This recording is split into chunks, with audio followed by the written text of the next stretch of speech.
relax in our comfortable lounge. And when your car's ready, we'll return it to you spotless. Thank you for being a part of our story. Come see us at Lewis Automotive Group, where you're more than a customer, you're family.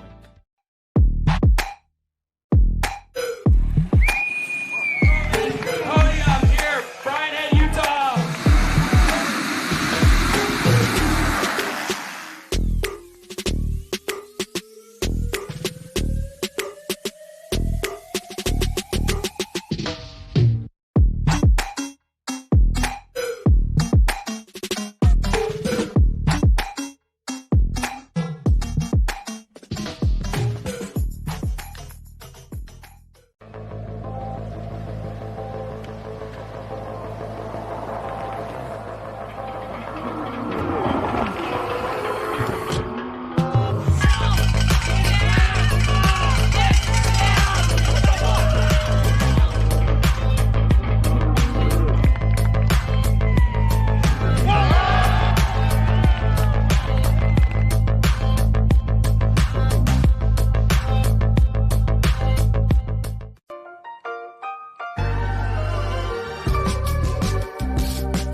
Lewis Automotive has been serving Northwest Arkansas for over 75 years and just getting started. Our knowledgeable sales team is here to find you the perfect vehicle to fit not only your lifestyle, but also your budget. Our factory-trained service technicians keep your vehicle running at optimal level. And if you're looking for genuine parts and accessories, our team has exactly what you need. Relax in our comfortable lounge. And when your car's ready, we'll return it to you spotless. Thank you for being a part of our story. Come see us at Lewis Automotive Group, where you're more than a customer, you're family.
Lewis Automotive has been serving Northwest Arkansas for over 75 years and just getting started.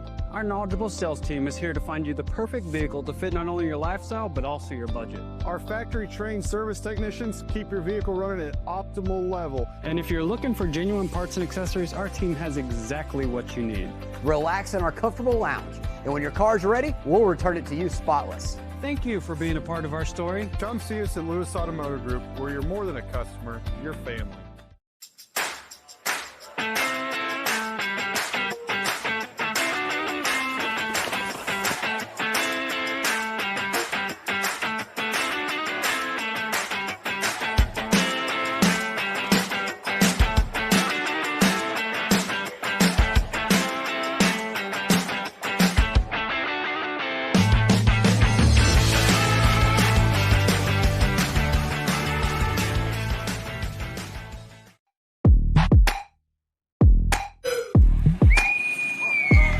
Podium here, Rnd.2, Utah.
Lewis Automotive has been serving Northwest Arkansas for over 75 years and just getting started. Our knowledgeable sales team is here to find you the perfect vehicle to fit not only your lifestyle, but also your budget. Our factory-trained service technicians keep your vehicle running at optimal level. And if you're looking for genuine parts and accessories, our team has exactly what you need.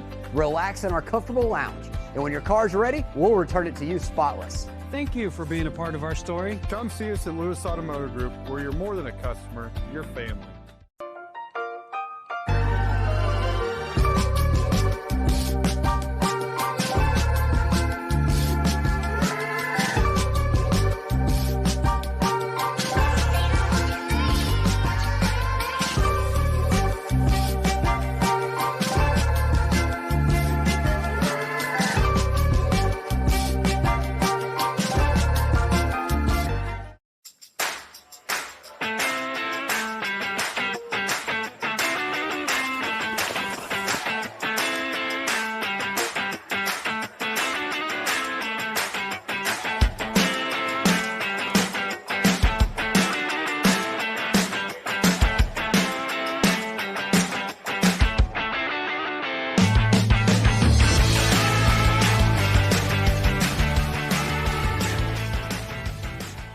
Lewis Automotive has been serving Northwest Arkansas for over 75 years and just getting started.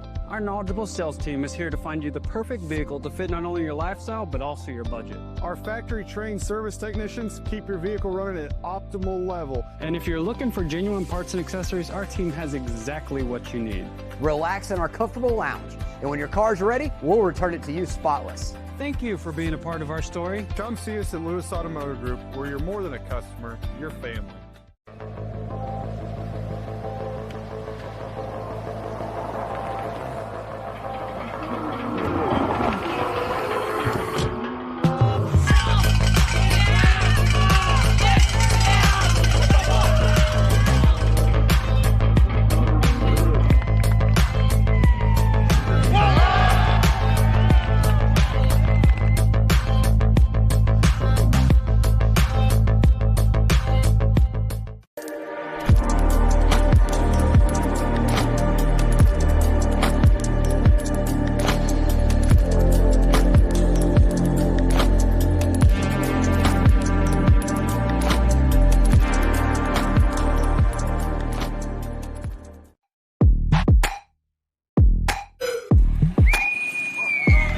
Podium here, Friday, Utah.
Lewis Automotive has been serving Northwest Arkansas for over 75 years and just getting started. Our knowledgeable sales team is here to find you the perfect vehicle to fit not only your lifestyle, but also your budget. Our factory-trained service technicians keep your vehicle running at optimal level. And if you're looking for genuine parts and accessories, our team has exactly what you need. Relax in our comfortable lounge, and when your car's ready, we'll return it to you spotless. Thank you for being a part of our story. Come see us at Lewis Automotive Group, where you're more than a customer, you're family.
Lewis Automotive has been serving Northwest Arkansas for over 75 years and just getting started. Our knowledgeable sales team is here to find you the perfect vehicle to fit not only your lifestyle, but also your budget. Our factory-trained service technicians keep your vehicle running at optimal level. And if you're looking for genuine parts and accessories, our team has exactly what you need.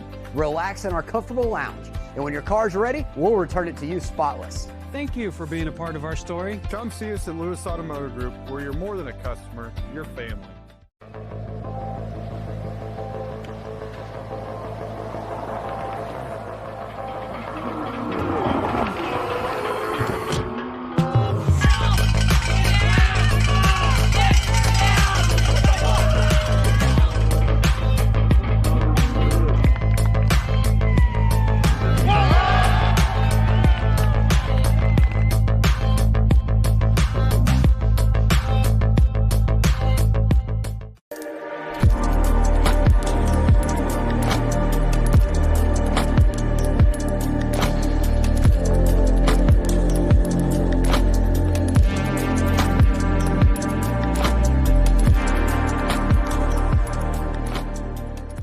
Lewis Automotive has been serving Northwest Arkansas for over 75 years and just getting started. Our knowledgeable sales team is here to find you the perfect vehicle to fit not only your lifestyle, but also your budget. Our factory-trained service technicians keep your vehicle running at optimal level. And if you're looking for genuine parts and accessories, our team has exactly what you need.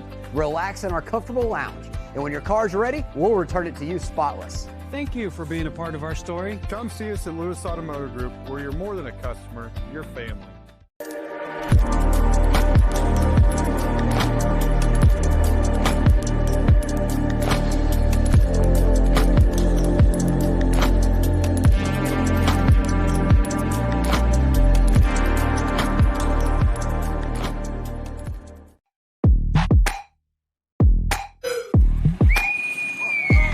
Podium here, Brian, Utah.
has been serving Northwest Arkansas for over 75 years and just getting started.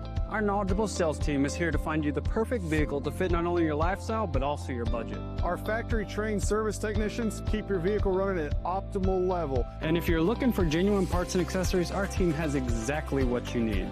Relax in our comfortable lounge. And when your car's ready, we'll return it to you spotless. Thank you for being a part of our story. Come see us at Lewis Automotive Group, where you're more than a customer, you're family.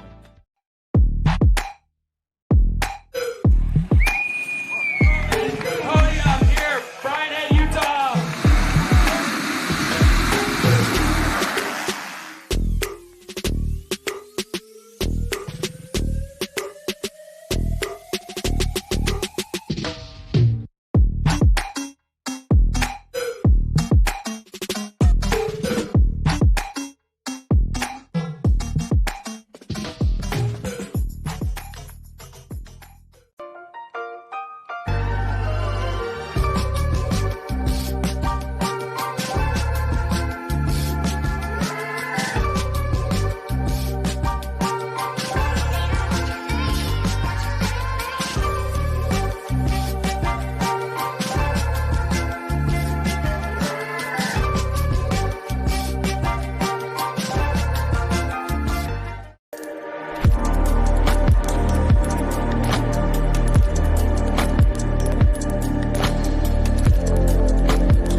Automotive has been serving Northwest Arkansas for over 75 years and just getting started. Our knowledgeable sales team is here to find you the perfect vehicle to fit not only your lifestyle, but also your budget. Our factory-trained service technicians keep your vehicle running at optimal level. And if you're looking for genuine parts and accessories, our team has exactly what you need. Relax in our comfortable lounge. And when your car's ready, we'll return it to you spotless. Thank you for being a part of our story. Come see us at Lewis Automotive Group, where you're more than a customer, you're family.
Check one. Looking for Stephen Pickman or Grayson Wiggins. Stephen Pickman, Grayson Wiggins, if you're here, make your way to the start line. Race about to get underway. Lewis Automotive has been serving Northwest Arkansas for over 75 years and just getting started. Our knowledgeable sales team is here to find you the perfect vehicle to fit not only your lifestyle, but also your budget. Our factory-trained service technicians keep your vehicle running at optimal level. And if you're looking for genuine parts and accessories, our team has exactly what you need. Relax in our comfortable lounge. And when your car's ready, we'll return it to you spotless. Thank you for being a part of our story. Come see us at Lewis Automotive Group, where you're more than a customer, you're family.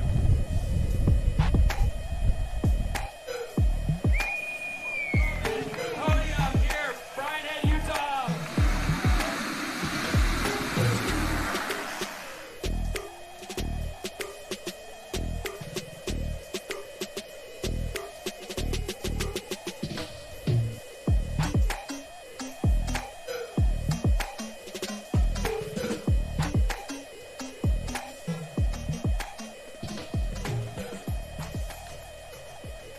Lewis Automotive has been serving Northwest Arkansas for over 75 years and just getting started. Our knowledgeable sales team is here to find you the perfect vehicle to fit not only your lifestyle, but also your budget. Our factory-trained service technicians keep your vehicle running at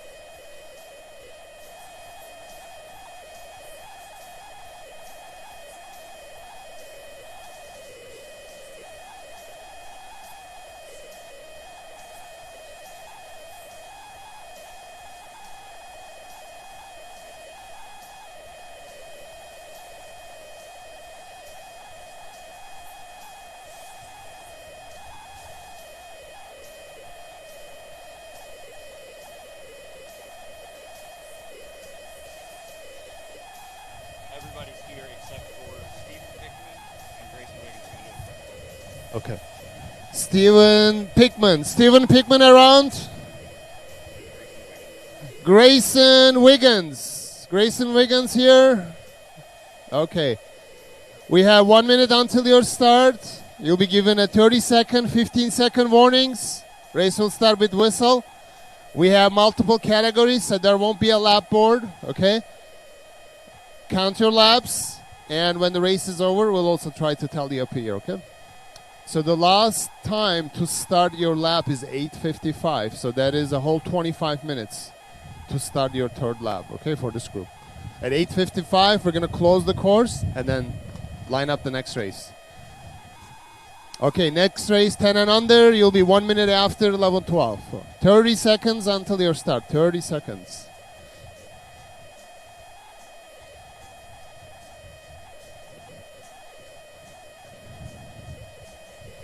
"15 seconds. Race will start with whistle.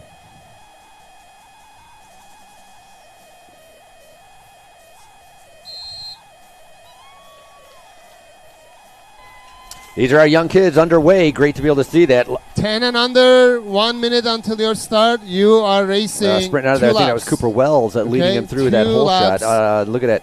Like I talked about, 20 kids here. And also, in our I'll give you a wave. 30-second warning, 15-second warning, and your race also will start with whistle. So for you, you have 24 minutes to complete one lap, okay? At 24 minutes, that's a lot of time. I'm sure you're going to all do that. All right, let me see. We got 30 seconds until your start.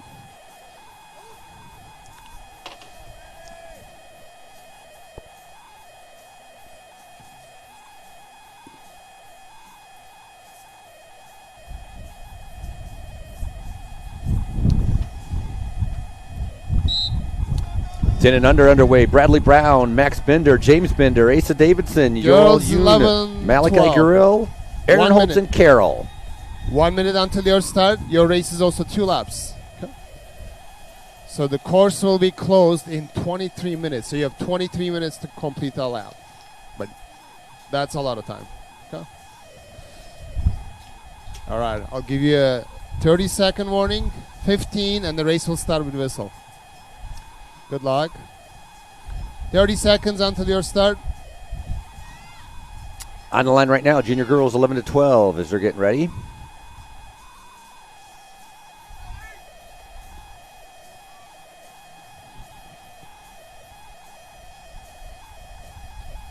15. Race will start with whistle.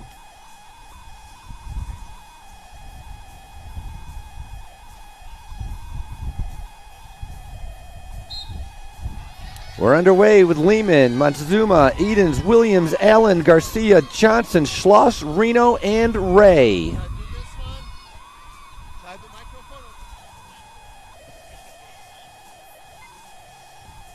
Okay. All right, 10 and under. Your race is 1 lap, and your start is in almost 30 seconds. Okay, I'll give you a 15-second warning. Race will start with whistle. All right, good luck. Ow. Okay.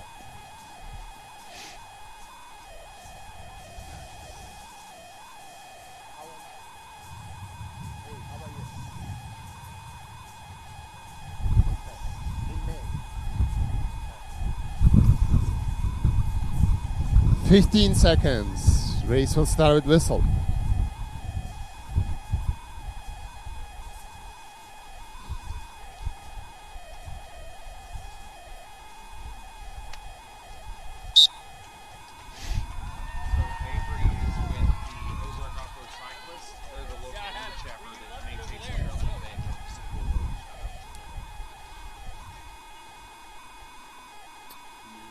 That's going to be Boone Finley and Ray Magnolia underway. Great to be able to see that. 2 riders. They're doing 1 lap for our junior girls 10 and under.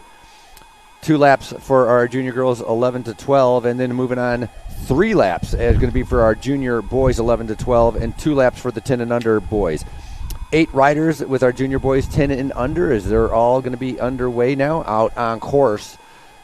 Challenging conditions with the wind. I mean, they're so small, they get a 30-mile-an-hour gust. It can blow them right off the course. So they're going to have to hang on to those handlebars, squeeze that saddle a little bit to make sure they're able to make their way around.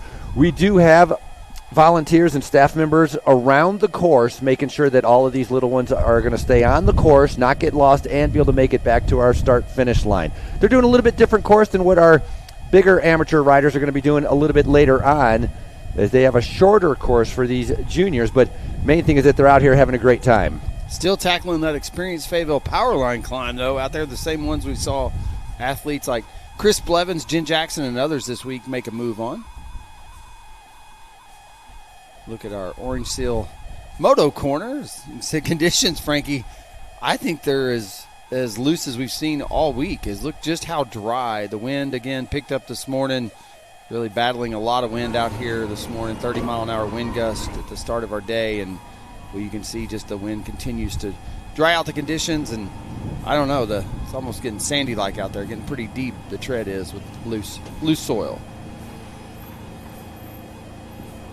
One thing to keep in mind is for our next group, the 9 a.m. group, which is a lot of different categories, your staging area is on the inside of the course where the start-finish line is. It's not on the outside part of the course, but on the inside of the course, right behind where the officials are sitting. So again, behind the officials' tent, this is where staging is for all of our next groups.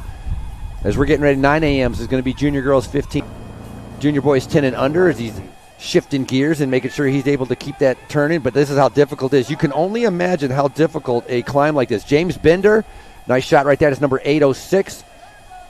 And then we have one of our junior girls starting to be able to make a pass, trying to be able to catch some of those other riders. So nice job by that junior girl making her way up to the top of the climb. That's actually Cindy Lehman from About Racing putting in a great effort to put herself in the lead right now of that junior girls. Remember, junior girls are doing 2 laps. Coming up there, that's Dahlia Allen. And that freeze frame right there with the pink and the purple.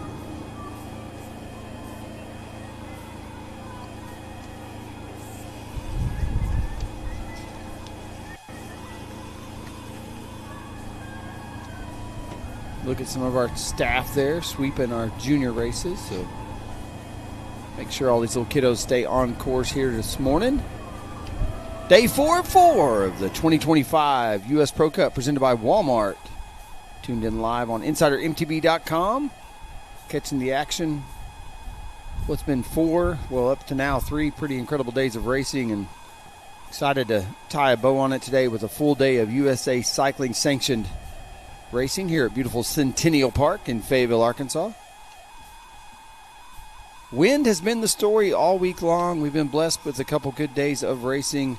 weather today. This morning, conditions, the wind did return overnight, and so been battling a little bit of that this morning. The staff, you can see the start-finish line looks a little different than it did yesterday as the wind's been wrecking a little havoc here across the venue. Young rider there, 927, Harlow Ray making her way up that climb.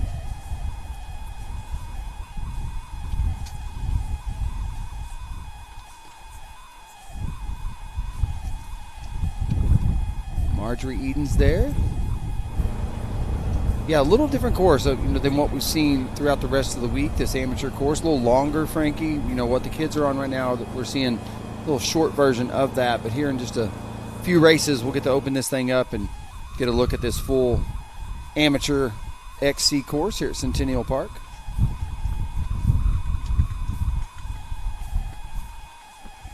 It's a shot there of what our start line will look like. When we go to the USA Cycling Sanctioned Racing, it's wave starts, as is pretty common in the XC space across the country. And what you're seeing there is the start chute, and then once they start their race, then they'll come through and do laps like you've seen all week long throughout the start-finish line right here, like that shot right there.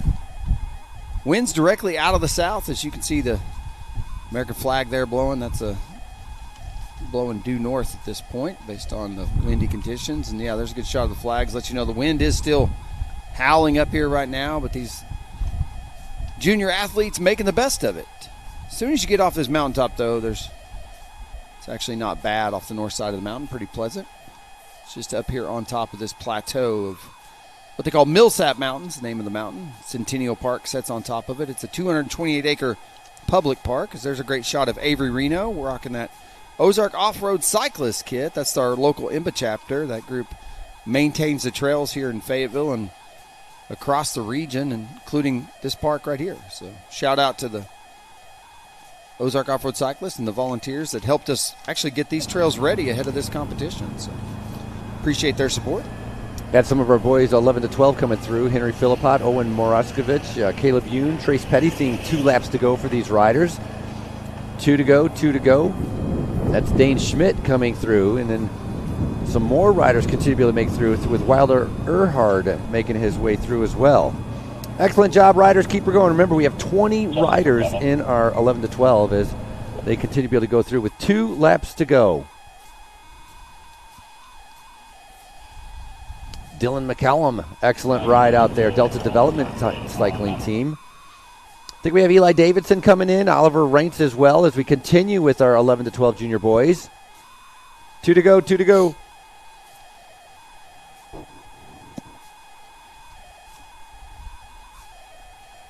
Couple of our national and regional development teams with us this morning. Shout out to Buffalo Devo, a regional development team based right here in Northwest Arkansas, doing a great job to support kids in their effort to want to take it to the next level in the mountain bike competitive space. And Oz development team as well. But Oz Devo here, and shout out to them. They've got they're a little bit more broader in their approach. I think one of our athletes is made all the way from Illinois.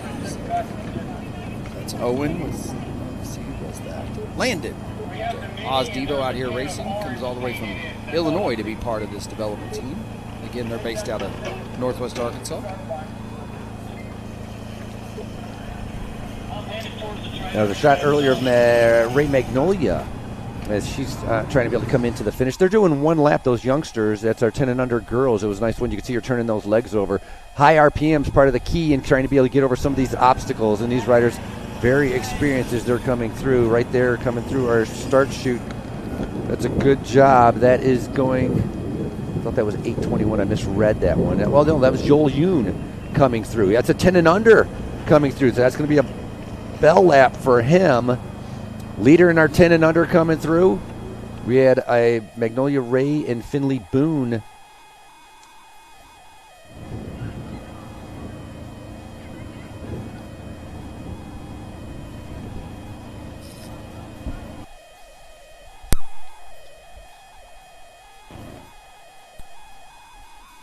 More athletes coming through now. Rider 812. Graham Ganson, excellent job. 11 to 12. It's going to be 2 to go, excuse me.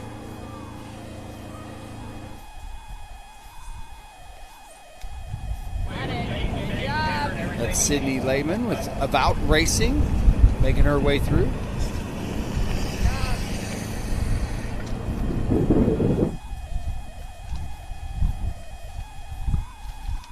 Give you some updates on where these young athletes are at. There's rider 914 making his way through, Frankie.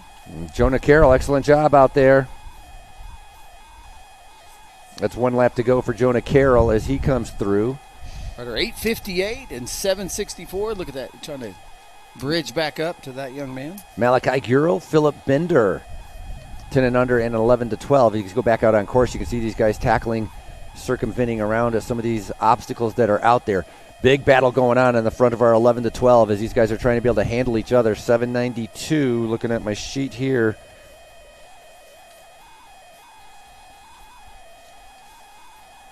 Sorry, that's Cooper Wells on the front right there. Cooper Wells doing a fantastic job sitting right on his wheel.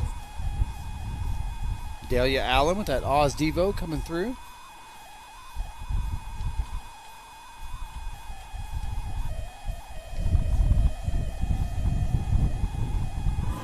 I think that's Henry Philippot sitting in second position there. Henry Philippot led them through last lap.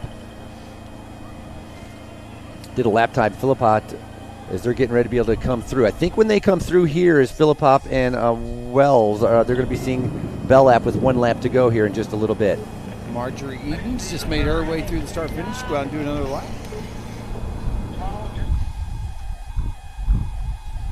Marjorie's currently setting 4th in our 11 to 12 junior girls competition. Wells on the front sitting up trying to get a little bit of a drink of water and then going to put that back in and kind of get locked in again as he gets ready to take off.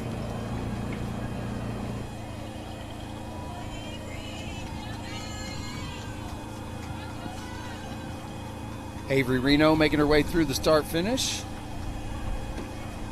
Avery currently setting 5th in that junior girls 11 to 12 age group.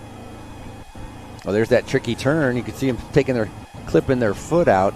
If it's tricky for the pros, you know it's going to be tricky for these young riders.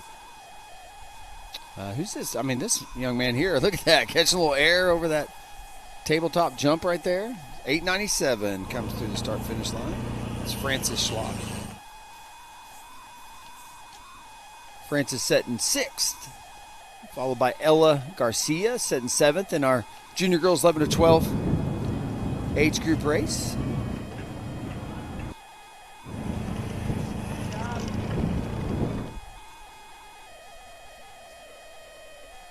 Sydney Lehman, though, setting the pace for About Racing for that 11, 12-year-old girls, followed by Holt Johnson.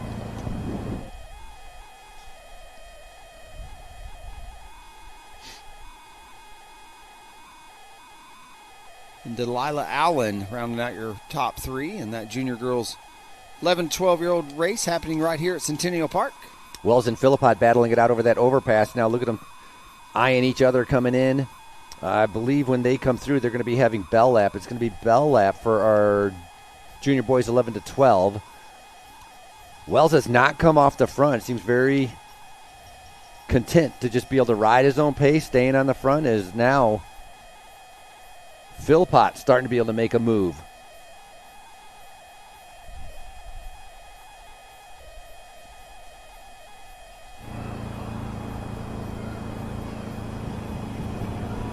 Last time through, Abel Tucker, your junior boys 11 to 12 age group race, was setting in 4th. We'll see if he's able to ride himself back up into Podium. Shout out to Kevin Tucker and the Tucker family. Kevin's your course director for the 2025 U.S. Pro Cup presented by Walmart.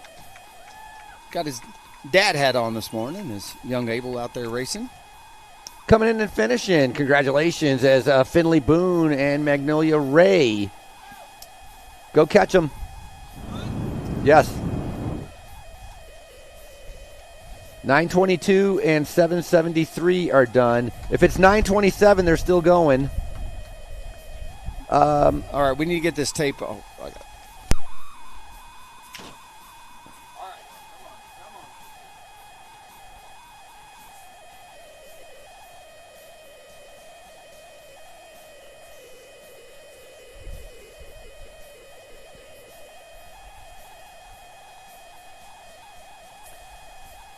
I think these are our leaders coming in right now as they're crossing that line.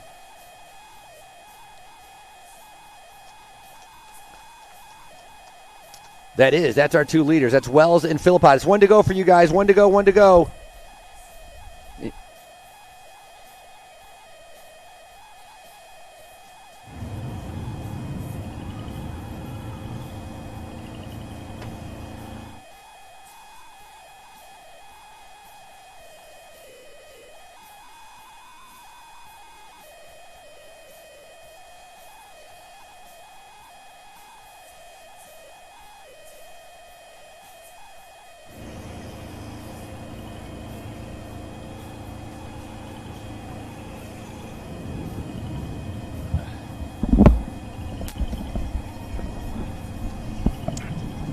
Morty 11-12, 1 lap to go, 1 lap to go.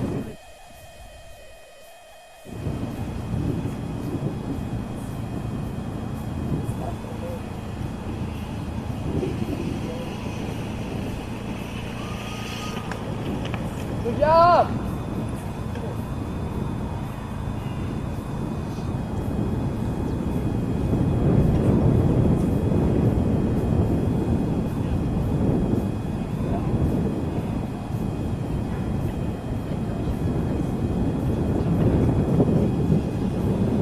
Let's go. You got like. Got it. Yeah. I just rebooted it. Also, I was gonna say I could try because if you look at the, I'm gonna fuck up my turn real fast. If you look up the like antennas, one of them has like a Wi-Fi symbol, and that's the one.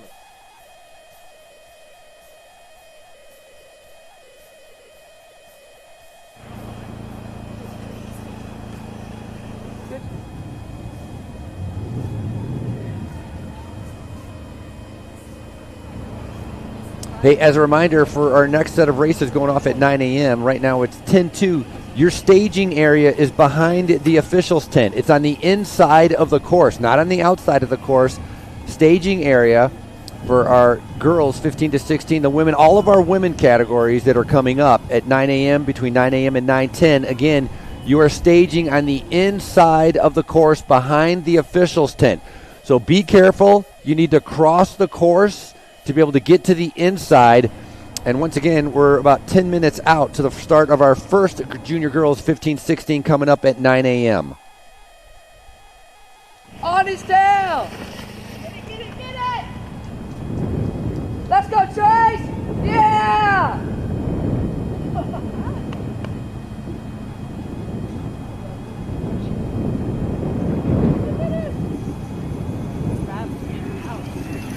I'm the video now, Mom.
Hey, excellent job again. More riders coming in, finishing up. Asa Davidson, congratulations. Madeline Williams finishing up. Junior boys 10 and under winner, Asa Davidson. Junior girls 11-12, picking up a first place with Madeline Williams. Second place for Naya Montezuma. Well, Zune welcome back, and I host Johnson coming in as well. What a great race. All riders, you're finished. All riders, you're done.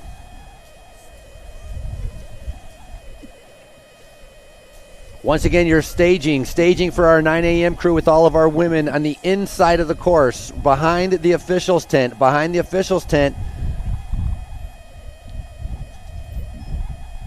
Excellent job.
Bringing it home, 11-12, Sydney Lehman of Out Racing. Excellent job.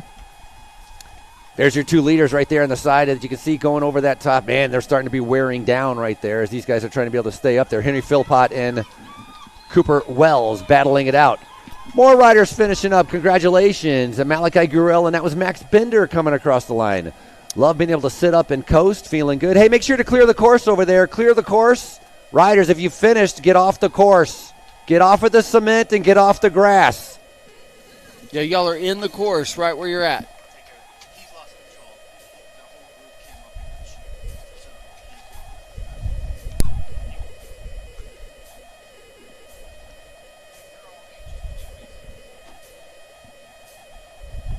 Once again, I'm going to ask everybody to please stay off the end of the course. If your tire's over that tape, you are in the course. Cooper Wells coming to the front right now, trying to be able to pick up this win here. Not giving him an inch is Henry Philpott, just following the wheel right now. If that's Philpott sitting in the second position, number 666, and Cooper Wells on the front, number 792.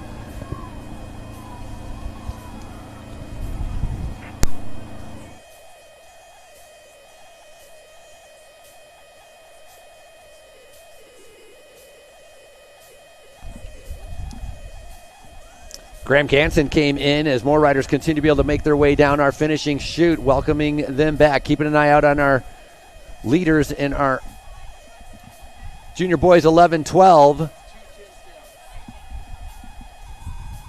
Look at this big sprint. Here we come. It's going to be our leaders trying to be able to go for it. It's going to be Philpott and Wells all the way to the line, coming down to the bike throw side by side. The timing is going to have to decide it, and it's going to Henry Philpott picking up the win. Cooper Wells tied. 1/10 of a second difference between the youngsters. Almost nothing. All came down to the knobbies on the tire. All right, let's move on. We're going to do our call-ups for our junior girls 13-14, junior girls 13-14. We're going to start off looking for Bear National Team, Ada Linton. Bear National Team, Leah Moroskovich. Another Bear National Team, Ava Silva. Hatch Toyota, Nora Cruz. Delta Development, Addison Green. Of Out Racing, Elizabeth Lindsay. Laura Carlin. Dariana Viga. Shredder's Devo Team, Alexa Haviland. Raina Logar. Donovan Racing, Siri Kroom. Whitney Warnick. For Max Terra Racing, Elena Kostovan. Miller School of Albemarle, it's Camille Culbertston. For Maybird, Emma Daly. Jane English. Molly Farrat. Sarah Black, Allie Agnew, Juniper Allen, Stella Lehman, Claire Halber, Nori Mercada, Peyton Earhard, Delia Worley, Evelyn Reed, Evan Paget Waller, Miriam Bretzlaff, Harley Graff, Chloe Harsberger from Free Fly, Bailey Brown, Elizabeth Williams, Nora Clayton, Chella Galleta, Reese Walker, Zoe McGuire. Those are your 15-16s for our call-ups, and you're guys scheduled for your start at 9 o'clock. 9 o'clock, that's coming up on about 2 minutes out. 2 minutes out for our junior girls 15-16. Right behind them, 2 minutes later, is going to be our Pro Cat 1 Women Open. You're at 9:02. Women's 17-18 at 9:03. And then we're going to have a combined group at 9:04 with our women 19 to 60 years old. Dane Schmidt coming across the line there in 5th in our junior boys 11 to 12 age group race. Trace Petty for that Buffalo Devo squad coming across the line in 6th.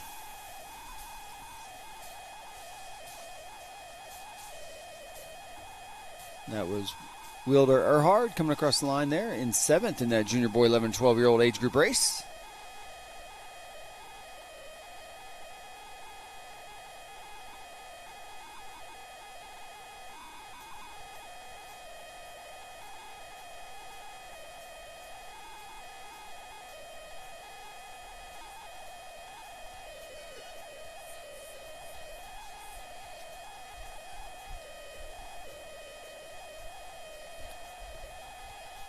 Couple more of our junior athletes finishing up their morning here at Centennial Park. Shepard Ehrenholtz. George Bender, part of that Molly Maid Byron Health and Healing Squad.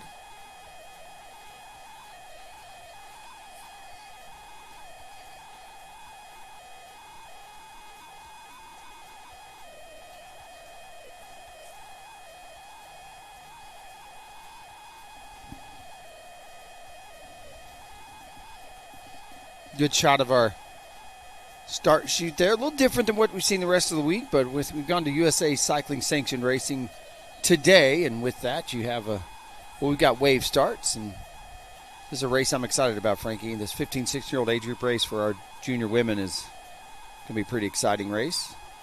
One I imagine we'll be focused on most of the time here on InsiderMTB.com.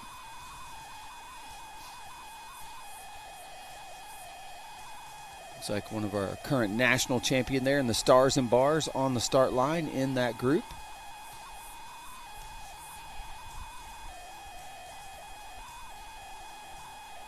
Looks to be part of that Bear national team squad.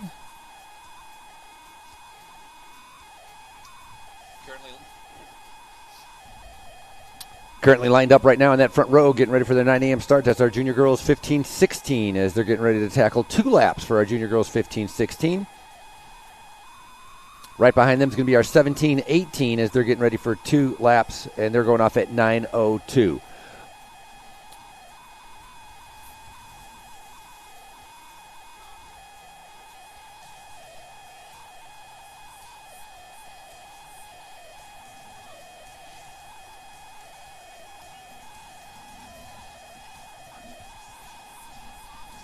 The next 10.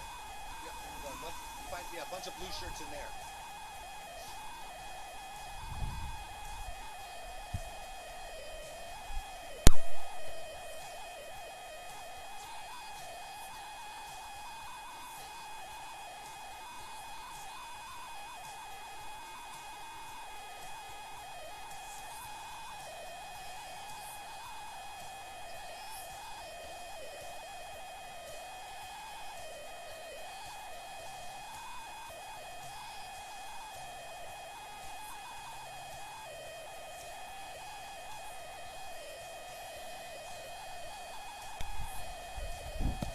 Our junior girls 15-16 getting ready to start. See them there in the start chute.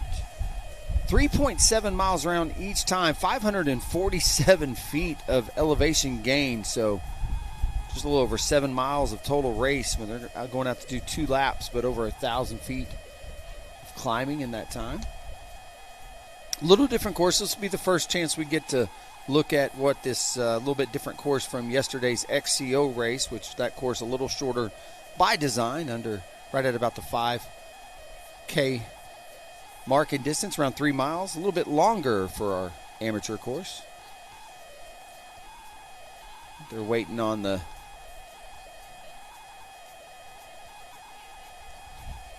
last of our 11, 12, and 10 and under athletes to finish up their races, get all clear on the course. Should see this race start shortly on the start line there. Good look at them. Some of our athletes there, Delta Development, Bear National Team. You got your current 15, 16-year-old junior women's national champion on the start line. That's Ada Linton. So, yeah, pretty stacked 3 Bear National Team riders all in the front there. Hatch Toyota Racing with Nora Cruz is in there also.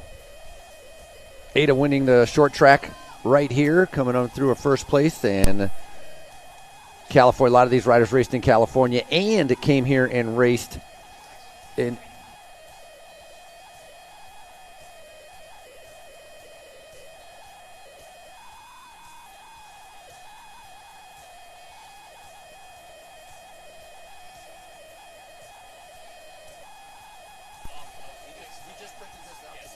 All right, quick correction. They're going to be doing 3 full laps as our junior girl 15-16. Doing a little course swap out there. With the pause in the action, we're swapping on a few of the gates here as we had a shorter course for our 11, 12, and 10 and under, and the course crew out there making those adjustments to the course and getting it all clear on the course before we start this next wave of racing. Somebody's standing right in front of the camera. Yeah, and this next wave is Brandon just mentioned doing 3 laps, and so sorry about that misinformation earlier. So 3 laps, junior girls 15-16, our women open actually from 9 o'clock all the way to 9:06. So all of those waves, all of our women doing 3 laps. 9:07, that's when we're going to start doing our 2-lap riders. That'll start off with our junior girls 13-14, and then going into our single speed, and that should be pretty interesting as they're going to start off a little bit later on. Riders lined up being thank you for your patience as, again, last-minute changes to the course as they're moving over the tape and everything. Looks like he's holding up his hand. It's going to be 1 minute. Riders, it's going to be 1 minute to your start. And once again, big battle going on with our junior girls 15-16. Many of them out in California, then making the trip here to Arkansas, trying to be able to pick up maximum points as it's day number 4. Once again, of our U.S. Pro Cup presented by Walmart, and a big thank you to InsiderMTB.com providing our live web stream coverage. Brought to you, once again, the live web stream by Orange Steel.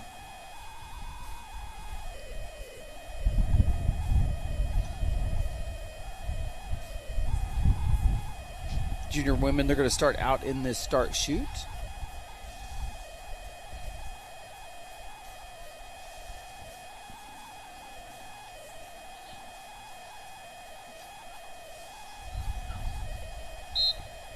All right, there we go, and they are off. Again, starting in the start chute, it's just adjacent to the start-finish line. They're going out for 3 full laps. No start lap in this format, Frankie. Just going out for 3 full laps. It's 3.7 miles around each and every time. So right at about just a little bit over 11 miles of racing here. Looking for a clean shot there. Nice size field, just under 40 junior women in this 15-16-year-old age group race. Bear National Team setting the pace early here. Again, we're going to get our first look at this XC course here today. Next in the chute should be our Category 1 Women Open. Next in the chute, Category 1 Women Open. Right after that, behind them, Women 17-18.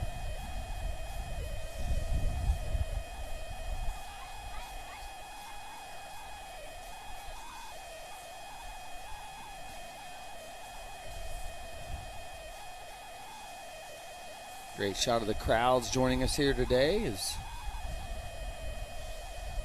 different conditions every day this week. The winds have been the common theme, though. We dealt with that again this morning. You'll see some of that carnage if you look at the start-finish line later. It's,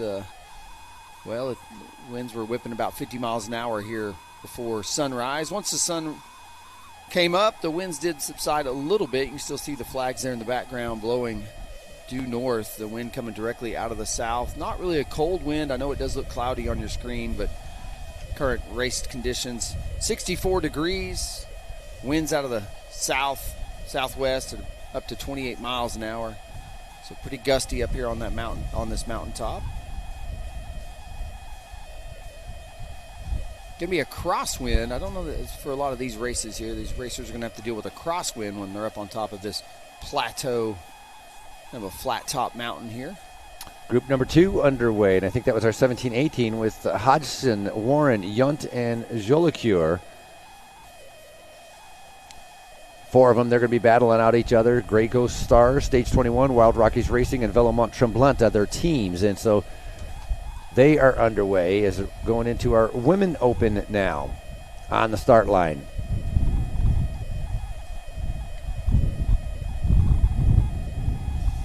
Looks like some of our dirt camp racing athletes.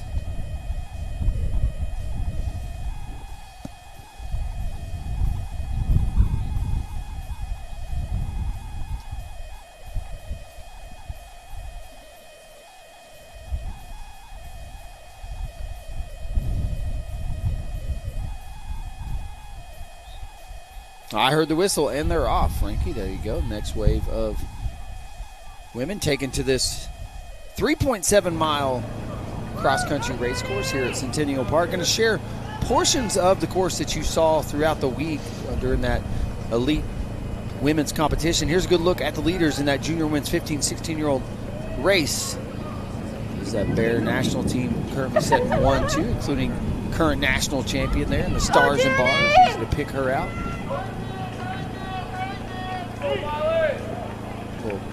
So you get a little A and B line there. It's a punchy little climb up. If you're able to do that, you can punch right up, or you can select that B line.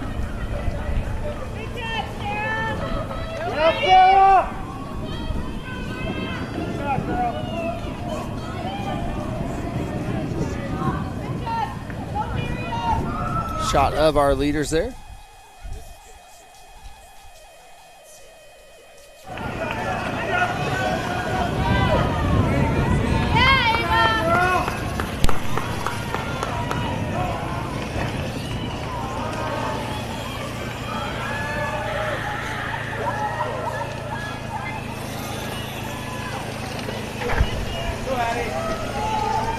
Looks like our next group of riders in the start chutes.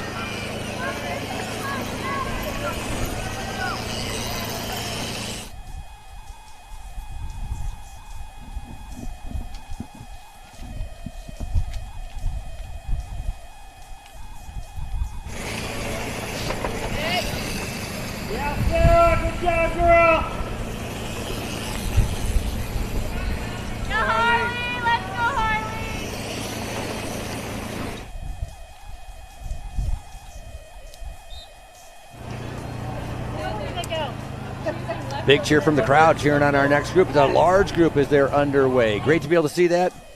Have a great race out there as they're tackling this course. Again, 3.7 miles around. It's day number 4 of our U.S. Pro Cup. Lots of racing going on. We changed over to the longer course for this cross-country route, and so huge groups of our young junior riders. Love being able to see that. And then going into some of our other women, they're going to be combined, like women 19 to 29, 30 to 39, 40 to 49, 50 to 59, all going off at the same time. And then just after that, it's going to be a 15, 16. Then we're going into our Cat 2 women, 17, 18, 19 to 29, and so on. So many different categories all getting ready to go out on course at the same time. Yeah, right there was the start of our junior girls 13 to 14 age group race. That's one of the age groups in the 2025 US XC Open Series presented by Orange Seal. So a lot of points up for grabs in that series. This, of course, round 2 of 6 in the 2025 US XC Open Series.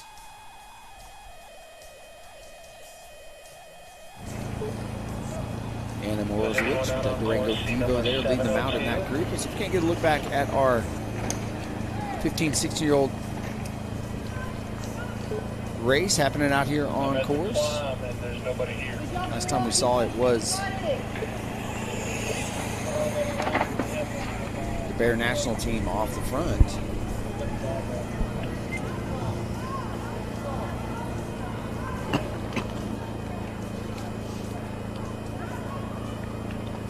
In the start chute now is our Cat 3 women, 15 to 18, about to get their start. Yeah, it looks like Pepper Smith standing there. Looks like Mila Gurul is on the front row as well as these riders are getting ready to take off. Have a great race. Enjoy yourselves out there as you're tackling, again, 3 laps of racing. Actually, they might be doing 2 laps of racing once we get to them. We'll get you caught up on the action. Again, this wave start format. We got a lot of races happening out on course at one time. That's by design. Able to get a lot of athletes. Great opportunity for a lot of athletes to join us here this weekend at the U.S. Pro Cup.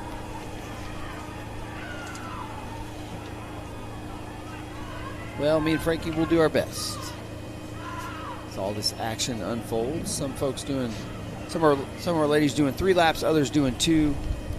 We'll update you on who's who and who's doing what once all these races are underway.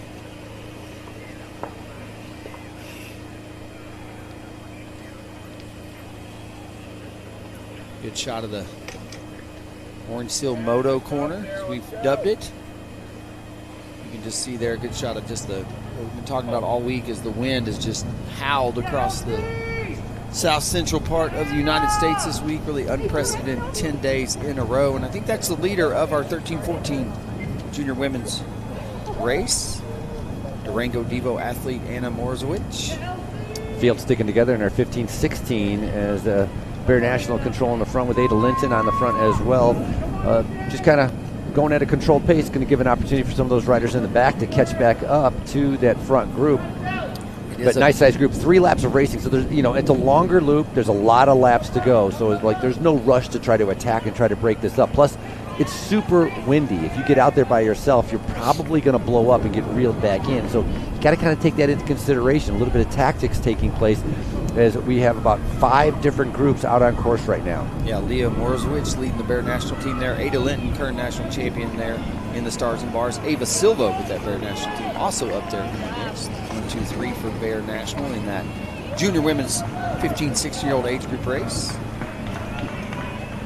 A few shots there of Durango Devo athlete Anna Morzowicz, currently setting the pace in our junior women's 13 to 14-year-old race. Series leader so far in the 2025 USXC Open Series presented by Orange Seal. She took the win out in California. Back with us here in Fayetteville, Arkansas. Her sisters, the other Morzowicz, off the front here in that Stars and Bars. We mentioned her. So you got the sisters out there on the same course at the same time, just in different age group races happening. Both leading the series.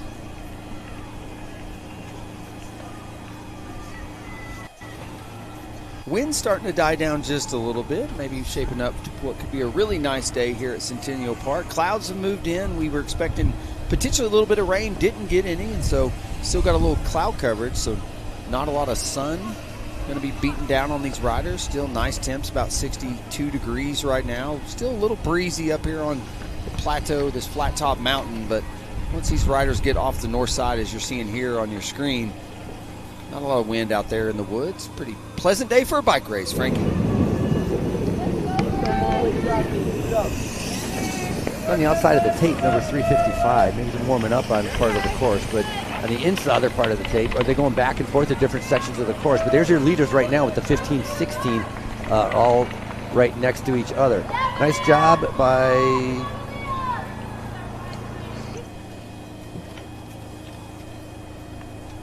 that's going to be Alexa Haviland. She was 3rd in the short track as she's setting tempo riding on the front right next to those Bear National team riders, and then hanging on to the back. So that's an elite group. Maybe 8 riders are in there, all kind of tagging on. Obviously, this is one of the harder parts of the course, and nice job right here in the back. If she can dig deep, that rider in that pink jersey, didn't quite catch her number, might have a chance of being able to get back up there. No, what you're seeing here, Frankie, is Ty Katie, race director, did a design layout that allows us to actually use this climb, this experienced Fayetteville powerline climb twice each and every lap. So the first time up, you see them on the rider's right. They're on the inside. They'll go up. They'll go under a flyover. When they do that, they'll be able to come back around on the outside and climb back up again. So really giving them plenty of elevation. Again, 3.7 miles around each and every time, but pushing 600 feet of elevation gain every lap. So pretty punchy cross-country race course. And that's a lot more elevation gain than what we saw for even for our pros that raced a little bit earlier on days number 1, 2, and 3. Look at some of these riders having to walk on these very technical courses. Look how twisty it is, and especially it's the rocks. When you're going slow like that, those rocks will stop you dead.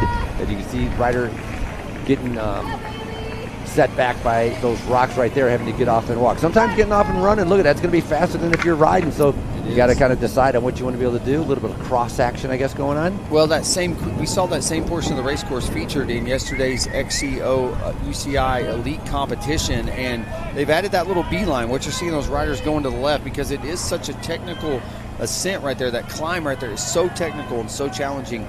They added that little beeline, but even the beeline proven challenging for some of our athletes. And so, yeah, it's pretty awesome that they get the opportunity to share some of the same features and portions of the same course that we saw others. As you see, the pace starting to pick up in our 15 to 16-year-old age group race out here on the bottom right. If you're tuned in on InsiderMTB.com, presented by Orange Steel, thanks for tuning in. Every day, all 4 days, every race, all weekend long.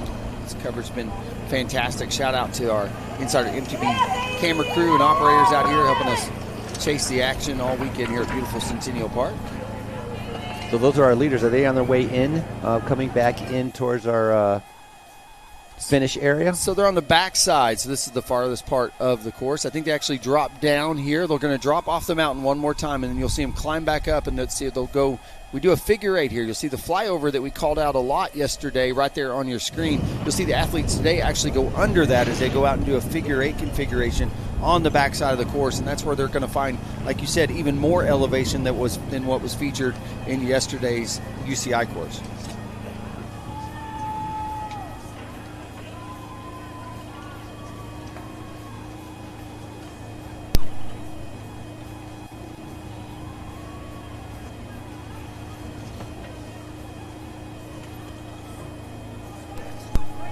Good morning.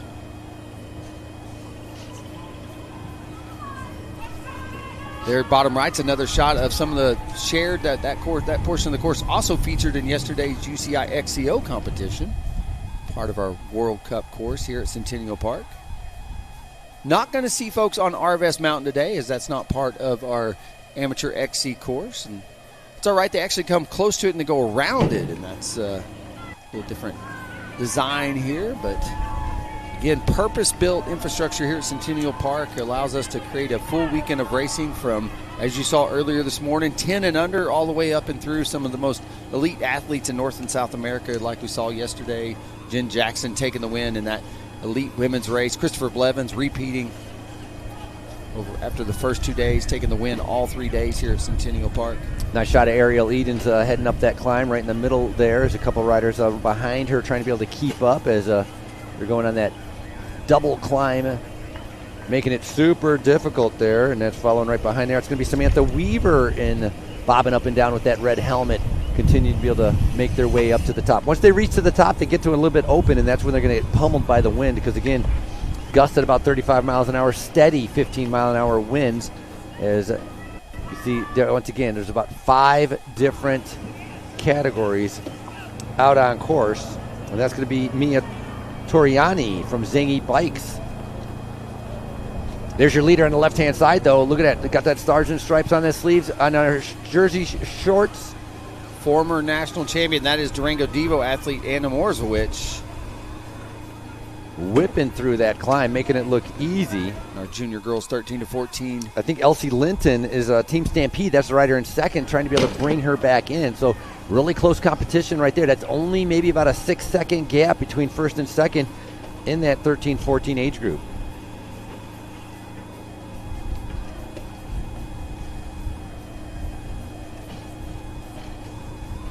There's a good shot of some of the course design there. As you got riders going over and some coming under. And as we talked about This is how we're able to use that experienced Fayetteville powerline climb twice. Just great course layout by race director Ty Cady, allowing us to put a lot of athletes on the course at one time.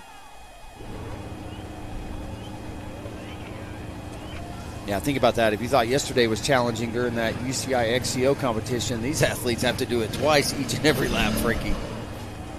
Yeah, definitely tough course. True mountain bike, cross-country course. Yeah, looking to test their endurance, right? I mean, it's got a good idea. The early season here, we're still just a few days into spring. It is officially spring, but just a few days into it, getting a good look at some of the early season fitness of these athletes. You raced a lot, Frankie. What did you feel like you started your season at form, or did you find yourself more like riding yourself into form early in the season? How's that work? It kind of changed as the years went by. You know, in the beginning you could kind of ride yourself into form, but what happened was the racing became more intense, and so everybody started showing up a little bit more fit, and so you had to come in ready to go. And that came during the later part of my career, and that's pretty much how it is now. You know, you have to come in fit to be able to keep up with the other riders. Otherwise, you end up having a lot of DNFs, and if you get DNFs, then you're not improving and continuing to be able to build on what you want to try to be able to do a little bit later on. So, yeah, you know, to be able to do well on a course like this, you're going to have some early season miles in your legs. Yeah, that your off season got a little shorter year after year, I'm guessing. Yeah, exactly. Here's a good look at our leaders in our junior women's 15, 16-year-old race going up and over that flyover we've seen featured all week long.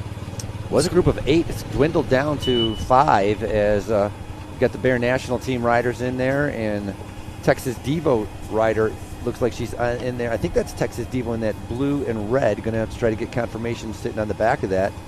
It's our national champion taking a hand up there. Well, there was 3 Bear riders up there in that lead group. That's down to 2.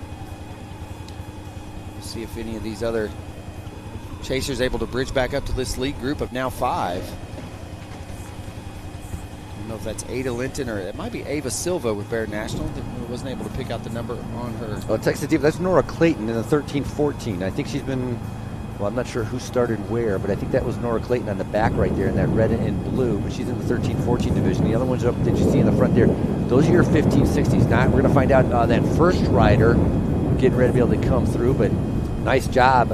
Again, group of 8 dwindling down to, I think, a lead group of 4 as they get ready to come through. Finally getting to Stonehenge. Going to be 2 to go this time through for our 15, 16-year-olds.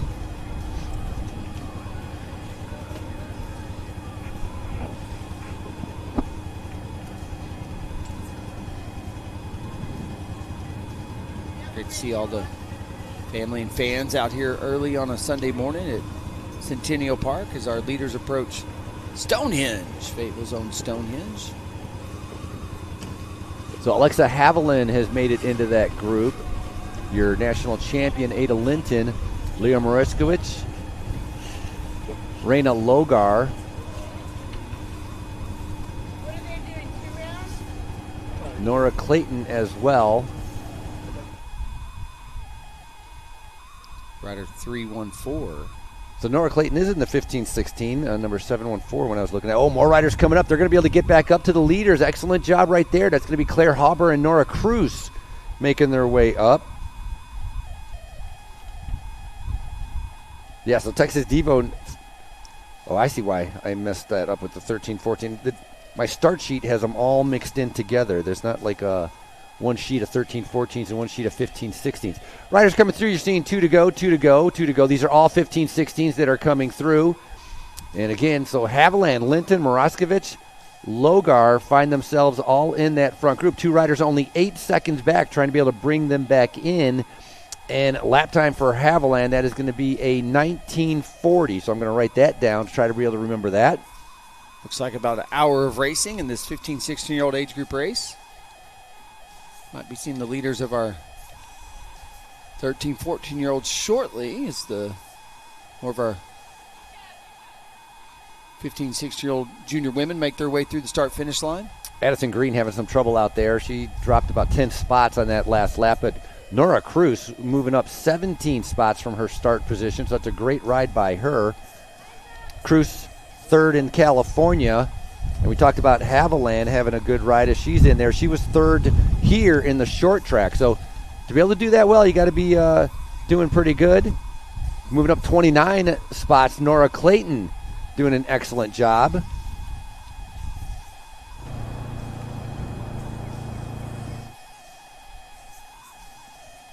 Yeah, Clayton was called up 33rd. That's got to be third row. Yeah, or maybe, back. You Yeah, know? So you're 30 back. Very strong start. So glad to be able to see that. So that's a nice job. It's how you want to be able to start things off. 15-16s continue to roll in. So after our 15-16s, we're supposed to have our Category 1 Women Open, and then we should be about 3 minutes before we're going to get to our 13-14s, and we know who's leading that because that was Mariskovich with that Stars and Stripes on her shorts, and so waiting to be able to see that.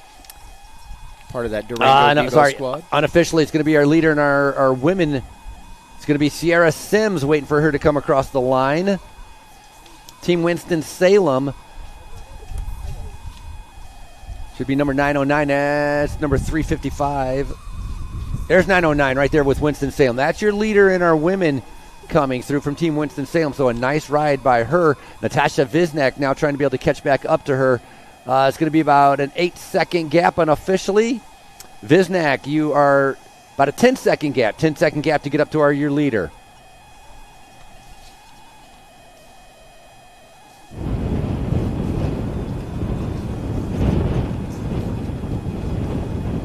More of our junior women making their way through, as well as rounded out Ashley Green, rounding out the top three currently in that women's open category race. Here's a shot of our current leaders in our junior women's 15-16-year-old race. It is currently seeing 5 on the screen here on InsiderMTB.com. Didn't know there was a couple more athletes came through the start-finish here, pretty close behind them. Don't know if they were able to bridge back up. They've already left them behind.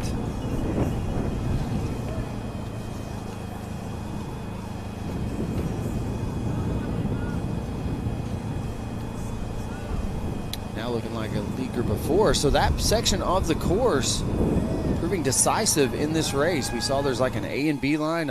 Riders have an option there to which way to go. The B line obviously by design a little bit longer, a little bit more challenging. Okay, there's that 5th place rider able to bridge back up, and saw some chasers there in the background. So there's some few riders there. There they are, just a few bike lanes back. So I think this lead group might swell back a little bit, up to 7 maybe. There's a good shot of our current leaders in our junior women 13-14-year-old race. Again, Anna Morzowicz with Durango Devo setting first in the US XC Open Series after taking the win in California. Now she's leading the race here in Arkansas.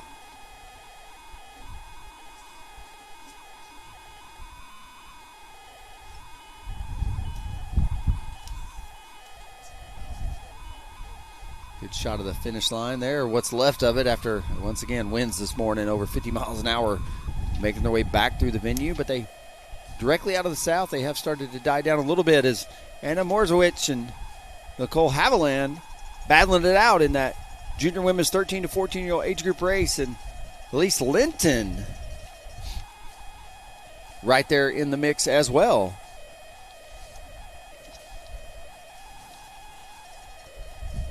1, 2, 3 coming through the line.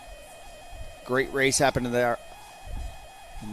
Great race happening there in that category, as there is good racing happening all over this 3.7-mile cross-country race course here at Centennial Park. There's a battle for first right there is Anna and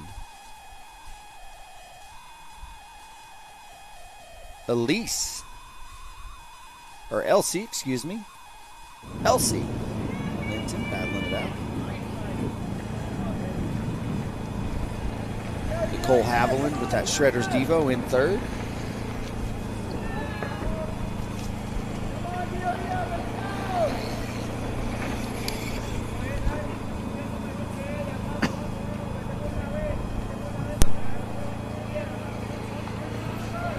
got to say, pretty impressive with Anna Moroskovic from the 13-14.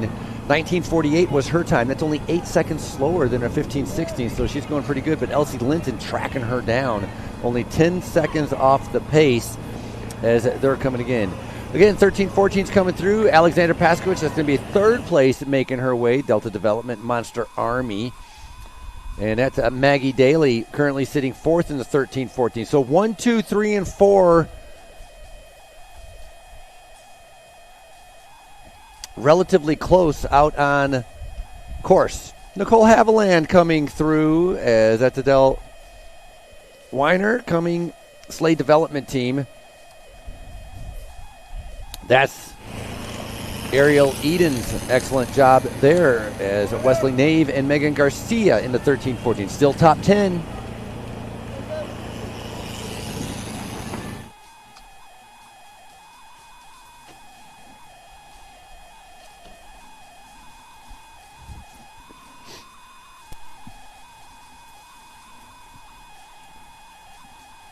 Results will be posted. Folks asking about results. I believe results will be posted over at the registration tent, as well as should be updated shortly on.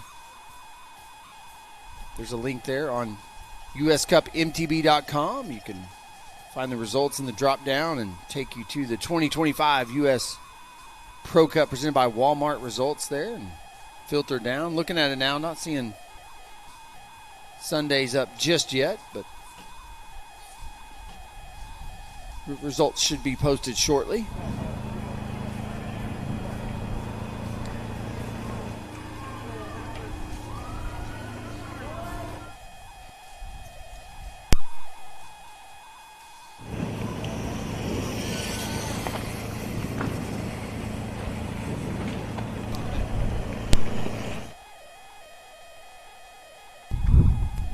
So yeah, good update here. Our junior girls 13-14 on their final lap. So that was their virtual bell lap when they came through here that last time. So once again, that was Anna Morzowicz, Nicole Haviland, and Elsie Linton top three as they came through. I think it was Elsie and Anna battling it out for first. We'll see if we can. There's a good shot of that. Look at that. Great job by the crew. You say it and they're like, here they are. And so there's a shot of our two leaders. I think that's Elsie Linton with Team Stampede and Anna Morzowicz with Durango Devo.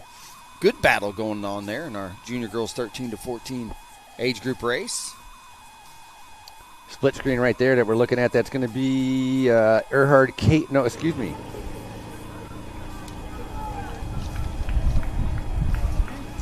More riders in our 13-14 coming through. So our 13-14s are having one lap to go, waiting for our other riders to come through. And when they come around, it's going to be one lap to go for our 15-16 as they're completing 3 laps out there. Lots of riders all on course. Category 2 15-16 winner is going to be, or not winner, but Caitlin Sanders leading them through. That's Category 2 in that age group. These are riders that are not as experienced, maybe a little bit new to the sport, to Category 2, Category 3, so not racing with the riders that have been racing for a long time, kind of finding their legs and their experience. And so great to be able to see all of these riders coming out here. And again, you know, I know I have parents all around the course, but I'd like to be able to thank once again the parents for taking the time to be able to bring these kids out here to be able to race on this fantastic course. Again, 3.7 miles around. It's a long and very challenging course, and it's all about the U.S. Pro Cup. Yeah, I just saw Juliana Sarton come through. It's going to be one to go for our junior women in the 13-14-year-old age group race.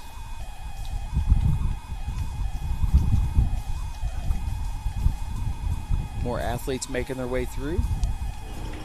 Coming through, that's Lillian Barkstadt making her way through our start-finish line area.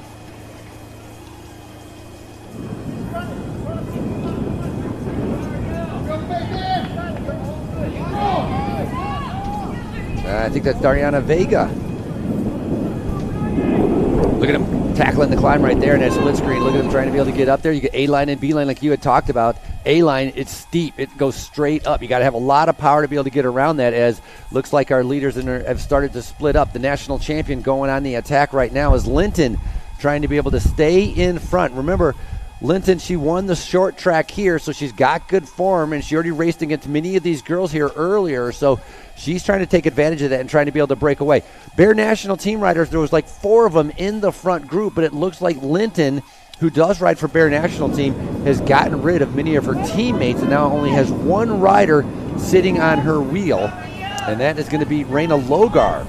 Now, Logar was 4th in the short track, so obviously finding this cross-country course a little bit more to her suiting.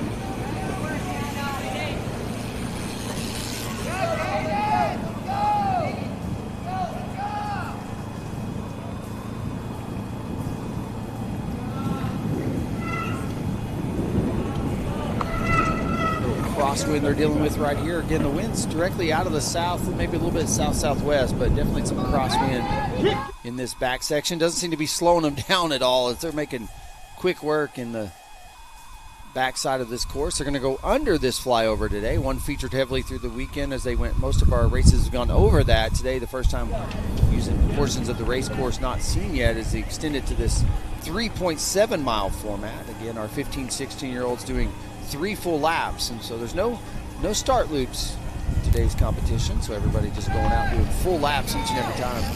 Next time through for our leaders and our 15, 16-year-old, that is going to be the bell lap for them. It'll be 1 to go. Katie Blair going through. Excellent job. Keep her going along with Olive Lind.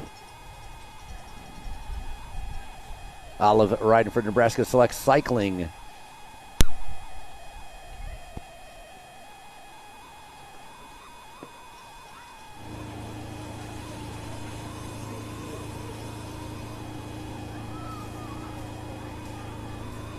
Good job, Leila Ramsey. Keep her going. Part of the Category 2 with the 17-18. Nebraska Select Cycling coming through.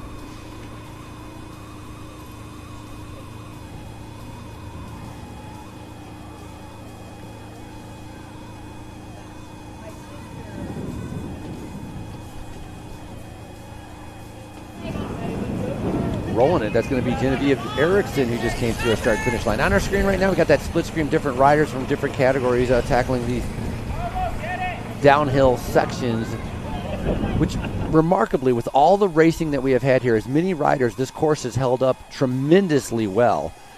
Not really tearing up very much at all.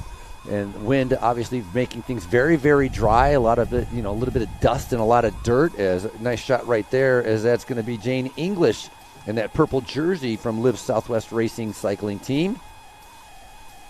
Leading them through right there as well, that is a strong rider coming. It was 6:54, trying to find that on my list. Not seeing that. Unless that was Wesley Nave, maybe I just misread that. Nice shot there, Peyton Erhard coming through a little bit earlier.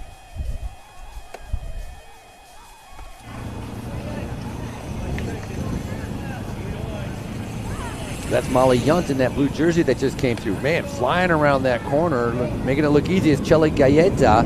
Just behind him, or her, they have some more riders, all of our women tackling different portions of this course. Everybody's got different kind of skill level and comfort level depending on what parts of the course they are on. I think that was our leader last time coming through, Sierra Sims in our open women's division.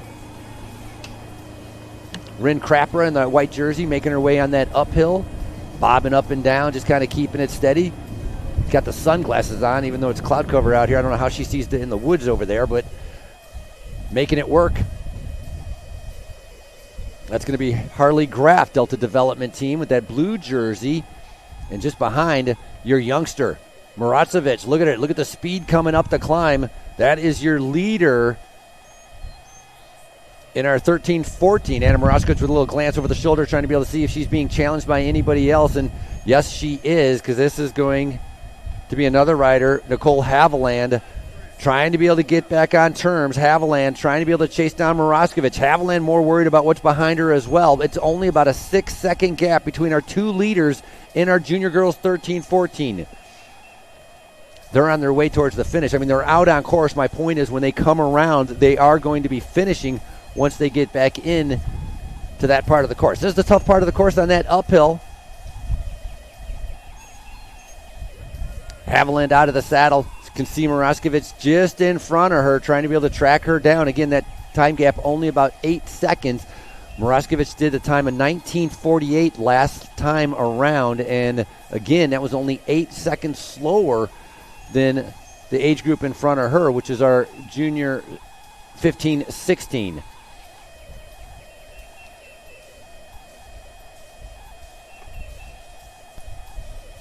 Good shot of some of our athletes on that experienced Fayetteville power line climb. Again, that's split. Maggie Daly, 6:39, that was going up on that climb.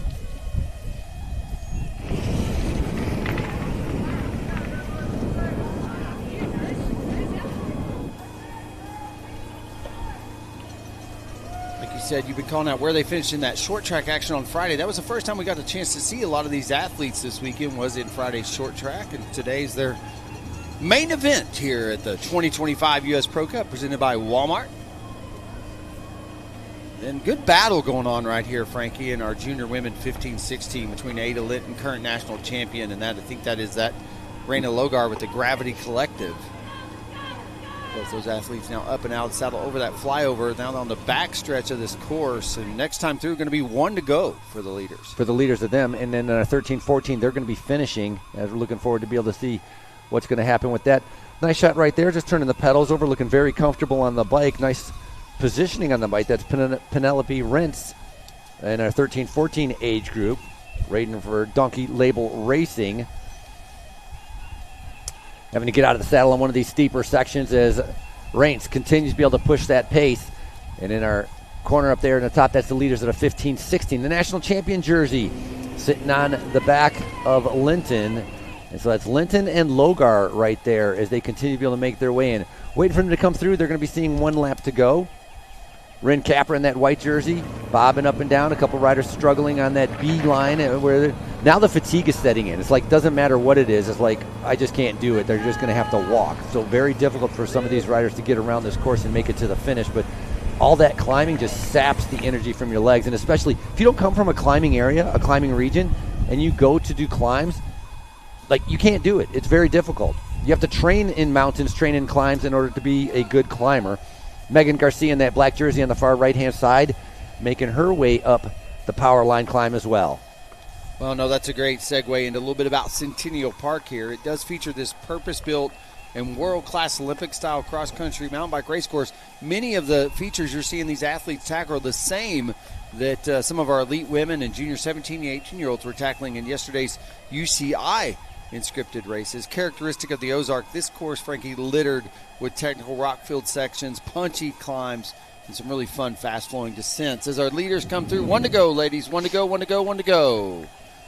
Leaders of our 15, 16-year-old age group race just coming through there. Again, that's Ada Linton and Raina Logar with the Gravity Collective setting the pace in front.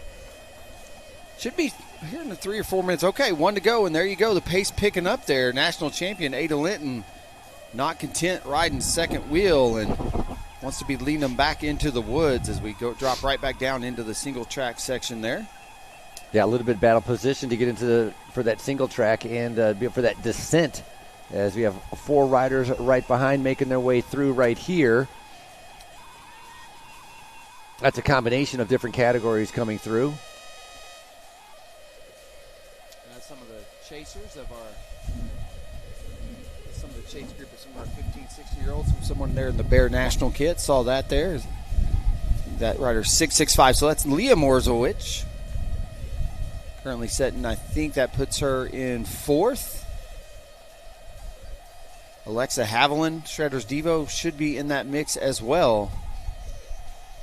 Nora Clayton with the Texas Devo. She was in the top 5 earlier on in that junior girls 15, 16-year-old race, and so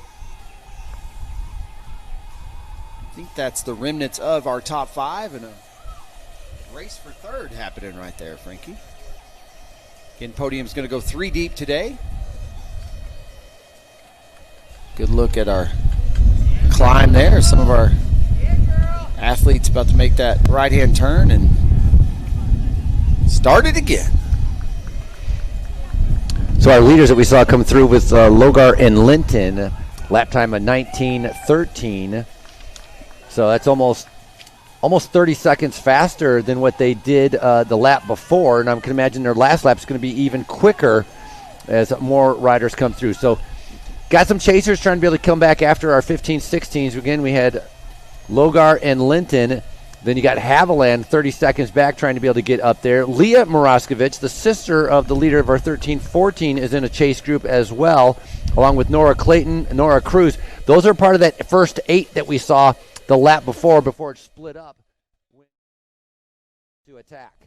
Yeah, looking to see if we can't get eyes on the lead group in our junior girls 13-14-year-old age group race. That was a race of 2 going out there on battle happening out on course as well. Like you said, sister Anna Morzowicz, she's currently in the lead in that race, but I think it was Elsie Linton with Team Stampede was keeping her honest. Look at the salt on the jerseys there. You can see putting out a big effort. Even though it's cooler out here, putting in a big effort. Got 1 to go for our junior girl 15 to 16-year-olds. That's Ava Silva coming through. Silva had a second in California in our cross country, as she's now sitting a little bit further back. Ava Silva coming through from Bear National Team, currently sitting 11th in our standings right now on this cross country day. Day number 4 of our U.S. Pro Cup presented by Walmart. Whole slew of 15-16s coming through as we're going back up to our leaders as Linton is trying to be able to get away. Logar looking even better though right there. They're taking that A-line, right? They weren't going around taking the long way. They're going up the most direct way. Yeah, that's punchy technical ascent right there coming out of the woods. We've seen that be really a decisive portion of today's race course, as is our experienced Fayetteville powerline climb. Featured twice each and every lap. There's a good look at the chase happening right now out in the woods as 3rd, 4th, and 5th. I think the battle is going to be for 3rd, as Podium is going to be recognized 3 deep here today, and there's that same technical section we just saw. These young women have no problem tackling that. I liked how Nora Clayton backed off to be able to make sure she could get enough momentum to hit those rocks with a little bit of power and speed and not to get bogged down by the riders in front of her. So that was smart thinking by her to be able to get over that section. That was her for that Texas Devo team in the red and blue, sitting in 3rd in that chase group right there, as they're trying to be able to get back up to our 2 leaders. Yeah, pedal position and cadence so important in those technical rock gardens. And so, like you said, just good riding, good skill, good technique there to give herself the room she needed to pick her line as she made that climb.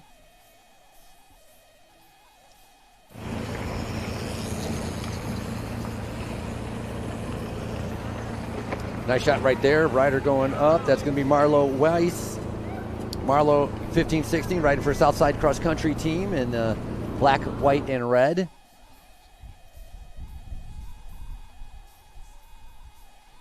Again, if you're looking for results, if you're with us at the venue, results being posted at the registration tent just outside the expo area. So results are posted from some of the earlier competition here today. We'll give you an update on the schedule as to when we're going to do those first round of Podium Awards.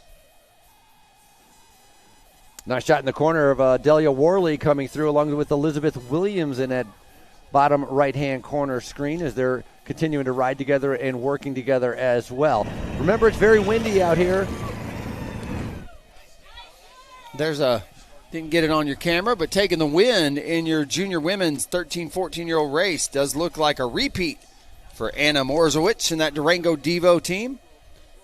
Anna Maritzkowicz picking up the win in California and doubling up with a win here in Fayetteville. Congratulations, Durango Devo rider Maritzkowicz on top once again.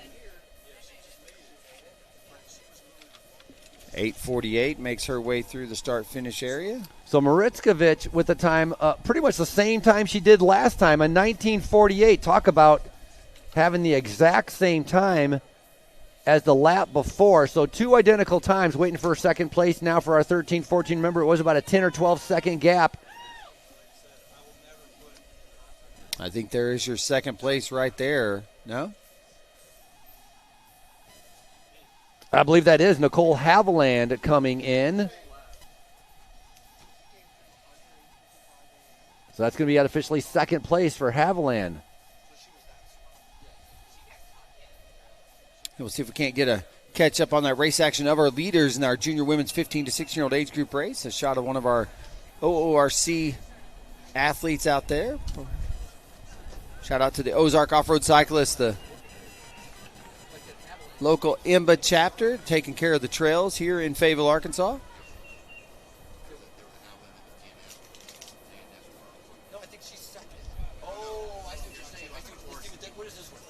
See if we can't find where our current leaders are in our women's 15 to 6-year-old category race. Shout out to our Insider MTB crew doing the best they can. Covering a lot of racing at one time here, so.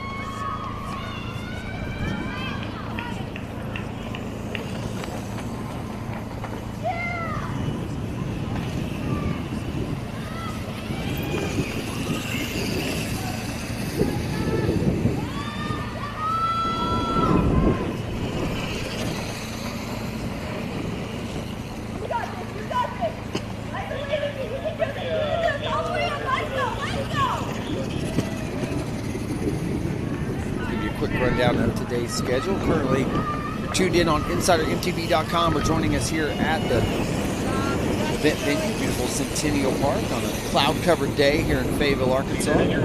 Things got started off this morning with that junior boys and junior girls competition. On course now, we've got of our women category racing happening, including our junior girls, 13-14. That race just finishing up and looking for pretty close to the finish of our junior women's 15 to 16-year-old age group race. Again, that's the battle happening out there between current Bear National Team rider Ada Linton and Raina Logar.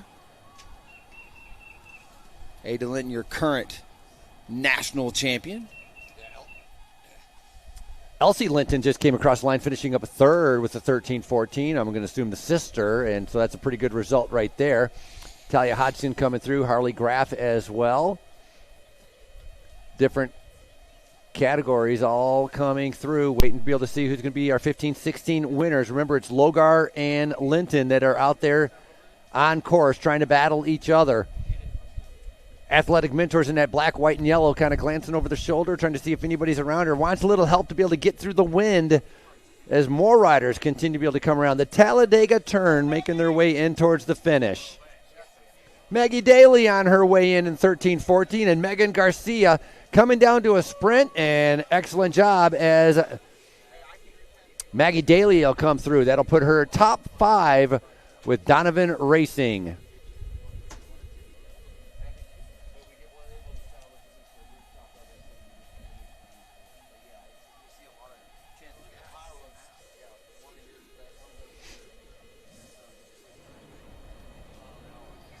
Going solo on the screen all by herself. Your national champion now, Linton, going up the road. Ada Linton, talked about her winning the short track right here, and Ada Linton not waiting around. So an excellent job. Now the pressure is going to be on Logar to be able to maintain and hold on to that second place. Nice job right there. That yellow jersey is riders continuing to be able to come through our finish line, and riders trying to be able to get up power line to be able to finish up. Hannah Kirsch on her way in with Roulaire Devo. Congratulations, Hannah.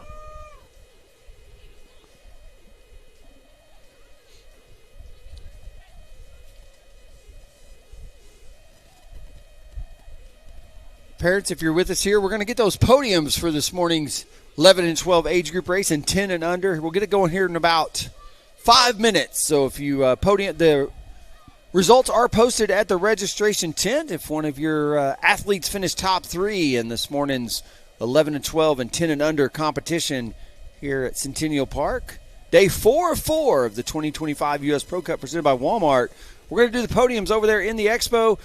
There's no longer a backing on the podium. There isn't a podium backdrop as that got blown away this morning in what was 50-mile-an-hour windstorm that tore through the venue here about 5 o'clock in the morning. But, again, shout out to the course crew and the venue crew for rebuilding this place. I will tell you, this fence was all turned sideways and on its side, and place was a wreck. And so just give shout out to the crew. If you see somebody out here working this weekend, give them a high five because they've been hustling all weekend long. We've built and rebuilt this event venue several times throughout the week as the wind just wreaks havoc across this south central region part of the United States, and really unprecedented I don't know now. I think we're 10, 11 days into this windstorm.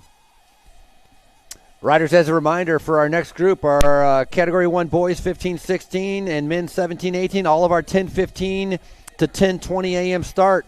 Your staging is on the inside of the course behind the officials' tent. Again, behind the officials' tent, this is where staging is for our 10-15 to 10-20 a.m. waves. All right. That's Logar in second place, trying to be able to track down, but an excellent ride by her. Linton's already up the road by herself, and so 15-16th, Linton attacked. Right as soon as she came through with one lap to go, Linton attacked. We're going into that single track, and she managed to be able to get her way. Again, this is a portion of the race course not featured yet this week, and so they drop down into the woods. This is a bonus descent off the north side of the mountain here at Centennial Park, mountain we call Millsap Mountain here in Fayetteville, Arkansas. They'll drop down and come back up a final time. They'll go over that flyover you saw featured in this weekend's UCI XCO competition. Frankie, I'm going to step away. I'm going to let you call this exciting finish in this junior women's 15, 16-year-old race, and I'm going to get these podiums underway, folks. Once again, we're about 5 minutes away from doing podiums here at the event venue for our junior boys and girls in that 11 to 12 and 10 and under age group race. If they finish top 3, head over to the expo now.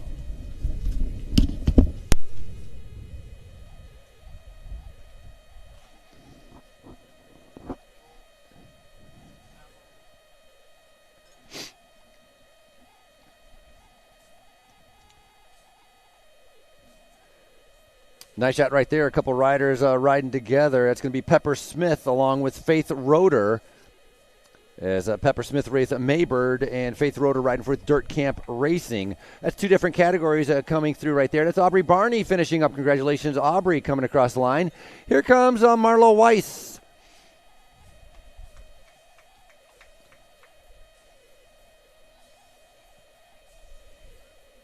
Samantha Weaver, all done. Congratulations, Samantha, on finishing up part of our 13-14s, coming out of the West Michigan Coyotes.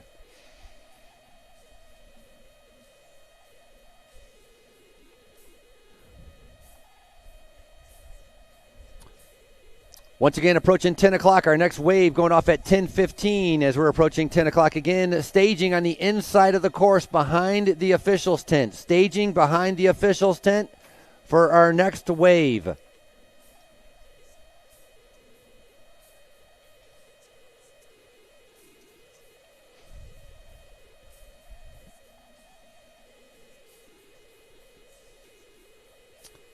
Maya Gurul, we're taking a nice shot there in that black and pink fun development team out here, riding in our 15 to 18 age group.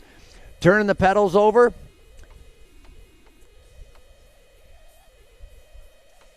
Got that toes down. Could probably lower that saddle a little bit, but somebody else will figure that out for her. This one's off in no man's land.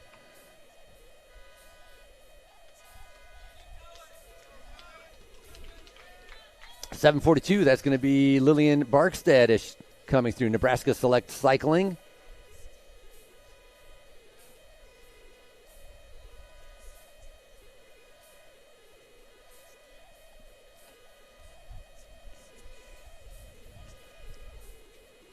Donovan racing in that orange jersey, trying to get a little bit of momentum to get over some of those flyovers, trying to take advantage of that tailwind too. Remember, the wind is still blowing, very blustery conditions.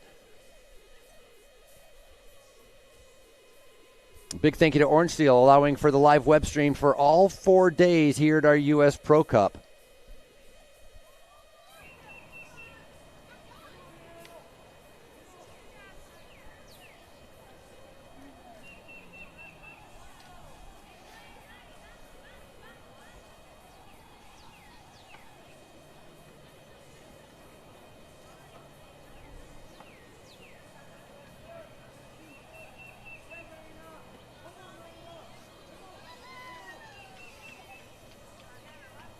That's Molly Michaels finishing up with their 13-14.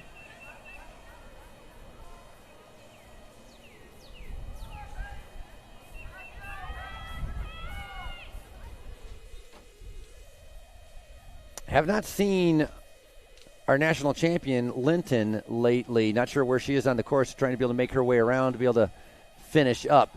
That's a nice shot of our chase group. Remember the Bear National Team riders? They started on that front row, and this is our chase group coming in. This could be like 3rd, 4th, and 5th. I'm going to assume Logar is still sitting in 2nd place. I think Morozovic is going to be part of this group. Silva is going to be part of this group as well.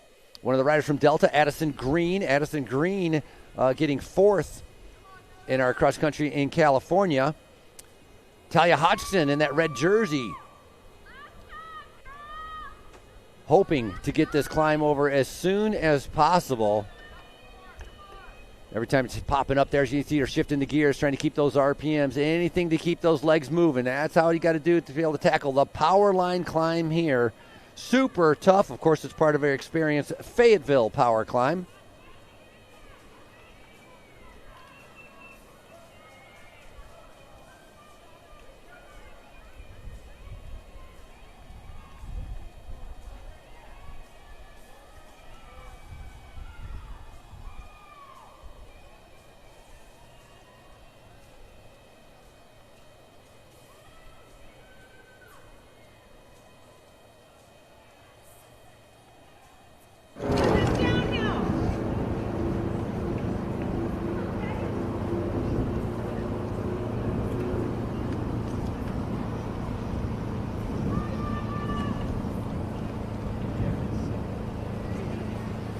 Get her, Faith. You're in this fight. You're in this fight. Let's go. Go get her. Go get her. That's it. Okay, you're doing great.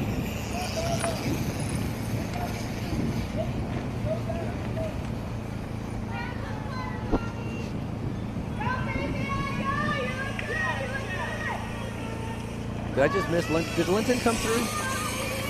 Ada Linton coming through, winning here. Bear National Team.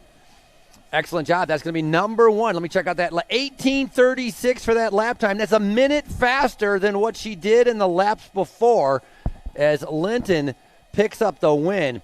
She won in the short track and doubles up, winning in our cross country. Now, Raynar Logar waiting for her to be able to come through. There's Logar coming in with a 2nd place. So excellent job. Logar had managed to be able to stay with Linton for a little bit, but then coming across a great time also with a 19:13.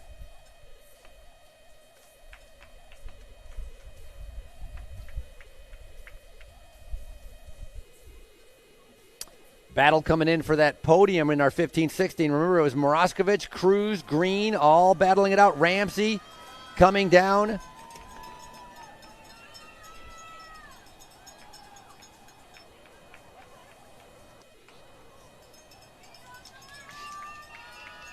So Leah Morozovic coming in. That'll put her on the podium. Also, we have Nora Cruz. And then Nora Clayton from Texas Devo team. Talked about her moving up a ton, starting off 33rd in that call-up list, moving up and putting herself on the podium in 5th place. So congratulations.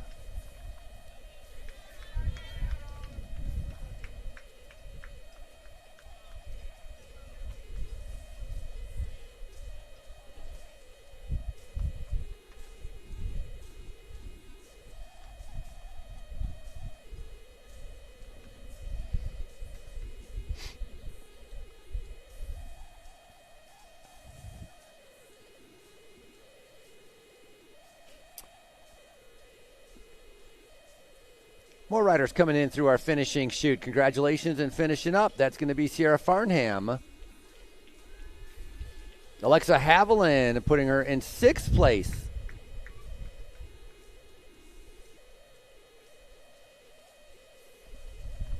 Unofficially, Genevieve Erickson, who came through, winning our Category 3 in our 15 to 18 age group.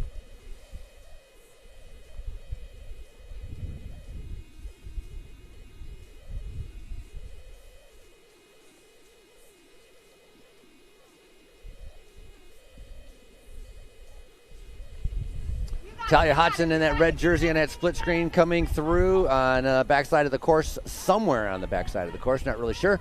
Power line climb for some of these other riders, and while they remain out there, other riders coming across the line and finishing up as Katie Butera.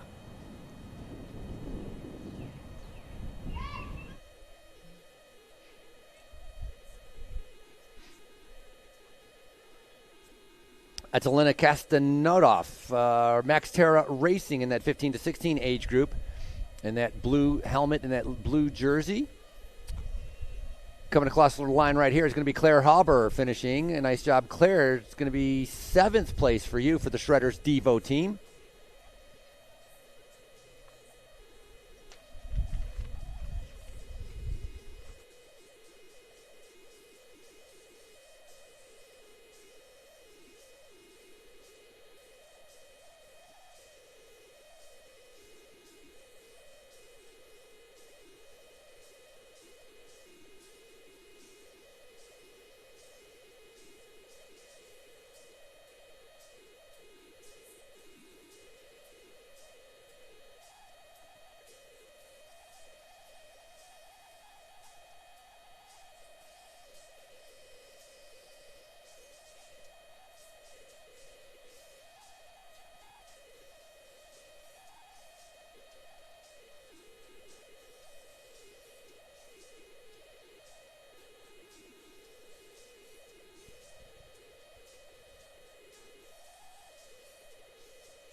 Once again, riders into staging area. Riders for our 10 o'clock, 10:15 to 10:20 to the staging area. Junior boys 15, 16, 17, 18.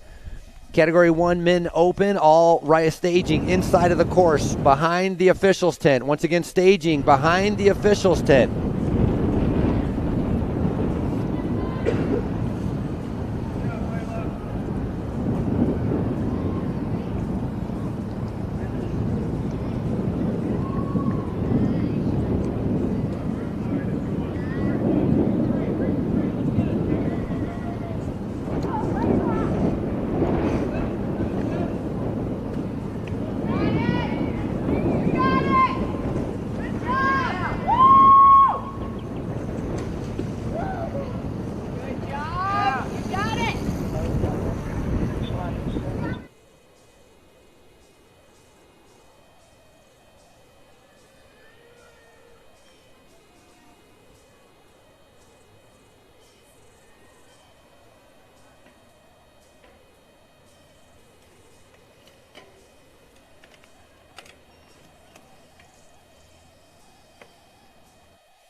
Underway right now is our big group of riders have taken off right now, waiting to be able to see what's going to happen. Again, they're doing, I think it's 4 laps. All of our next categories, all doing 4 laps as our different waves are getting ready to take off.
Who?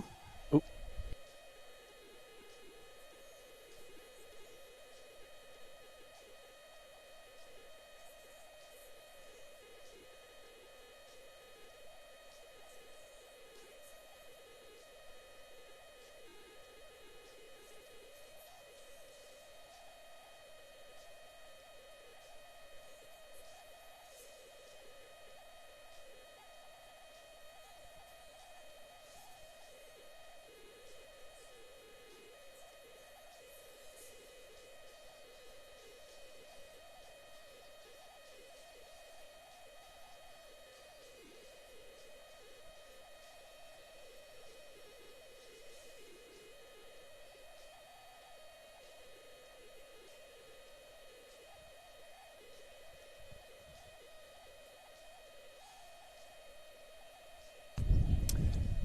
Once again, you can see those flags blowing, very windy, letting all of these waves getting sent off us, or just remaining a little bit quiet so our officials can communicate with our riders and the different waves as they're going to be heading out on course.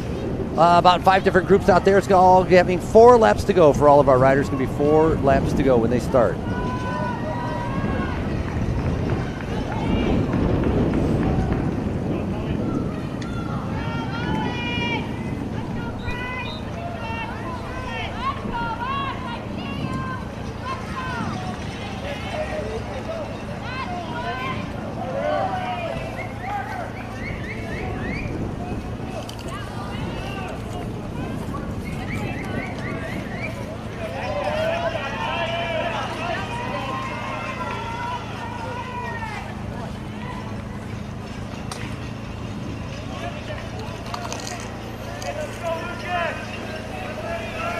On the screen right now with that orange jersey, Donovan Racing leading our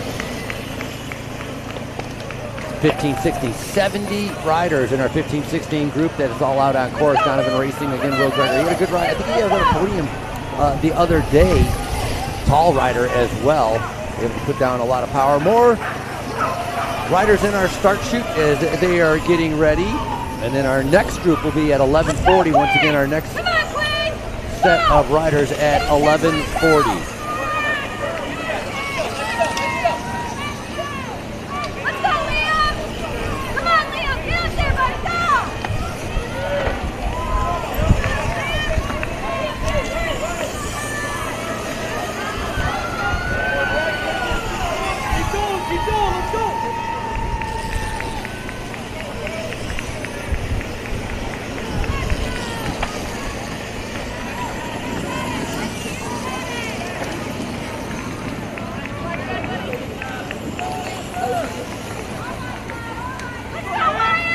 Another heat behind me just coming out the hill.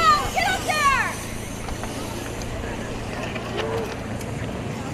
I got like 10 over in a second. I'm going to slowly go over. Just coming up the hill right here to my right.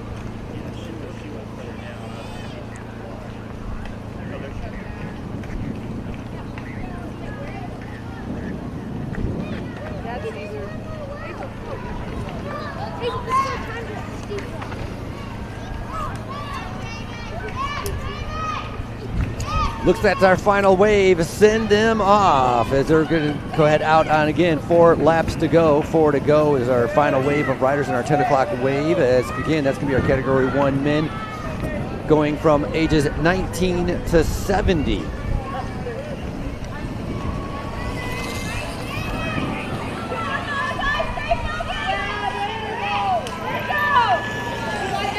You gotta get it!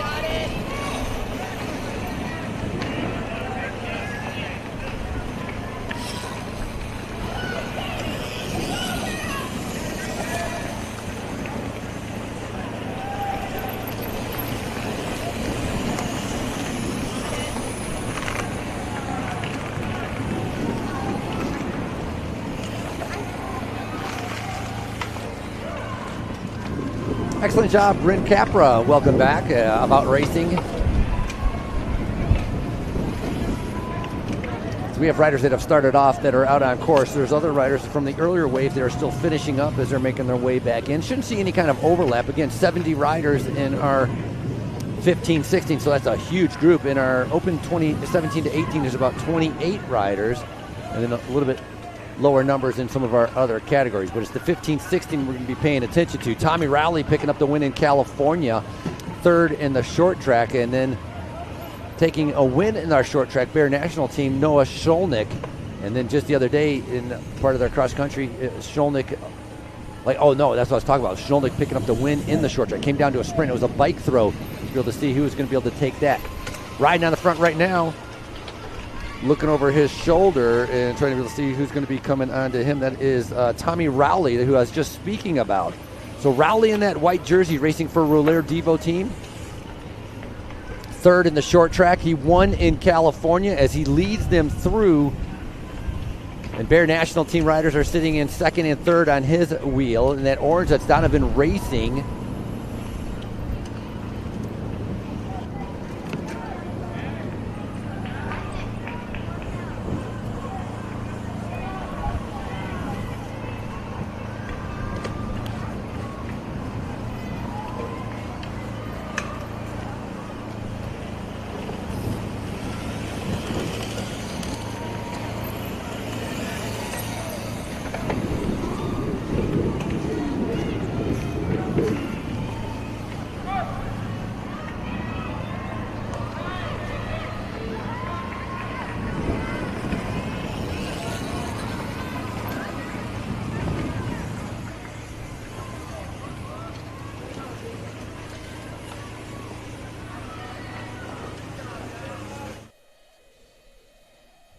Windy conditions here as there is U.S. Pro Cup day number 4. Once again, our live web stream brought to you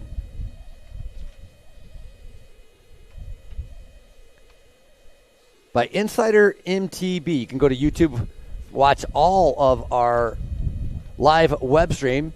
You can watch it live or watch it afterwards. Afterwards, you can go back and be able to watch yourself doing the bike race here on InsiderMTB.com. You can find it on YouTube. And a big thank you again to Orange Seal. Make sure to thank your sponsor. Put in a good word. Go by and buy yourself some Orange Seal tire sealant, designed and produced by cyclists just like yourselves. Won't corrode, will last longer than other sealant. It's all about Orange Seal.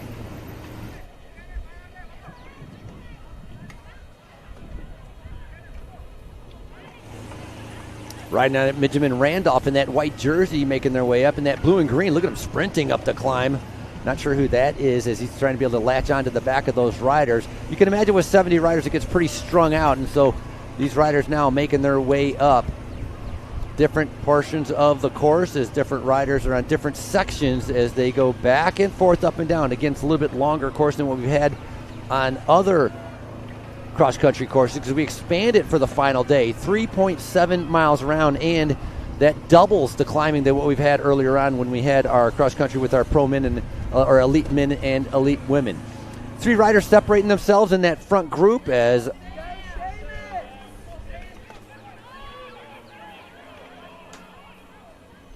that's going to be Tommy Rowley on the front, and then Bear National team riders as well. Schnolnick has found himself in there, the winner of the short track, sitting in 2nd position.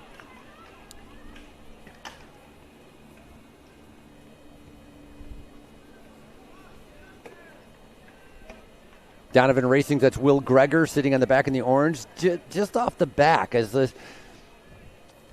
He's like there but not there, but I think it's going almost by purpose. He's just kind of pacing himself and just riding at a tempo that he's comfortable with.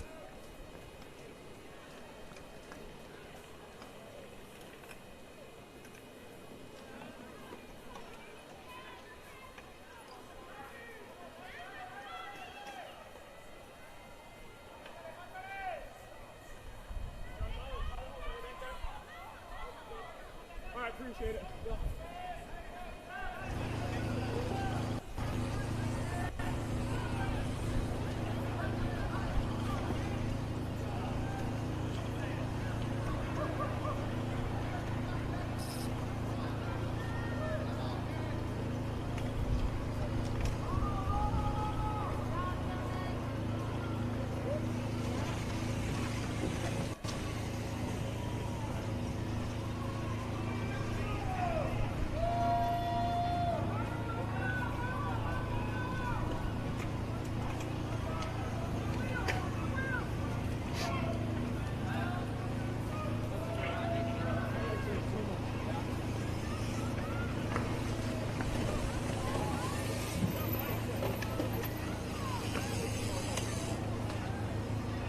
Nathan Douglas in that blue jersey, one of those riders in that massive group making their way up that power line climb. You can see some riders getting ready to be able to come down and getting ready to reach to the Orange Seal Moto turn, or Moto corner. A little bit tricky as we've seen some riders crash in some of our earlier categories. Not today so much, but on some of our other days. It's very dry, dusty, a lot of ruts, and it's a steep little fast downhill. You got to be very careful on there as lots of riders making their way around.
Trying to get some numbers and be able to see who some of these riders are. Again, 70 of our riders in our 15-16 that are out there, and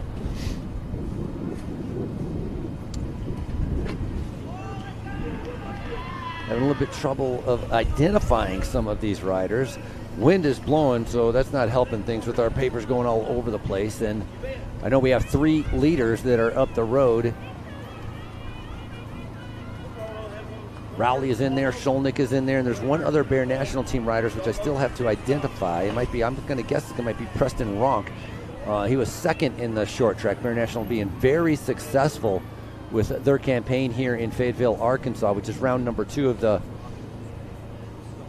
U.S. Cross Country Open Series, and that is presented by Orange Seal as well. Right there on the attack right there, that's Greg Gaeta.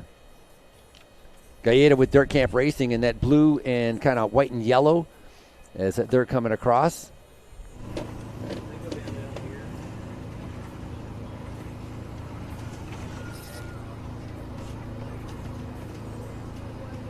Definitely a benefit to be able to be riding with someone and be able to take turns riding in the front, trying to be able to battle through the wind, or even just trying to be able to get a little bit of a draft. And it's just more enjoyable than being out there by yourself. You know, you can go train by yourself anytime, and that's the point of coming to a bike race, is to ride with some other people. Obviously, you want to be by yourself when you get to the end. There's a shot of our leaders right there in our 15-16 on the flyover.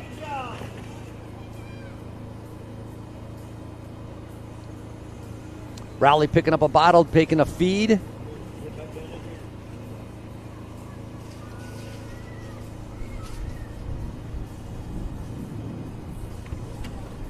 So that is Preston Ronk, who is sitting in the back right there. So Ronk picking up a second at the short track, and then Noah Scholink winning the short track, and then Tommy Rowley finishing third in the short track. But Rowley, as I had mentioned, he was your winner in California. In California, Rowley ended up picking that win. It was Prant in second place, Kirsch in third, and then Malheim in fourth. Going to figure out what kind of lap times these riders are going to end up having when they come around for our finish line. More riders coming in and finishing. Katie Blair, congratulations.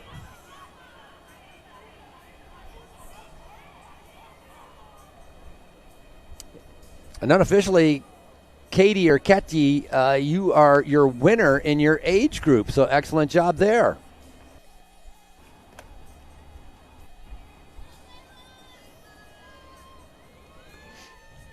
Layla, we got the cheer squad going for you. Welcome back. It's Layla Ramsey.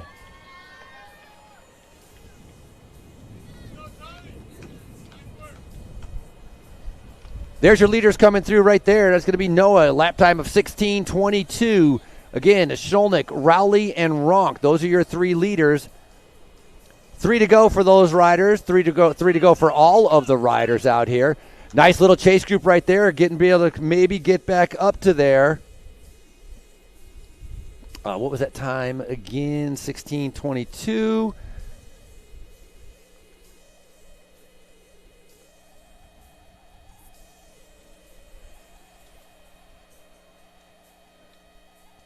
Lucas Kirsch in a chase group with Will Greger. Will Greger from Donovan Racing. Lucas Kirsch, Rouleur Devo team, third in the California. And they are only 14 seconds back as Greger and Kirsch are together. Then another 5 seconds back is Benjamin Randolph that came through.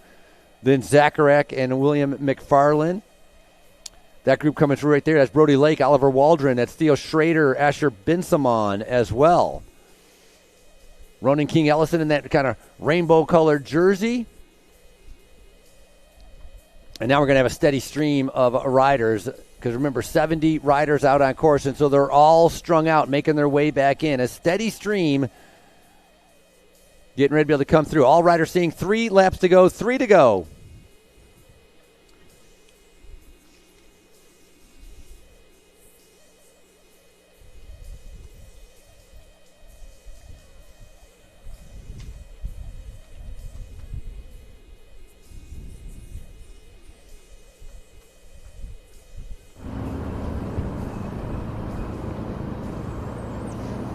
More riders coming down the chute. Rockwell Alexander, Brayton Maybe, Dario Nito, Cooper Johnson is in this group as well. Sam Anderson coming through, sitting on the back in that green jersey. That's Sam Anderson. Parker Crane with the Athletic Mentors in that black and yellow. Good to be able to see him. Bryce Ferguson, Maddox Troman, Edward Full. These are all 15, 16. Now behind them, then we're going to have some of our other age categories that are going to be coming through.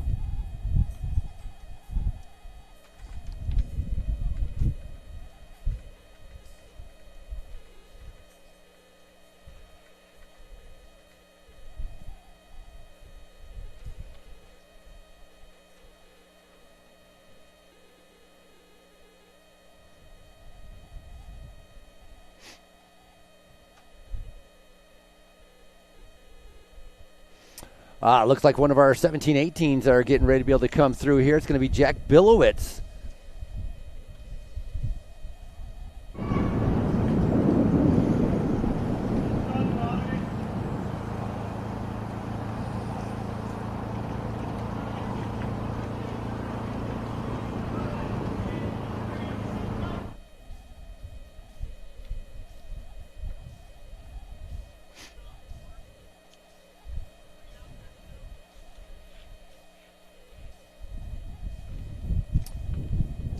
That upper left-hand corner, there's riders that just came through the start-finish line, whipping around that turn as they get ready to dive down. It goes into single track, has a little bit of descents. Positioning is pretty important on that section of the course right after our start-finish line. More riders coming through. Again, they're all seeing 3 laps to go, 3 to go.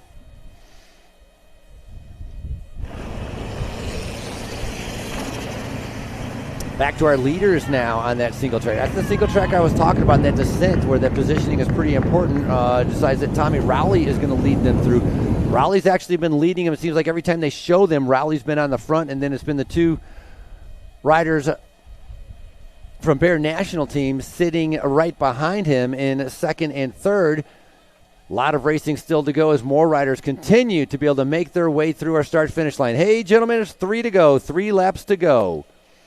Combination of different riders, and our 17-18s now are coming in through here along with our 15-16s.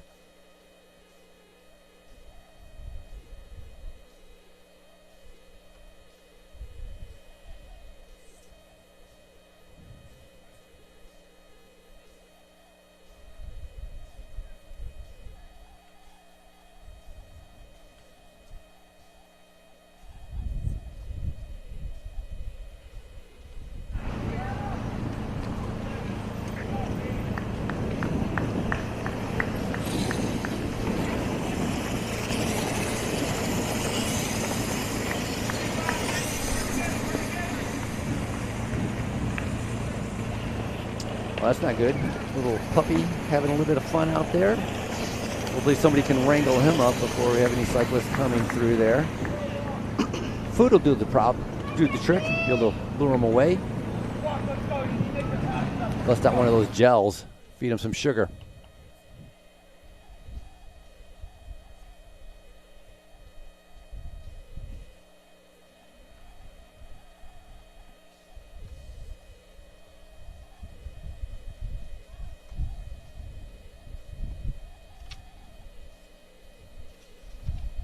Coming through right there, leading, and that's going to be Samuel Marsteller as Marsteller dives down. Marsteller's in at 19-29. Malamite Byron Health Healing, that's the name of his team.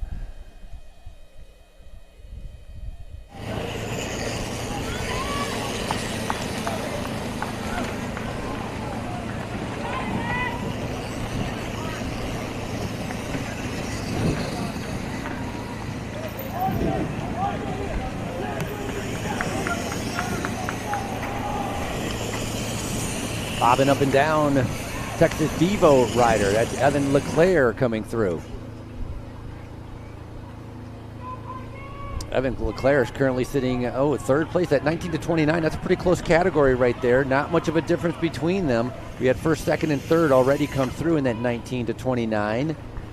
That's our leader, Brian Johnson, in our 40-49 as he comes through. Johnson leading them through. McGrill's Racing.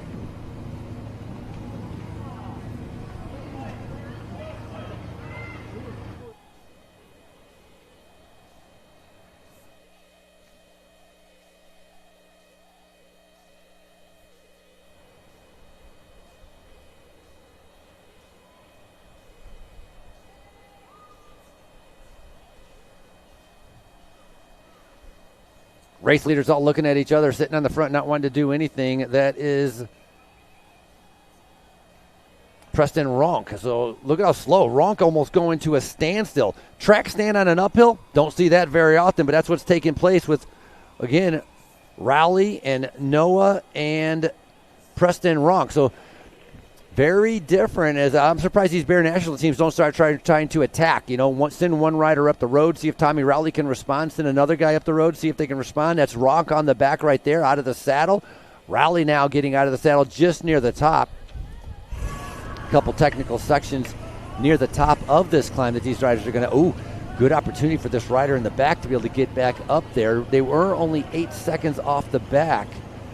Gonna have to scroll down here, see if I can get to see who that might be. I'm gonna try to figure that out for myself, really.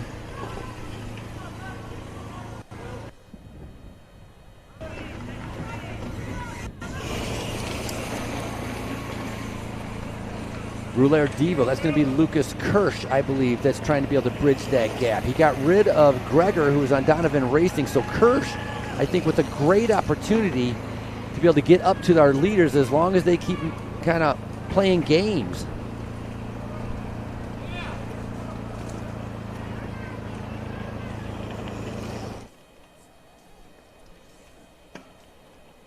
Kirsch had a good ride when he was out at California, getting a third place out there.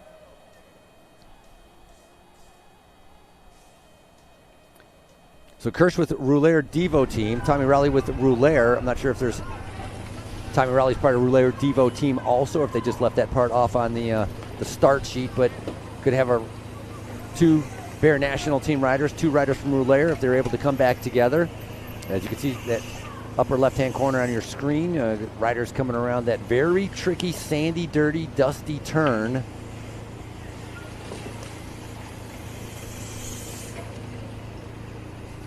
Blue jersey there coming up the inside of that corner there. That's going to be Owen Duty as he's making his way up. Duty racing for the Wii development team.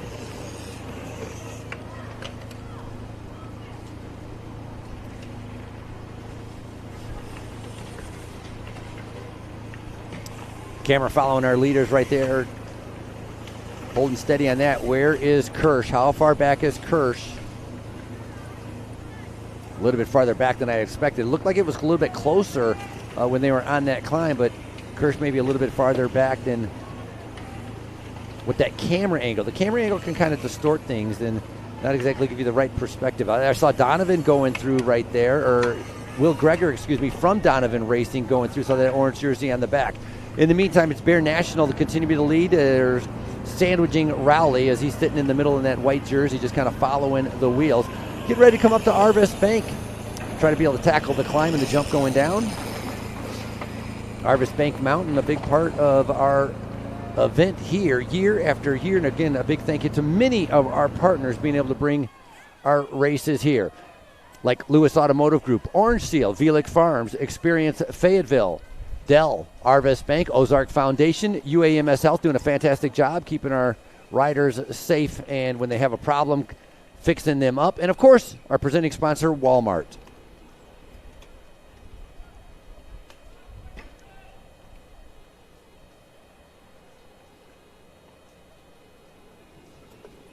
Blue jersey on the back, swinging that bike, Andrew Parrott. He's got the bike swaying back and forth, got the wheels going around, the red jersey right there that's leading up there. That is going to be Matthew Dickens with Free Fly Elite Endurance.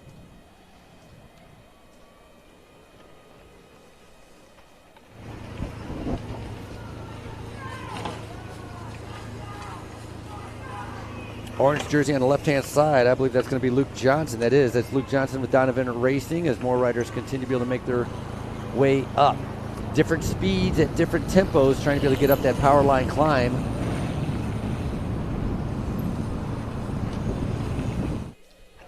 That was our chase group they were seeing on that upper left-hand side. Rider sliding out there at the bottom of the climb, getting ready to be able to hop back on his bike and get going. So a little bit of bad luck taking place for Benjamin Warders. He's with that Coyote Devo team, but luckily he just slid out, got a little bit dirty, has hopped back on his bike, so not much of a problem for Benjamin Warders. He continues on. Just saw a shot of Greger from Donovan Racing in that chase group. He's definitely not by himself. He does have a little bit of help, so they are trying to be able to get up to 3 leaders. Again, 3 leaders are up the road, 2 riders are trying to be able to chase, and 2 riders behind them as well.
All these riders coming through, remember they had 4 laps to go. When they come around, it's going to be 2 laps to go, waiting for them to make their way. 3.7 miles is the length of the circuit. A little bit more climbing than what we've seen in some of our other courses. They've had to extend this and a little bit longer. Previous course was just under 3 miles in length, and this one, in order to be able to put on the multiple categories and give a lot of opportunity for all the amateurs that came out here to Fayetteville to be able to participate in our U.S. Pro Cup, had to be able to lengthen that course. There's our leaders right now as Rowley now out of the saddle. That's a big attack right there, trying to be able to just keep the momentum over the top, trying to be able to get a gap. But remember, we talked about him winning in California, getting a 3rd in the short track as well right here. And so picking up a feed, making sure he's got a clear shot, and the Bear National Team riders working very well together to try to get up to him. Again, that's going to be Noah Sholnick and Preston Ronk.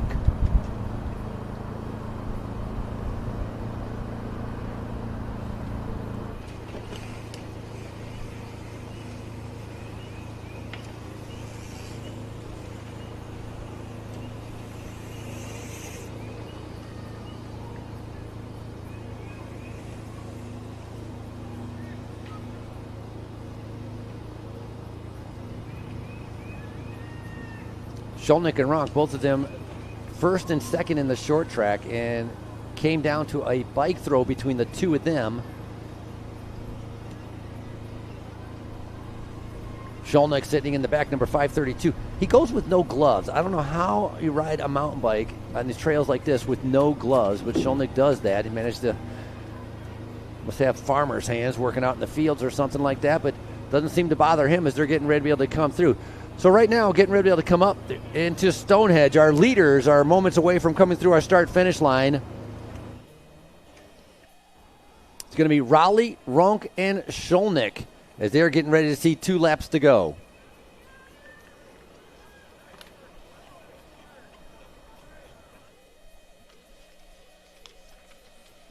Two to go, riders, 2 to go. Those are your 3 leaders right there.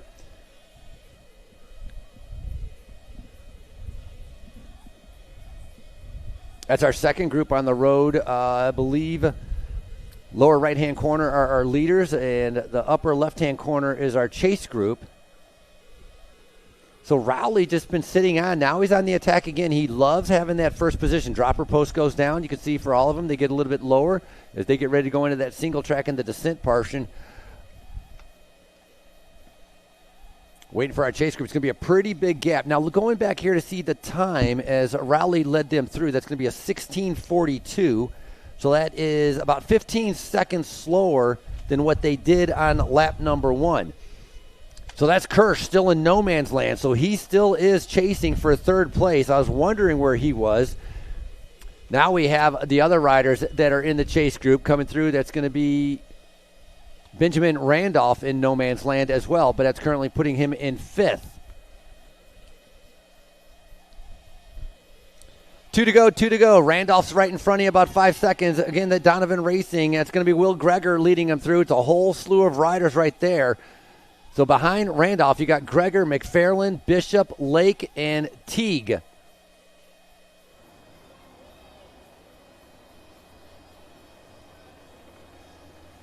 That group of riders with Park Bishop, Brody Lake, all moving up 5 positions in that last lap. Ronan King Ellison getting ready to come through our start-finish line. He moved up 7 positions last lap, so excellent ride by him. Lucas Miller's with him and James Malham as well.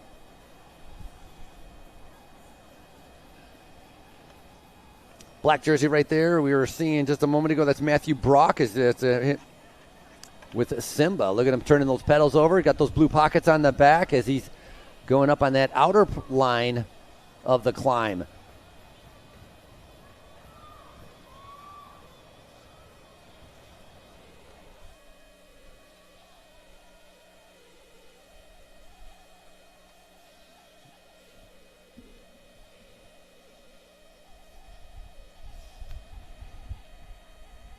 Start-finish line right there. That is going to be Quinn Ebner and Theo Schrader and Reed Pfeiffer. That's Matthew Dickens trying to be able to get back up onto those 3 leaders just in front of him. He moved up 7 positions last lap, so Dickens is on the move. He's in top 20 as well. Remember, 70 rider started. Top 20 is pretty darn good.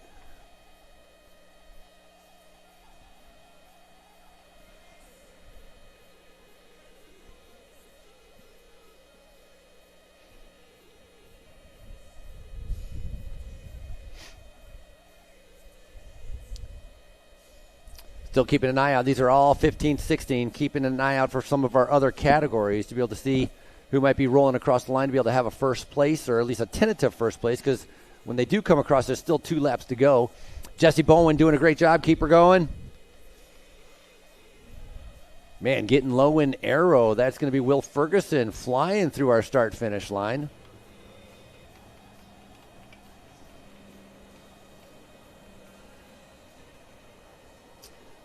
Blue and green, that's going to be Caden Martin, Root River Youth Cycling. Caden just holding that steady tempo, just turning the pedals over, just making sure he gets to the top of that climb. As Martin doing a fantastic job out here. A lot more elevation than some of our other courses here at our U.S. Pro Cup, as we have about 5 different categories all out on course right now. Oh, sneaking through there, Isaiah Culbreth coming through, a leader in our 17-18. Second place, that's Jack Billowetz coming through second place in our 17-18. Great ride by him as well. I was keeping an eye on there, and so we have 2 of our riders in our 17-18 that have come through. The rest of them are still our 15-16. Yeah, I can't believe how much faster that is. That was never fast. Yeah. Like, usually you have to go around the right side of that street.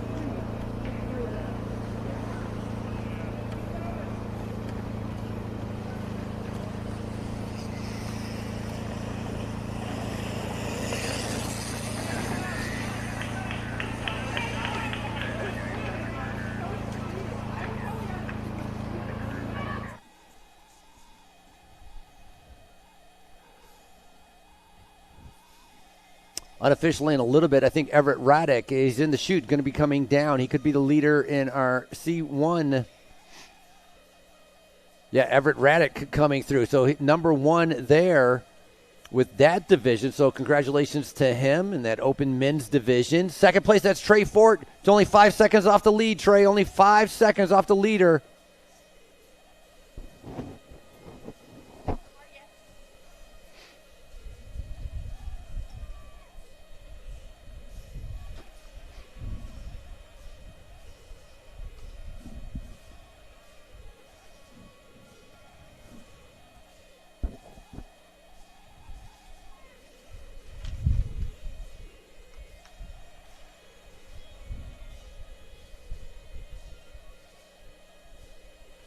He's my maid of honor.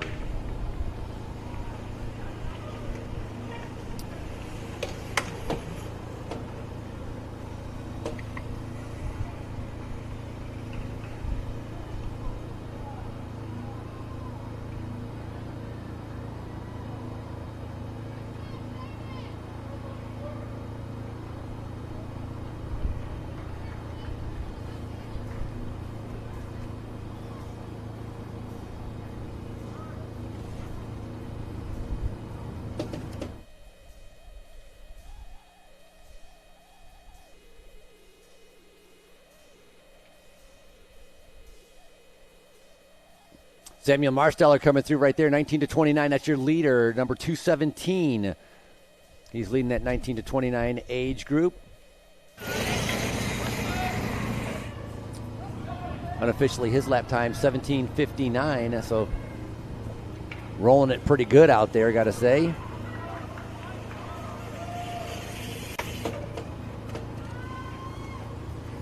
That's Jack Brown, second place, 19 to 29. So good job, Jack. That's only 14 seconds off the lead for our 19 to 29. So going to be able to see if Jack Brown can be able to make his way around. They still have, I believe everybody coming through here is 2 laps to go, waiting for our leaders to come around when everybody will start getting the bell with 1 lap to go.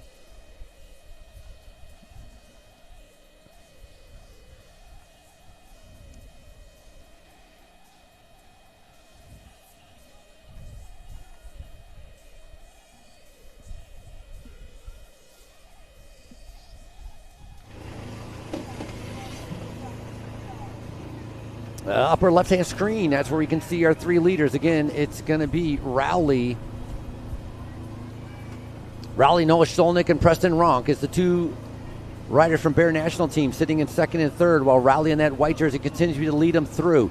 On the climb that we're seeing right there, that is going to be Lucas Kirsch. That's your chaser. That's your first chaser on the lower right-hand turn, or right-hand screen.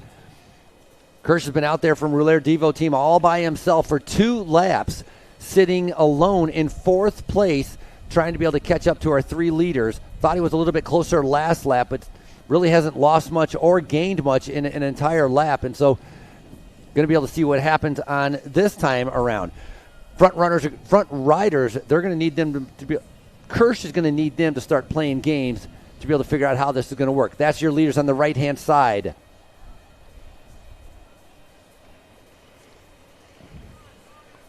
So your cross-country winner from California, white jersey, Rowley, sitting now in 2nd place. Is a little bit of an attack from Bear National, more like getting the momentum to be able to try to get this climb over. Now on the right-hand side, that is going to be Gregor on Donovan Racing in that orange jersey. And I believe unofficially 1, 2, 3, 4, that's going to be like 5, 6, and 7 possibly for those riders. So they're like the 3rd chase group out on course right now. Upper left-hand corner of our screen, you can see is our 3 leaders continuing to be able to work together. How long would they continue to be able to work together? Bear National has not tried to attack each other. They're still just kind of moving along. Fatigue's going to start setting in. 4 laps of racing. It's almost, 3.7 miles around, so it's a little bit under 4 miles around. So 4 times 4 would be like 16 miles of racing on these circuit tier. Tough rock gardens and dirt sections, obviously uphills, downhills, single track, a little bit of everything, and that's what Centennial Park is all about. It's a purposely built cross-country mountain bike course right here in Centennial Park. No Glove Sholnick on the front right now, continuing.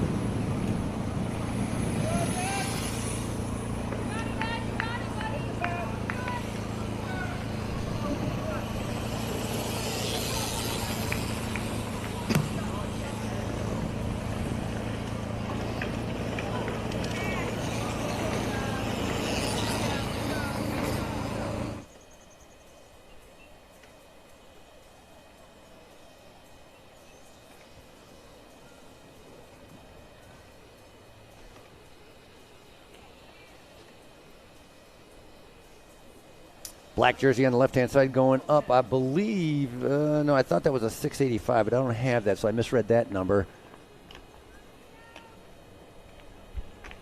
Could be Eden Taiga in that blue jersey going up. Ooh, I don't know what happened to that rider going backwards right there. That's Luke Johnson. Luke Johnson with Donovan Racing in that orange jersey. A little mischief. That's what can cause to be able to kind of flounder out there. Blue jersey once again going up that climb. It's going to be Duty, Owen Duty. He's leading up that huge group right there. That's the same thing he was doing last time. He was the first one on the front of that climb as Duty continues to be able to push the pace. Got about 5 riders in tow right behind him. Left-hand side, James Malham in kind of that blackish jersey. He's a rider for Dirt Camp Racing. Out of the saddle in the pink and white, trying to be able to do a good ride. I was saying that blue and green earlier as well. Turning the legs over, Parker Bishop in that pink jersey doing a fantastic ride. Oz Development Team.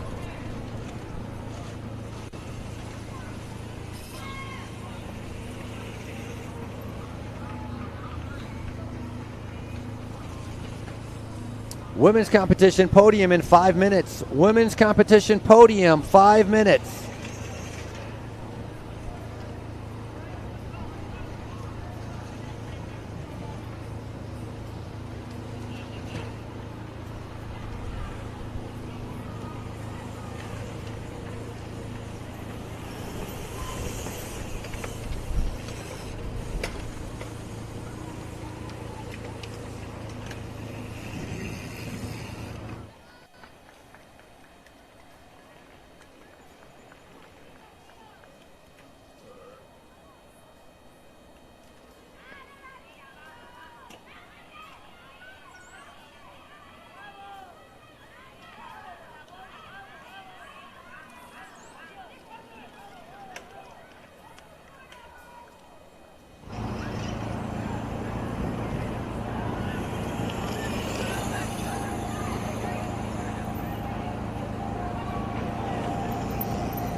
had to step away for a little bit, trying to be able to get confirmation that when our leaders come around, it's going to be 1 lap to go.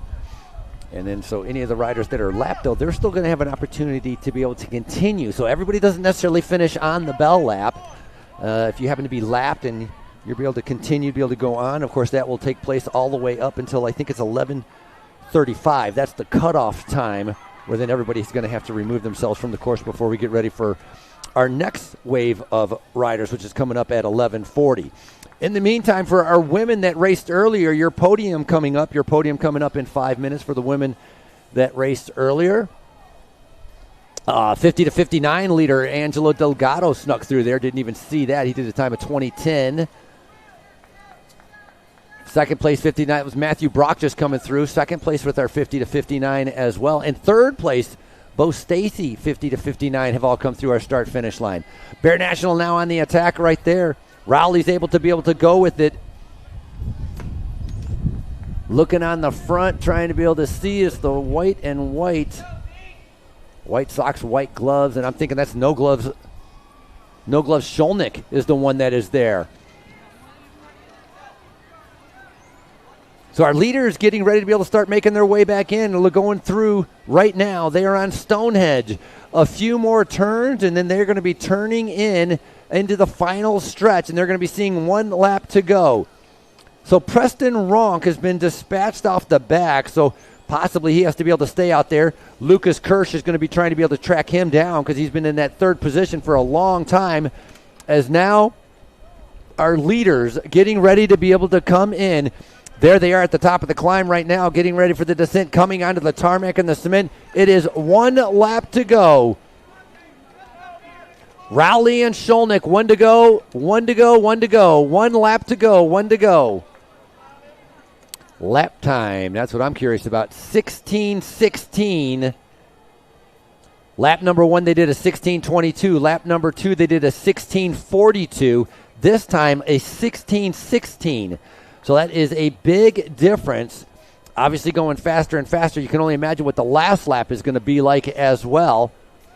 So Ron came through 6 seconds behind, trying to be able to catch up to the 2 leaders. So that's not that far off. Now the big question is Kirsch going to be sitting in third. Still in no man's land, trying to be able to chase down these guys all by himself. Kirsch, you got to remember, has been holding off about a group of 5 that's been sitting right behind him for about the last 2 laps. Lots of racing still to go, and they come through with 1 lap to go. 3.7 miles around as that wind continues to be able to blow. And again, 5 different categories out on course right now.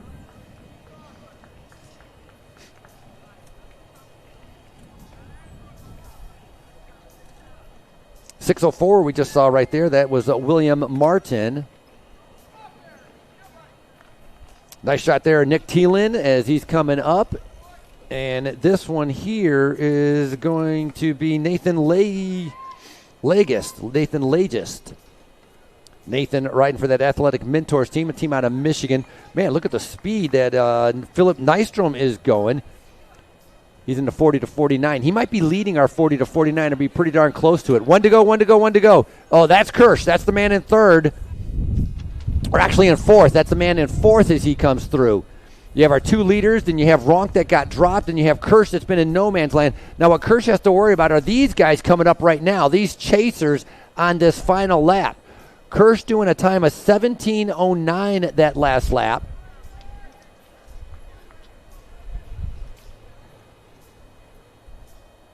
So that's McFarland and Bishop. Pretty much doing the same time as what Kirsch did. Those 2 riders doing a 17:10, Kirsch doing a 17:09, so pretty much the same time as McFarland, Bishop, Randolph all come through. That's your top 7 in our 15 to 16.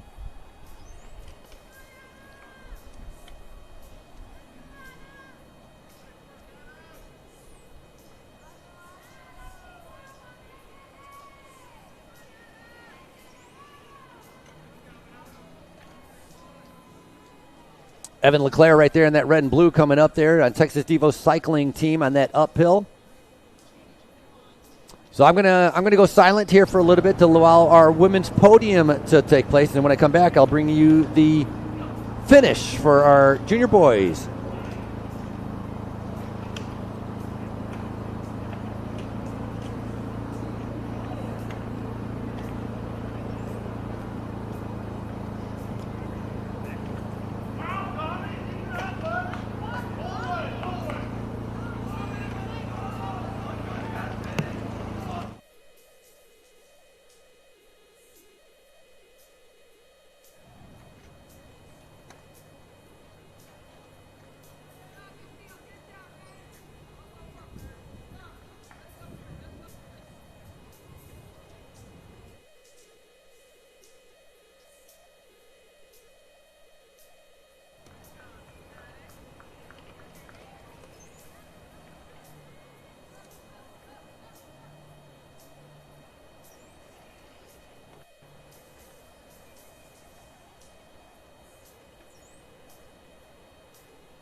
All right, our podium finishing up. Congratulations to all of our winners, all of our podium positions, and for everybody that came out here and raced. They're definitely very much appreciated, taking the time and resource to come out here and participate in the U.S. Pro Cup. Looking like we had a little bit of separation as Rowley, I think, has dropped back into second place, and No Gloves Sholnick, I think, has now moved into first, going right by himself.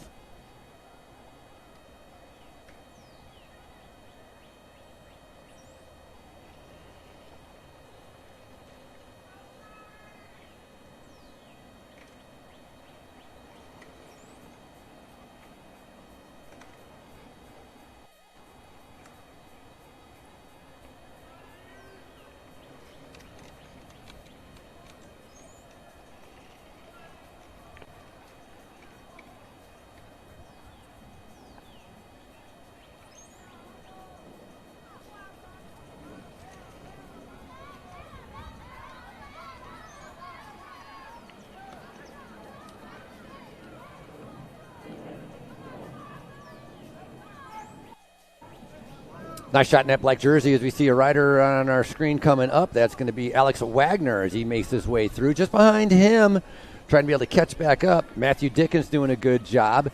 And again, in our leaders, got a little bit of separation. It's going to be one by one. If you've seen that, Kirsch was sitting in third. Now we have, well, actually, Kirsch was sitting in fourth because now we have what we have in the front. Tommy Rowley sitting in second because No Gloves, Noah Sholnick finding himself on the front.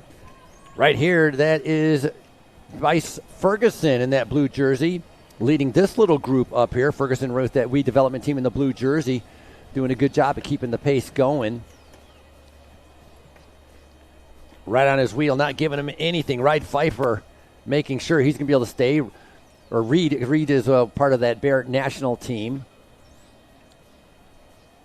And on the back right there, Matthew Dickens in that kind of maroon jersey now going around the outside, trying to be able to get up to over the top of the climb. Waiting to be able to see kind of a chance to be able to see where our leaders are. I'm not really sure where that is right now.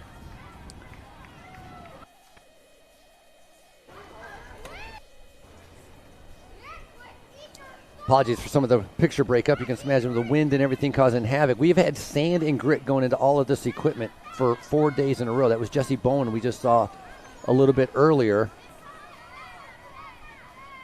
Here's Cooper Johnson looking like he's having a good time. Look at the right-hand side, man, drilling it in that Roulaire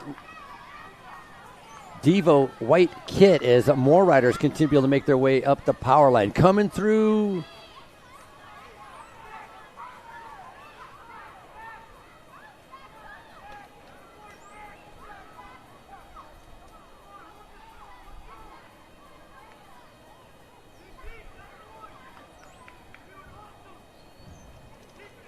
That's Evan Tattle in that blue jersey coming through. Then we have right behind him, that's Will Ferguson we talked about in that purple jersey. So you can see earlier, they go up the hill, they fly down the hill, and then they turn around and pretty much come right back up it. Lower right-hand screen, that was trying to be able to get as much momentum. That was Tommy Rowley getting over that overpass as quick as he could.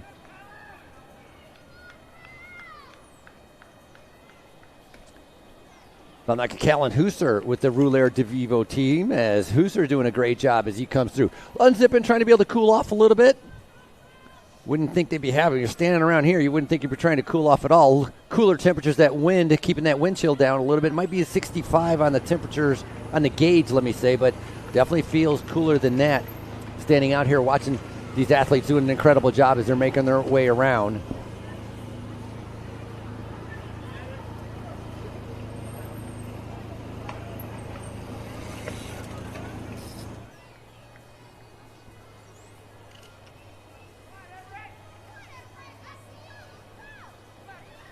Tommy Rowley's in the chute right now. So Rowley is the one that got away. Rowley is leading them coming in towards our finish. And your winner, Tommy Rowley, winning in California and coming back and backing it up right here in Fayetteville. Unbelievable. So Tommy Rowley picking up first place. Congratulations. Noah Sholnick now coming in. No Gloves Sholnick with a great ride with a second place. As Sholnick, we talked about a little bit earlier, winning the short track. Great competition. Rowley paired up with the two riders from Bear National Team. But Rowley coming out on top. Congratulations on that. Now we should have Preston Ronk getting ready to be able to come in. He should, if he hold on to third place, waiting to be able to see if he's going to be able to do that. And then behind that should be Lucas Kirsch. Remember, it's been one by one. This group completely exploded, and it's every man for himself out there.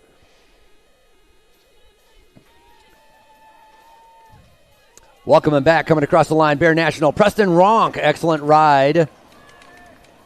Ronk finishing second in that short track, finishes up his ride. Oh, Tommy Rowley, let me see that last lap, 16:16, the exact time they did that lap before that. Noah Scholich with the 16:29, Ronk a little bit slower, as you can imagine. So that's going to put, unofficially, Ronk in third. Now in that white jersey, waiting to be able to see if Kirsch from the Rouleur Devo team as well is going to be able to hold on. He was in no man's land for about 3 laps, pretty much has ridden the entire race by himself. White jersey that you're looking at right there, that's going to be Raymond Kuziewicz. That number 678 as Raymond makes his way up that climb. More riders spread out all over the course. 5 different categories, all on course at the same time.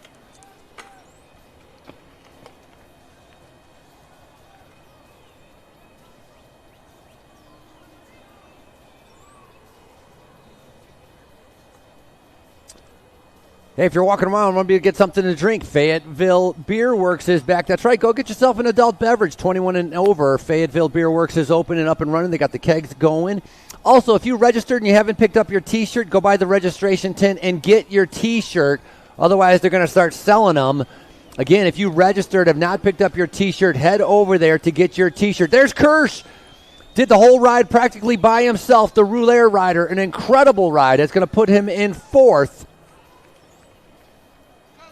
Now looking for 5th place.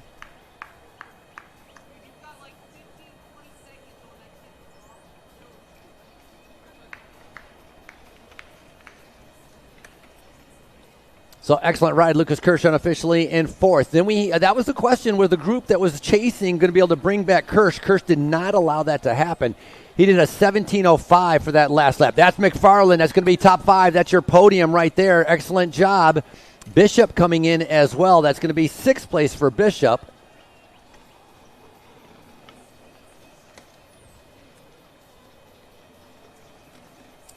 Benjamin Randolph, congratulations. Excellent ride out there.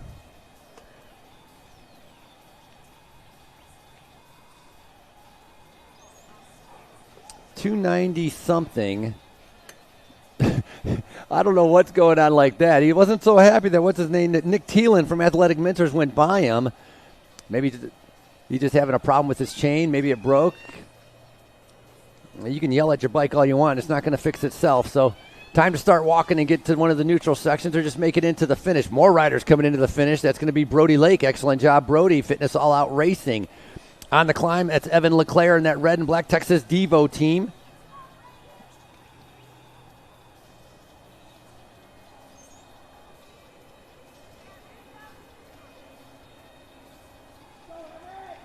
That wheel's not moving at all. Oh, I think that derailleur is jammed up into his cassette. Hey, excellent job. More riders coming in, going no-handed across the line. Eden Teague finishing up. That's top 10, so congratulations, Ronan King-Ellison, with a good one, 11th place as well. Carter Montgomery, who finished earlier, did a 16:55, so that was a flying last lap for Carter Montgomery. Moved up 5 places on that last lap to put him in the top 10. So excellent ride by Carter Montgomery. I just wanted to point that out as I noticed it. Rylan Zacharek coming in.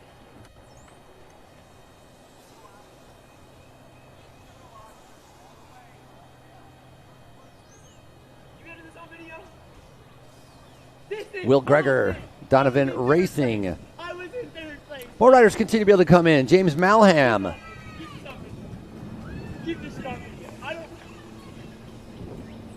Doesn't like being filmed, I suppose, but yeah, that derailleur is jammed up in there, not allowing that rear wheel. I mean, you come out here, you want to put in a good ride, and it just doesn't go well. And so I can totally understand the frustrations that's coming from this rider that is in the upper left-hand side of that screen. I'm going to put my focus back on our start-finish line, welcoming all our guys. Gregor came in, Malheim came in, Dickens, Miller, Pfeiffer, Ferguson.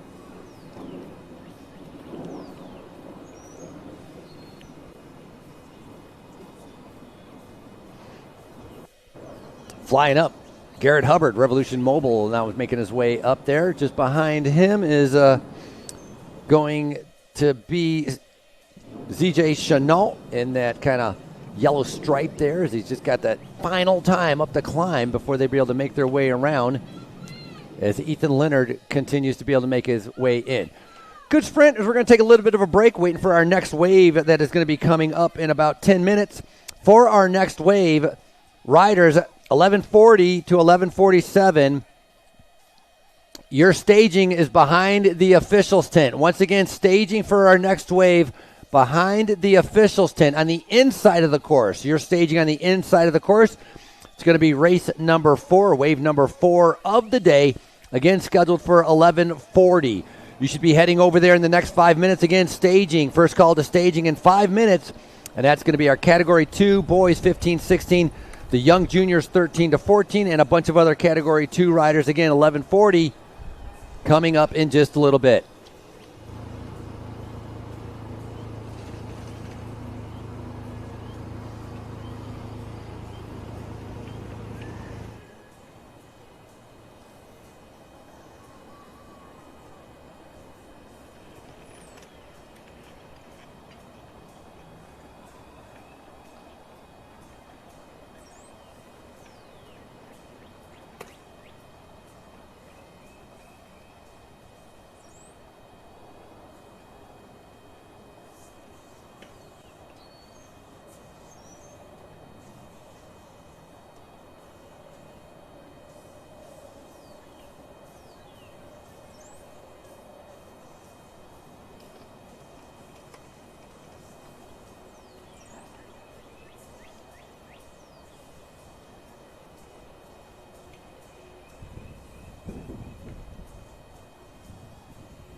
sales team is here to find you the perfect vehicle to fit not only your lifestyle, but also your budget.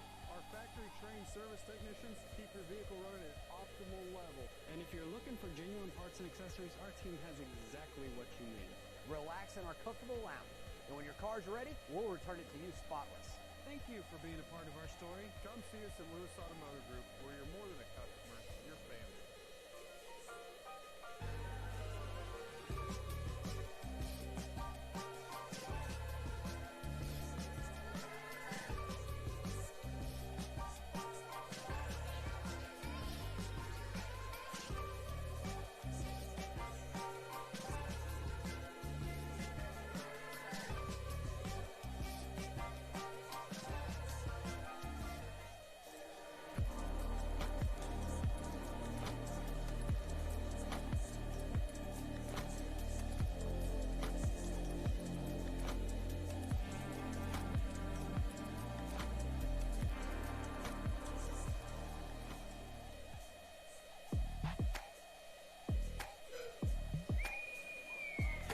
Podium here, Brian and Utah.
Lewis Automotive has been serving Northwest Arkansas for over 75 years and just getting started. Our knowledgeable sales team is here to find you the perfect vehicle to fit not only your lifestyle, but also your budget. Our factory-trained service technicians keep your vehicle running at optimal level. And if you're looking for genuine parts and accessories, our team has exactly what you need. Relax in our comfortable lounge. And when your car's ready, we'll return it to you spotless.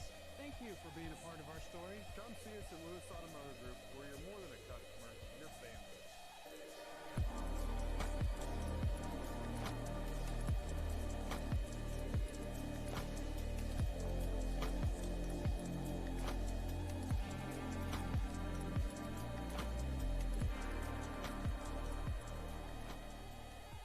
Lewis Automotive has been serving Northwest Arkansas for over 75 years and just getting started. Our knowledgeable sales team is here to find you the perfect vehicle to fit not only your lifestyle, but also your budget. Our factory-trained service technicians keep your vehicle running at optimal level. And if you're looking for genuine parts and accessories, our team has exactly what you need. Relax in our comfortable lounge. And when your car's ready, we'll return it to you spotless. Thank you for being a part of our story. Come see us at Lewis Automotive Group, where you're more than a customer, you're family.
Final notifications for our riders. We are moments away.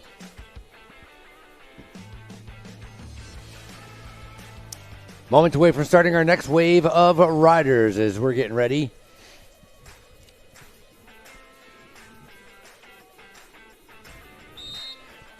Day number 4 of our U.S. Pro Cup. It's going to be our 15-16s underway. 55 riders on the line as we get them underway. 13-14 will be coming up behind them. 32 riders with them.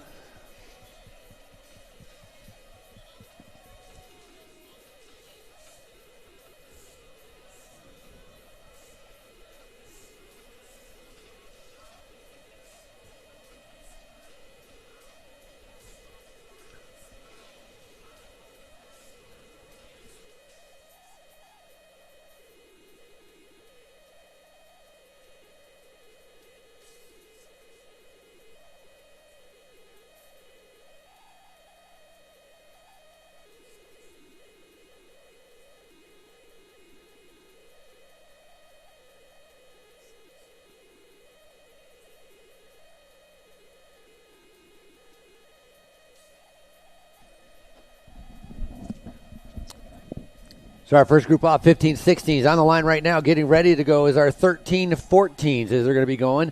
Looks like everybody's listed down for 3 laps of racing.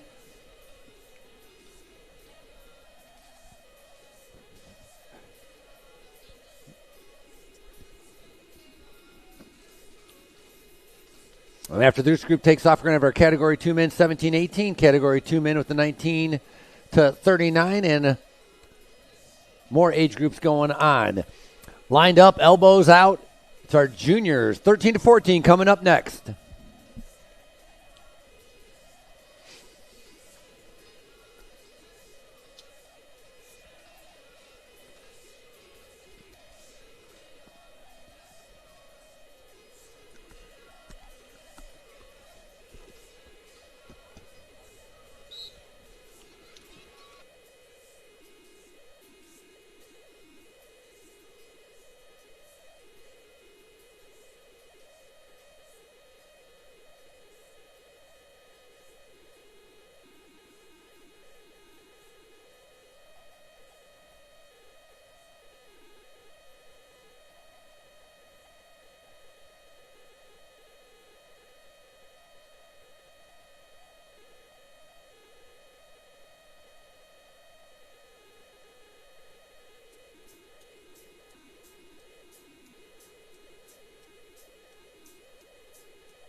Dylan's class, like, why didn't they at least let them do this? Like, they literally just all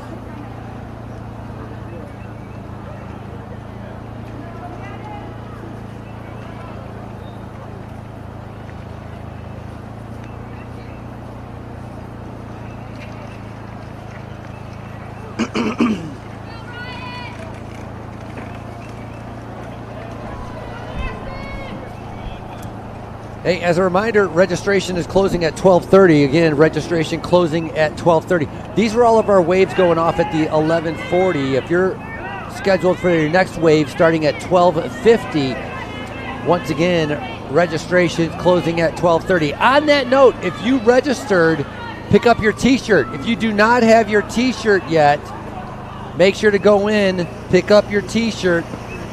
Also, we have T-shirts and hats for sale. You can go over there and get last chance to buy shirts and your U.S. Pro Cup hats.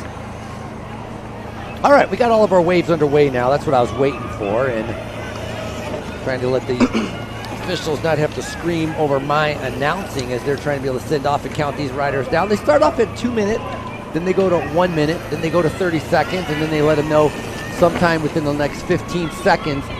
That is when the whistle will go to be able to start them. And so it's kind of the same countdown for every single rider that takes place out there. On the front right there, that's number 633, and that is going to be Alistair Marlowe. Just behind that, it's going to be Donald Smith in that, in that Athletic Mentors. 749, starting to be able to make his move up on there. That's going to be Christopher Hidgen.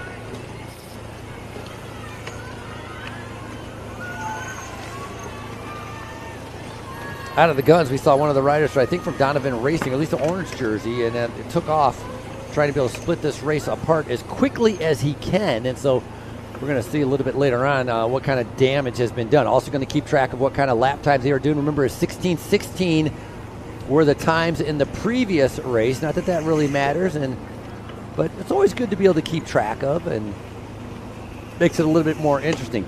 Put in perspective that the winner of our open category, like 19 to 29, almost 2 minutes slower than what our juniors were doing. So juniors absolutely flying out there. Look at these guys lined up, all tire to tire, wheel to wheel, coming up the climb. As that's going to be Joshua Henderson that we just had a left-hand side of that light blue jersey. The orange jersey making it Nolan Elkins as he's out of the saddle on the left-hand side, trying to be able to catch up to one of his teammates that's dangling just in front of him.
Oh, a little bit of a mechanical right there. As you can see, a rider running.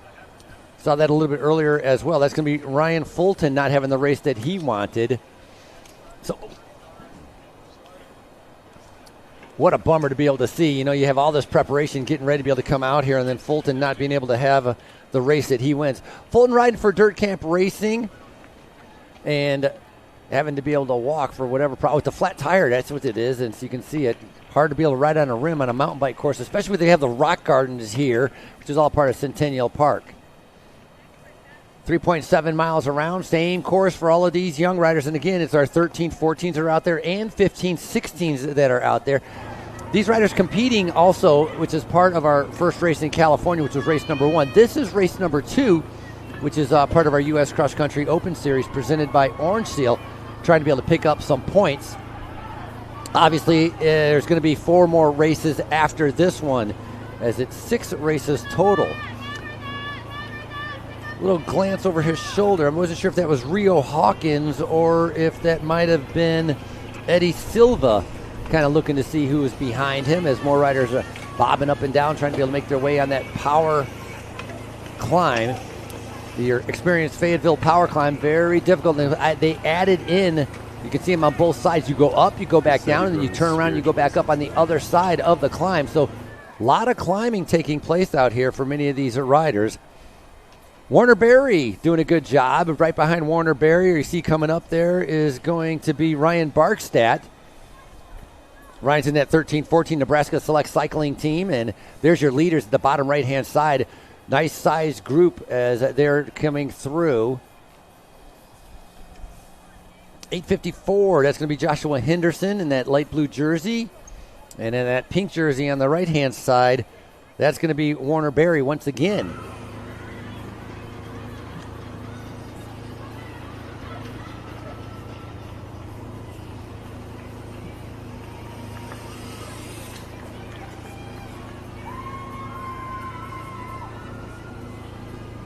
Leaders in our, I'm not sure if I think it was our 15-16 or 13-14, leaders.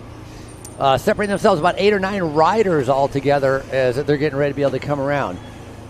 It's going to take them about 20 minutes, now maybe 18 minutes. I'm going to guess about an 18-minute first lap time, so it's going to take them 18 minutes from when they started to be able to get around and complete lap number 1.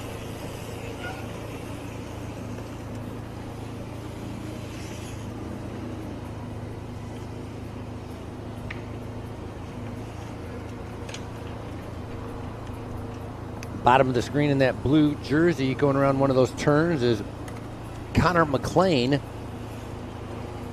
That's Jonathan Perez in that pink jersey on the left-hand side making his way. Sports Science Racing.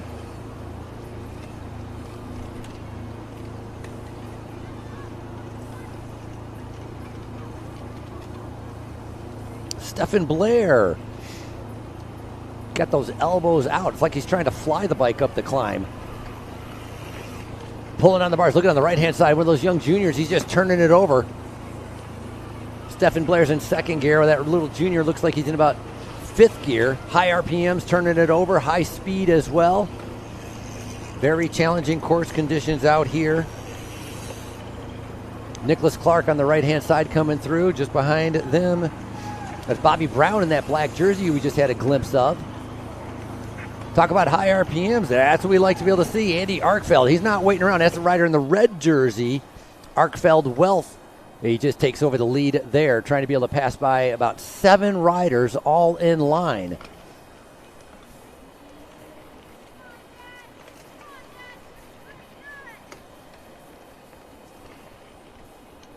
Owen Reamer right there, 882 coming up the climb. And then 7-11, that's going to be Scott Hamilton.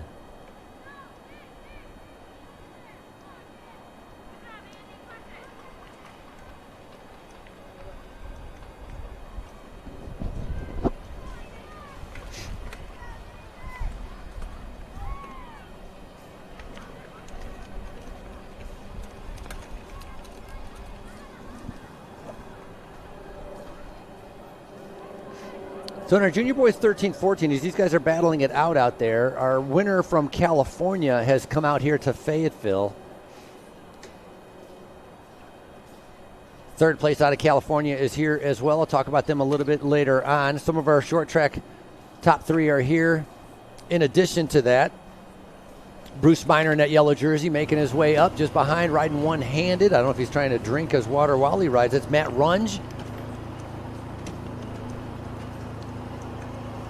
And there's Benjamin Glenn. Ben's got the blue shoes on as he's making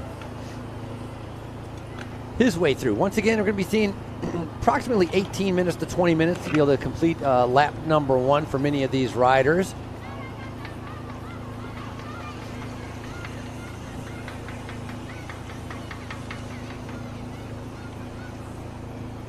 Eric Salazar on screen in that upper left-hand corner.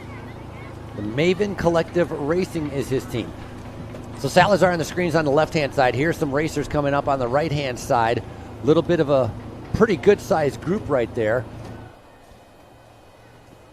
Leading him through, spinning away. I said 5:23. I don't have a 5:23 on my list. And so maybe we'll be able to figure that out once he comes across the finish line here. That's your leaders right there. Tucker Platt. That's our leaders in our 15-16 that have just rolled through. So Tucker Platt, Crew Melchor, and Clayton Morrill.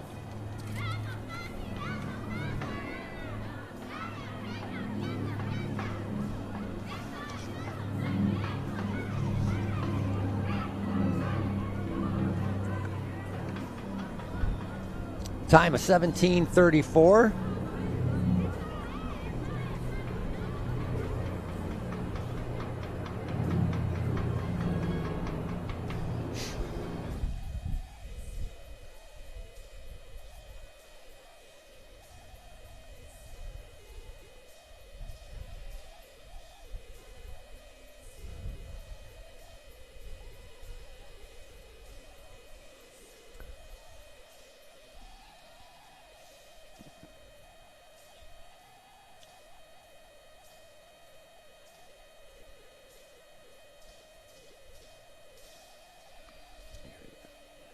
Crew Melchor moving up 10 spots that last lap to be able to put himself into that breakaway. Group sitting behind is only about 30 seconds back, as that's going to be Clayton Morrill. Elijah Kemp is in there. Jack Halvey, Cash Miner. Again, these are all 15-16s as they continue to be able to roll through.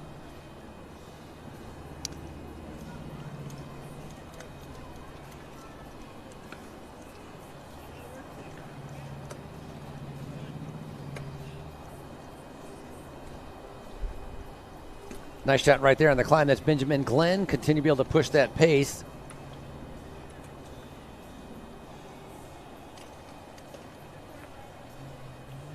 So our 15-16s, almost 60 riders. They're started first. Behind that, we're going to have our 13-14 riders start to be able to make their way in towards our finish. Again, that lap time was a 17:34.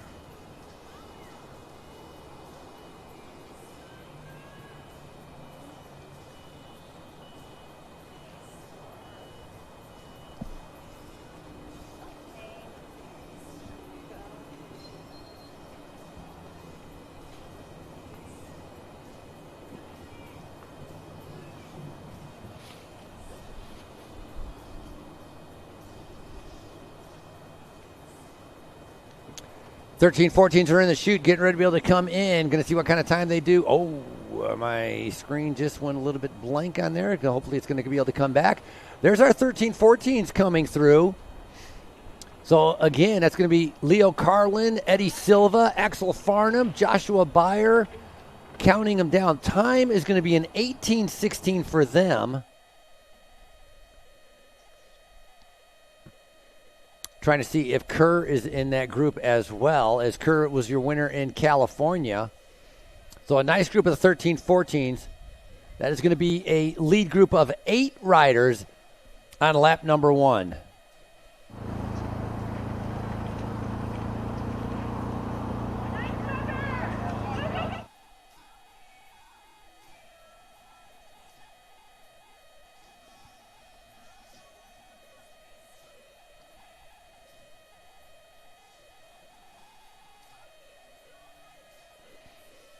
Wow, to 13-14, Levi Bensimon moving up 16 spots to put himself into that breakaway. That's an impressive ride by there.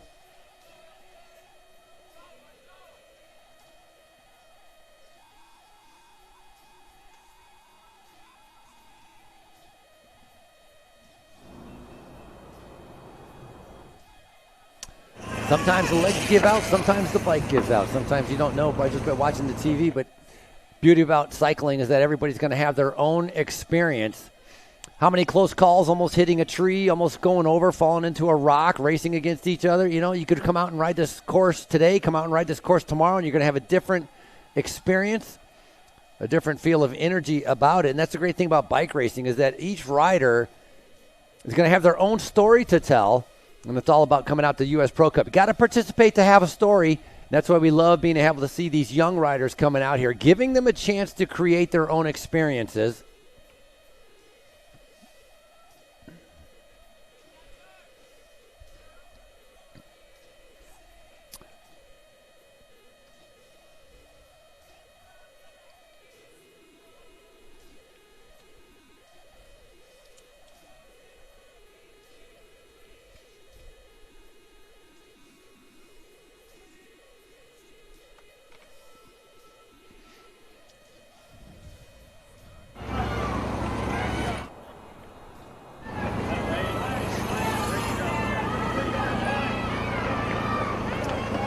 Excellent job. Finn McGraw coming through. Gavin Hagen as well. Austin Kuehl keep her going.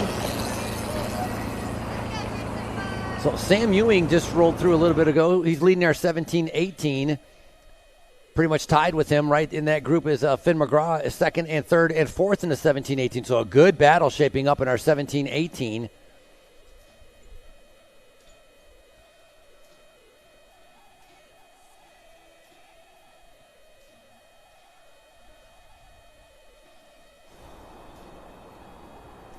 Thinking that blue helmet and pink jersey coming across is going to be Nolan Reinbold. He's not waiting around for anyone, not even looking behind him, just full stick coming through our start-finish line. Speaking of full stick, in our upper left-hand corner, got a couple guys drilling it as they're coming around. Going down into that single track they're going to enter into and have that descent and then be able to head over to the power line climb.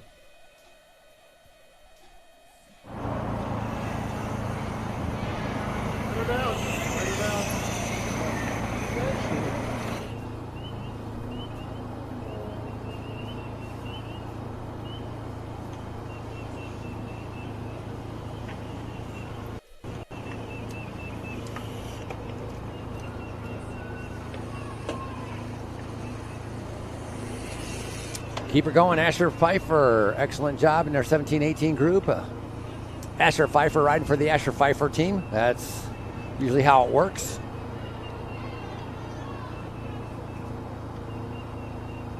Sponsoring himself, investing in himself. More riders continue to make their way across. Brandon Reamer, keep her going. Coming down the chute right now, a big group. Thomas Watts, Rio Hawkins, Levi Bernard, Nash Clark, Warner Berry. Mixture of 19 to 29 and 17 to 18. The first 19 to 29, that's why they're together. That's your leaders. So Rio Hawkins coming through along with Levi Bernard in that group and Nash Clark. So going to watch out for them. That's 1, 2, and 3 as they're all together. They did a lap time of 18:53.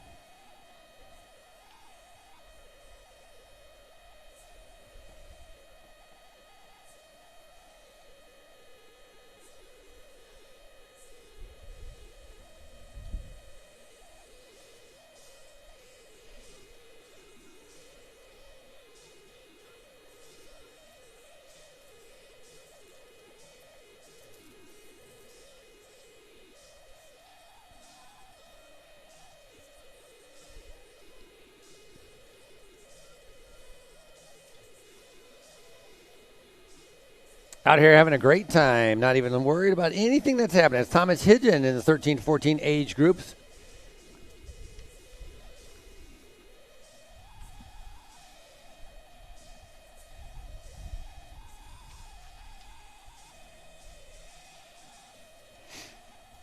Christopher Harsberger coming through our line. Bobby Brown as well.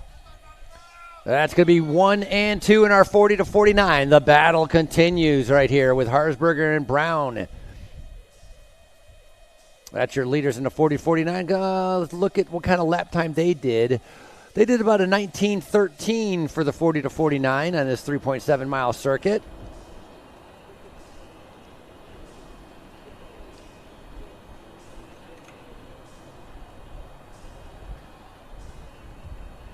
Chance Miller right there in that black jersey leading a whole nother group up the climb.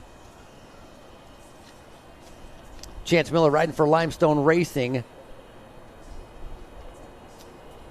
Right behind him that's going to be Gwilyn Stevens. A few more riders, light blue jersey, number 644 is going to be Benjamin Tesh.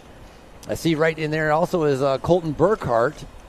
And then on the right-hand side, they got Donovan Racing pushing the pace, and that's going to be Tucker Platt. That is going to be in our Category 2 boys 15-16. Crew Melchor sitting behind him as well. Obviously, teammates both wearing the same colored jerseys. Coming to our start finish, that's Nathan Goff continuing. He's going to, right now, currently sitting third in our 40 to 49. Andy Arkfeld snuck through when I wasn't paying attention. That was our leader in our 50 to 59. Second place in the 50-59 came through as well. That's going to be Jess Kerchowski. And here comes number 3, Scott Hamilton, in our 50 to 59.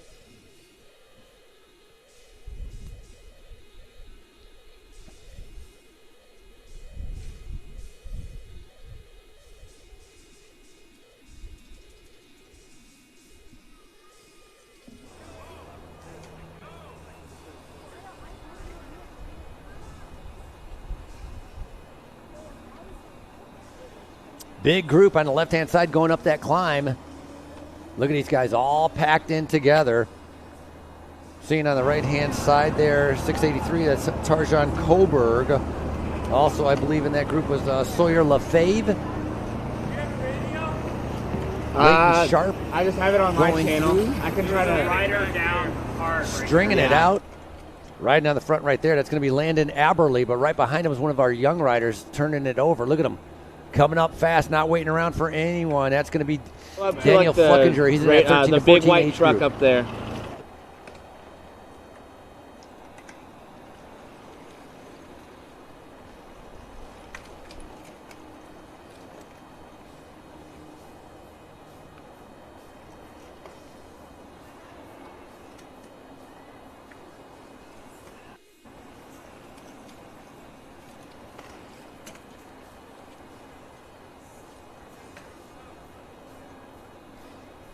Once again, the leaders doing about 17, almost 18 minutes. 18 minutes a lap for, that was both for our 15-16 and our 13-14. Obviously, the 15-16, 30 seconds, well, actually 45 seconds faster than the 13-14, which makes sense. Wait for them to come around, because when they do come around, it's going to be 2 laps to go.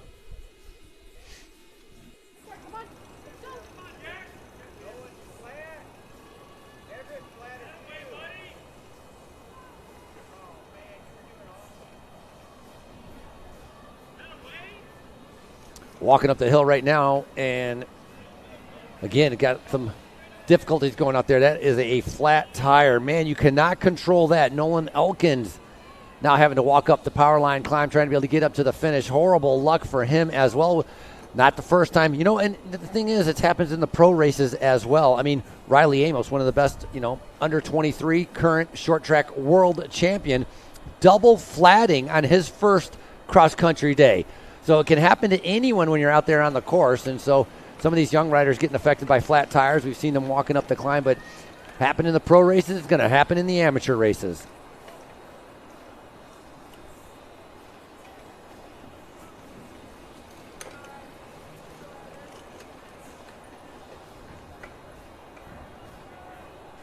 Jackson Thurman, and right in front of him that we just saw right there, that is going...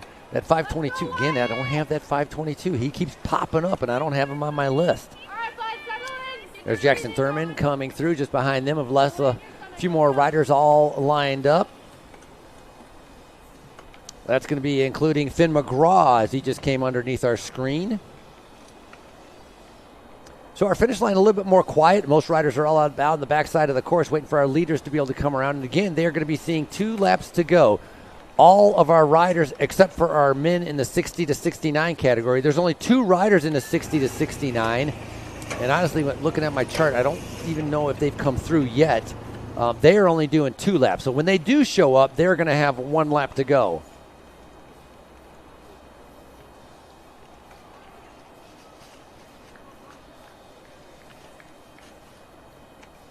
Rosen Beisel coming through. That's excellent job. 720, that's going to be Henry Rake.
buddy, you're in this. Let's go. 8:32 on the coming up there. That's Rio Hawkins in that white jersey. More riders coming up behind again. 18 minutes, 17:34 for the 15-16. Waiting for the leaders. We had a big group in our 15-16, and that was our first group to go off. For 60 riders out on course. It was a lead group of 8 as they were tackling this. Clayton Morrell was in there, and Tucker Platt and Crew Melchor, and then there was a group right behind them trying to be able to bring them back.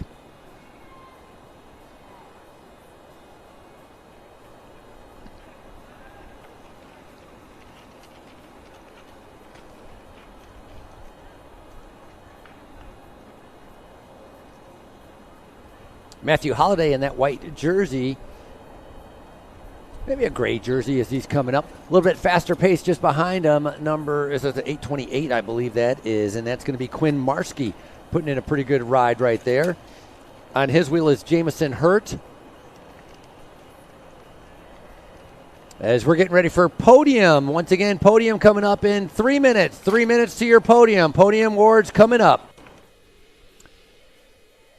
I'm going to keep track of what's going on here. Once we start our Podium, I'm going to go silent again to allow our Podium to be able to enjoy their awards.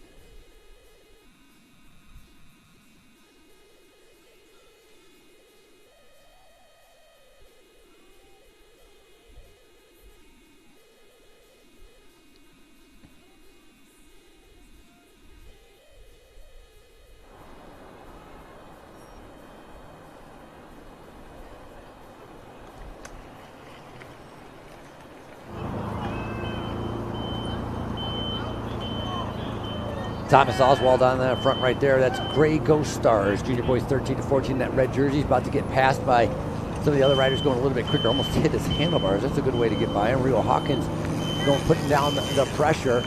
Then we see right behind that is Miles Marski continuing to be able to keep going. And then it was a 6:47 there with Ryder Warnock.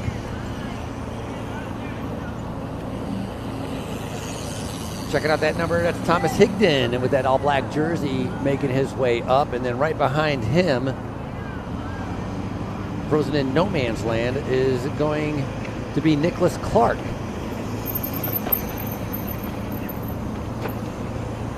Challenging conditions, dry, dusty, windy, you name it. That's what we have out here. That is our leaders in Morrill and Platt coming through. 15-16 is coming through. 2 laps to go, riders. 2 to go. Lap time of 18:03 for our 15-16. So that's 30 seconds slower than what they did the previous lap as they come through with 2 laps to go. So Morrill is up there.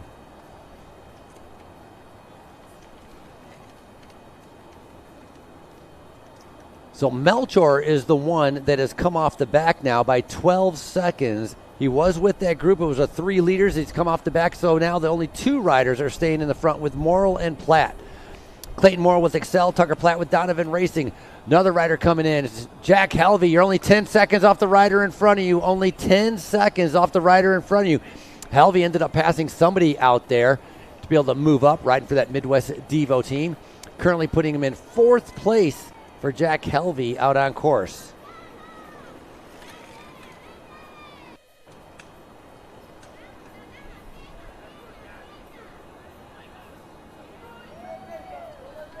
Helvey started off 36th in our call-up list and now has found himself up into 4th. That's a great ride by him. One to go. Really? Everybody?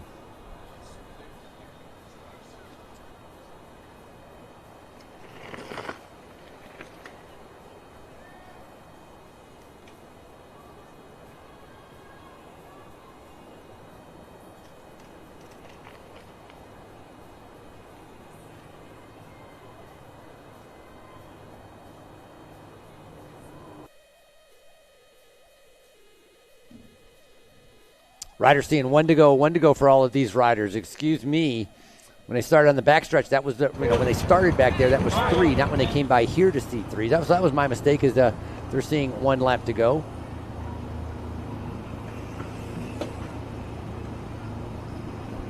Fifteen 16s continue to be able to go through.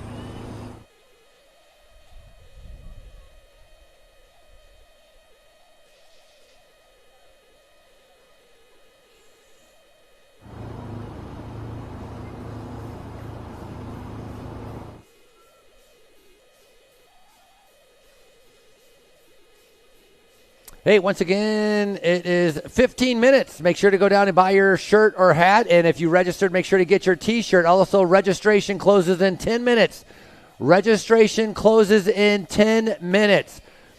All riders, 1 lap to go, 1 lap to go. 15, 16s continue to be able to roll through. Going to be wait to be able to see our battle. That's what I'm paying attention to. Waiting for our 13, 14s. They should be our next ones to be able to come through. 13, 14s did a 18, 16 on lap number 1. That's your 2 leaders right there in the upper left-hand corner, which is going to be Morrill and Platt as they're battling it out for the lead of their 15, 16.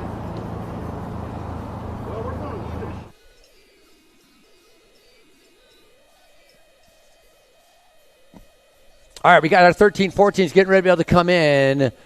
Weston Elkins, Leo Carlin, Axel Farnham, Nate Beaver, Levi Benjamin, Joshua Bauer. It's a big group, and there they go. 1 lap to go. It's your final lap. 1 to go, 1 to go, 1 to go. Slowing down, that's allowing some riders in the back to be able to get back up there. At least some 15, 16s to tag onto the back of that. Flukiger is in there as well. So there's 8 riders all in the lead group. Got a couple 15, 16s mixed in there as well, as they're all getting 1 lap to go.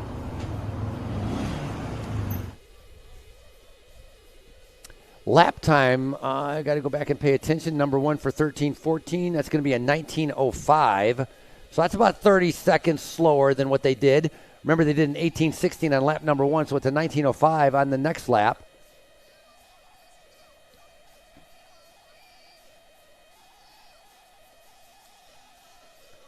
So our leader did a 19:05, but looking on here to get himself up into that group, Henry Bobik, 13-14, did an 18:45. So he actually went 15 seconds faster than anybody else in the 13-14 to get himself up into that front group.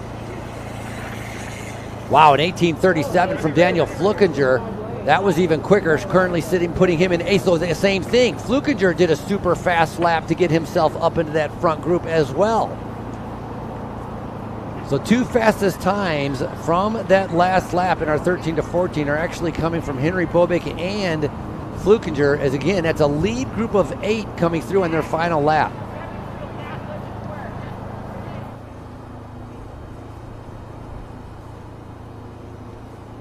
So we've had our leaders in our 15-16 come through. We've had our leaders in our 13-14 come through.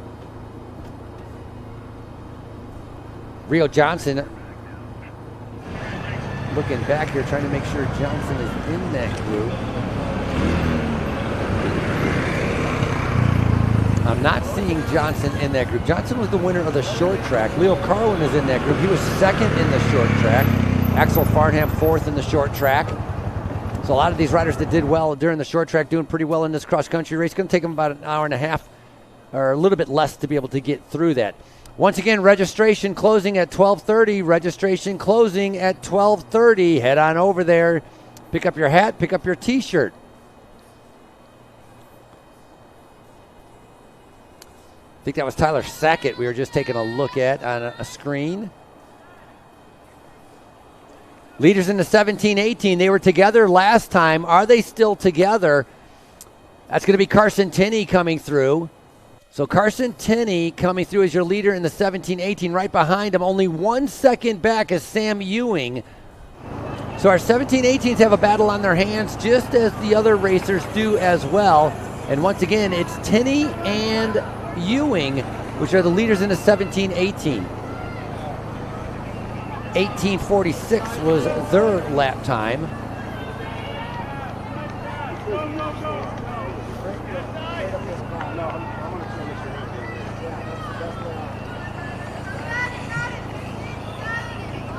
All riders, 1 lap to go, 1 to go. More 17-18s coming through. That's third place. Gavin Hagen, you're third on the podium. Got to keep her going. Fourth place coming through. Austin Kuehl with a good ride. Slow down, guys.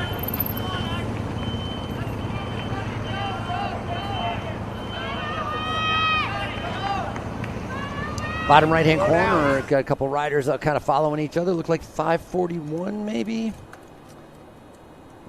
Maybe not. Left-hand side, plowing up the truck. That's going to be Bruce Miner tackling that climb, keeping it going. Bruce riding in our 50 to 59. Great to be able to see some of our older riders coming out here and competing. Little glance over the shoulder to see who's going to be responding to be able to come with him. That's Tucker Platt. That is one of our riders, the leader. That is along with Clayton Morrill.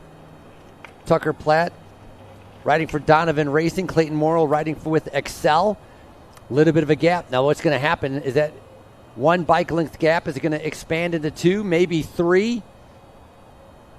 Tucker Platt starting to be able to pull away. The legs are starting to buckle on Morrill. He's got to be able to dig deep to get onto the wheel. So Platt in a great position right now as he's trying to be able to pull away to see if he can win here on day number 4 of the U.S. Pro Cup.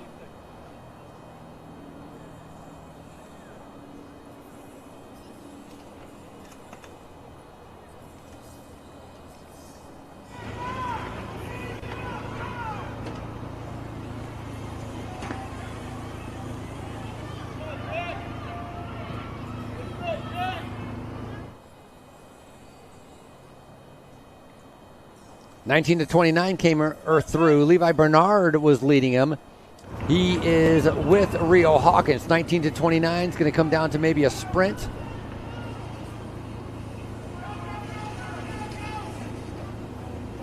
They had a lap time of about 19 minutes flat for those two riders.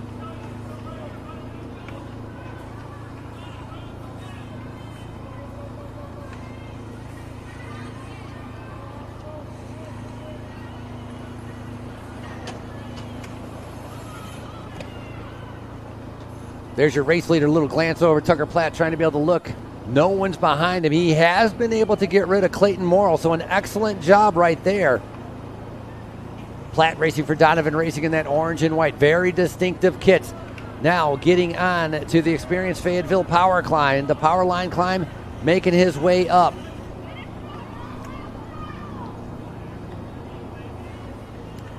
Second place at the bottom of the screen right there. That's going to be Clayton Morrill on that Excel team. Again, I started to see it. 1 bike length has expanded to about a 6-second gap as first and second right now, testing each other.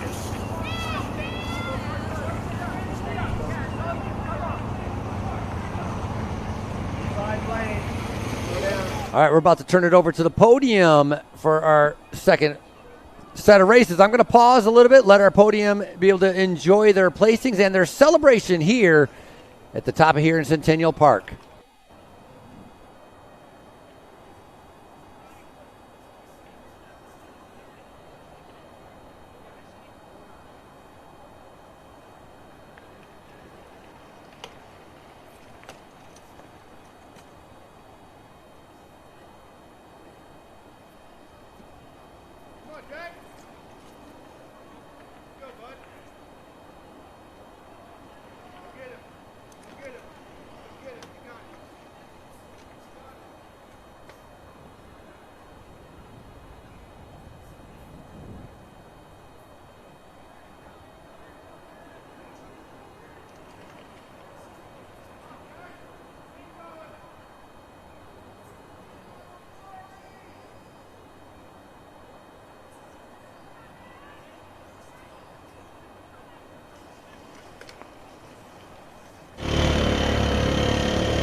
Congratulations to all of our podium participants picking up their prizes. Excellent job out there. And, of course, to everybody else who participated in those races. Making a full field. It's always fun, if you have a bigger field, not racing against like 6 guys. If you're out there racing against 40 or 30, and that's exactly what we have here at the U.S. Pro Cup. Day number 4, as we're paying attention to be able to see when our leaders are going to be coming in. Once again, it was Tucker Platt that had broken away and gone off on his own, trying to be able to win and be able to come in here solo. Lots of racing still to go. We got our 30 to 39s that have a pretty good competition out there. Our 17 to 19 as well. Got a couple riders from our 50 to 59 racing in a close competition.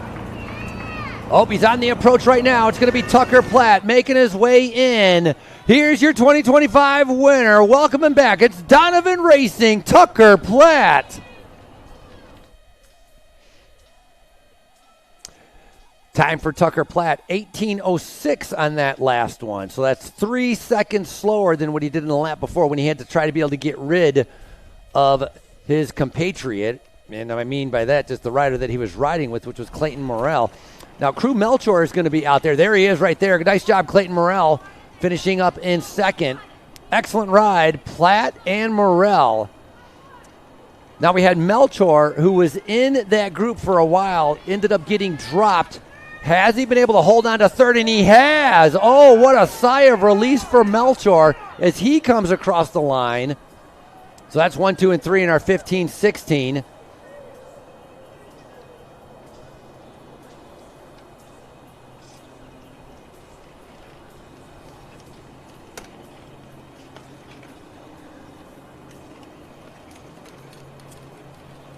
Couple riders in our 50 to 59 and 30 to 39 continue to be able to go out there.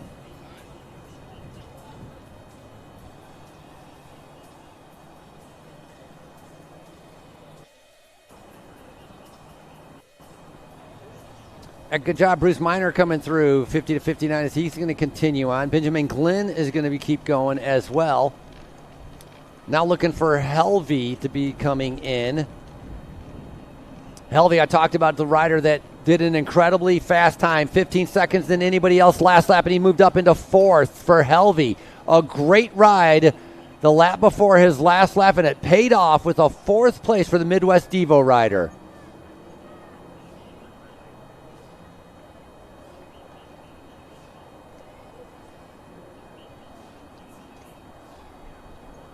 So on the climb right now, watching some riders that making their way up. That is going to be Anson Balkenhol leading him through, coming right around the outside. Says he wants to go a little bit faster. That's Thomas Watts. Watts in that blue jersey.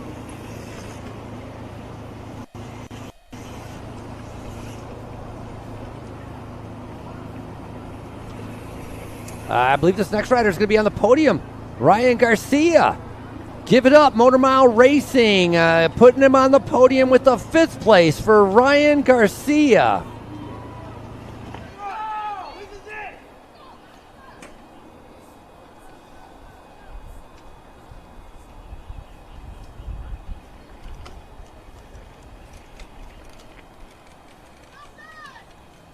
Big sprint coming in. We got some riders coming in. It's going to be Elijah Kemp. Right behind him, Cash Miner, and then Benjamin Tesh.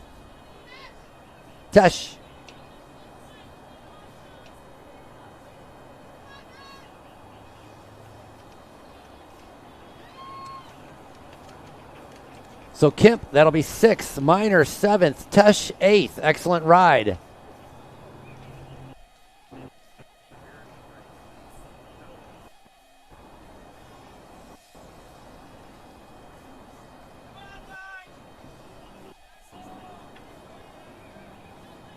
Powering up the climb, turning the pedals over, making it look easy. That's going to be Sawyer Lefebvre. He's got some good rhythm going there. There's my mystery rider, 523, that keeps popping up. I'm not really sure who that is. Just behind him, though, that is going to be Warner Berry making his way up on the climb. And then that's Thomas Oswald in that red jersey. 13-14s, I think, are coming in the chute right now. Remember we talked about 8 of them being all together? 13-14's coming in, and it's going to be Nate Beaver taking the win just in front of Joshua Bauer. So what a great ride. Axel Farnham in third. 8 riders in the 13-14, only breaking it up on the very last lap. Beaver coming in with a great time of 18:19 for that lap time.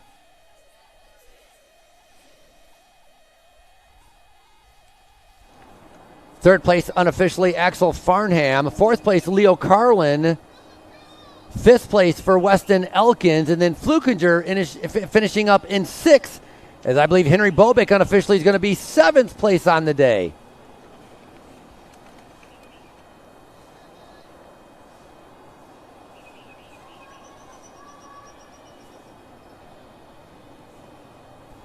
Head down, just barely creeping up the climb as Nicholas Clark continuing to be able to push his pace.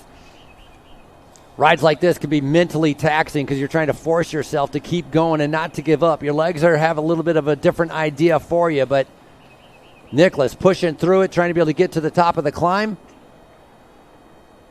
Right behind him coming up there, it's going to be Jamison Hurt.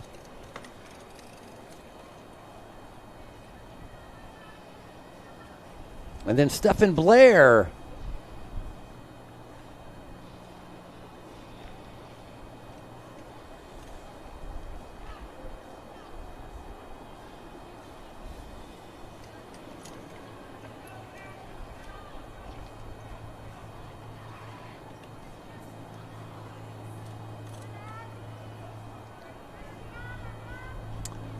That's Warner Berry in that orange jersey on that far left-hand side, making his way up. In the meantime, we have Colsey Molesky, Levi Bensimon. That's going to be a top 8 for the 13-14. Hudson Collins, welcome back. Here comes Evan Turner and Owen Flugel.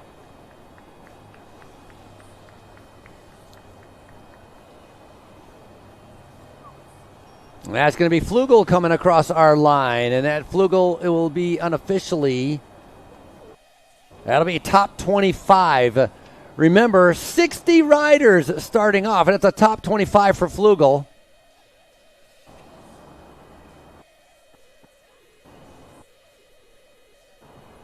A lot of riders coming from many different states around. You can imagine coming out of California, you got the advantage of the warm weather. Some of those East Coasters and the Midwesterners dealing with the cold weather, riding inside in the trainer, finally getting outside right here in Arkansas. So not as many miles in the legs, but still they have the tenacity and the passion to be able to put a good bike race into them, and that's exactly what they're doing. Just saw Thomas Higdon, a nice shot of him as we still have our 13-14s, 17-18 in the chute right now. Carson Tenney. Here he comes across the line for the 17-18s. Here at your U.S. Pro Cup, Carson Tenney, your winner. Texas Devo team in the red and blue. He had some company out there for a little bit, but that has dropped off. As that's Rio Johnson coming across the line.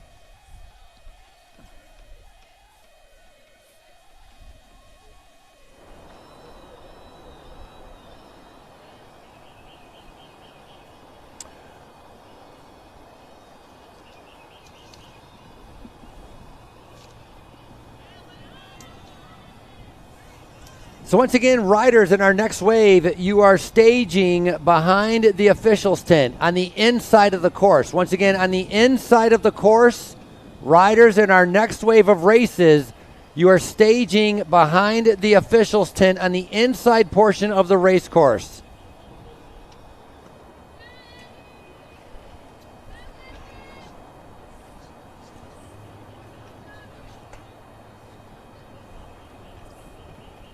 (17-18) getting ready to be able to come in. I think unofficially it's going to be second. That's Austin Kuhl. Awesome ride. Kuhl in second. Gavin Hogan in third. Here comes Sam Ewing. And unofficially that's going to be fourth place for Ewing. And then we have some more of the 15, 16s and 13, 14s. Lots of races still taking place out on course, and we continue to be able to congratulate all of our riders in every single category here in day number 4 of the U.S. Pro Cup. Once again, brought to you by Walmart. Going to take a little bit of a break as we get ready to organize our next waves, as that is going to be our Cat 2 boys, some junior boys, 13 to 14, starting at 11:40, going to 11:40. No, we already did that one. Starting at 12:50. Sorry, it's going to be our Cat 3 men, 15 to 18. Cat 3 men, 19 to 29. 30 to pretty much all the ages for Cat 3 men coming up, starting at 12:50. Again, staging behind our tents here on the inside of the course.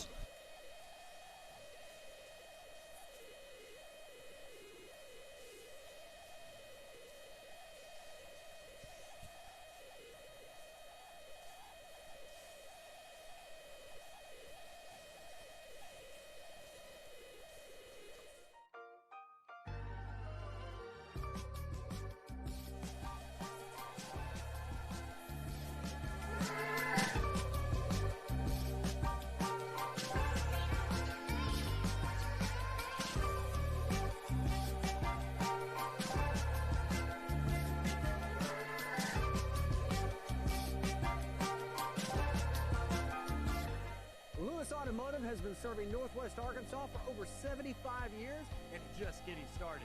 Our knowledgeable sales team is here to find you the perfect vehicle. Great ride, 19 to 29, coming in hot. Levi Bernard just in front of Rio Hawkins. It came down to a sprint and a bike throw, so congratulations.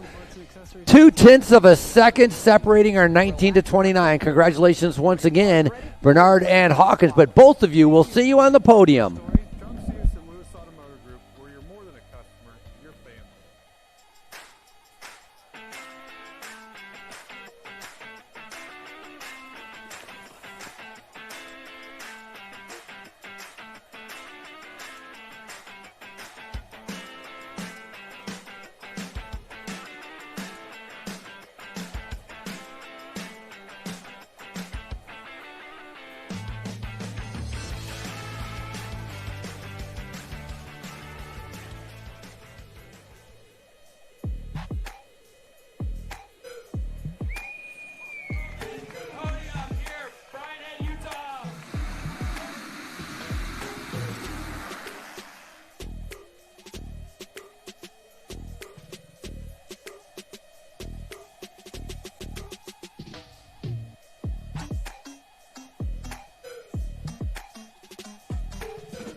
Hey, for the races that just finished, your podium will be coming up at 1:40.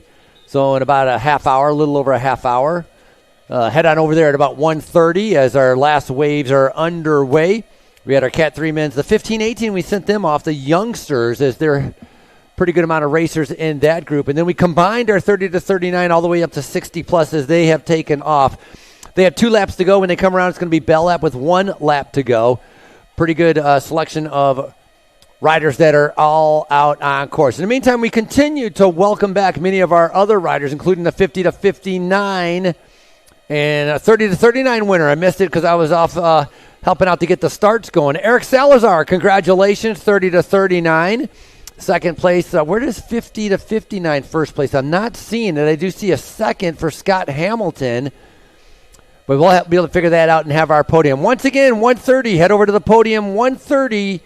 Head over to the podium for our 15-16 boys, 17-18, the open men, and all of our category 1s. That'll be coming up. Or actually, my bad, 15, 16, 17, 18, 19, 29, and Cat 2s. All of our Cat 2s podium coming up at 1:30.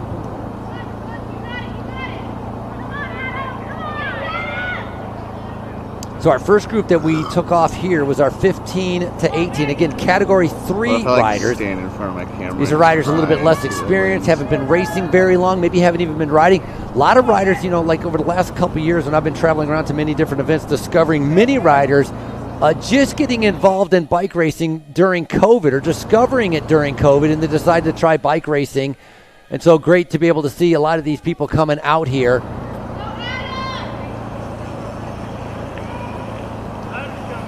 To be able to do it. Got a couple riders coming in as Nicholas Clark comes back and Stephen Blair. Stephen, that's going to put you on the podium in a 3rd place position. Excellent job.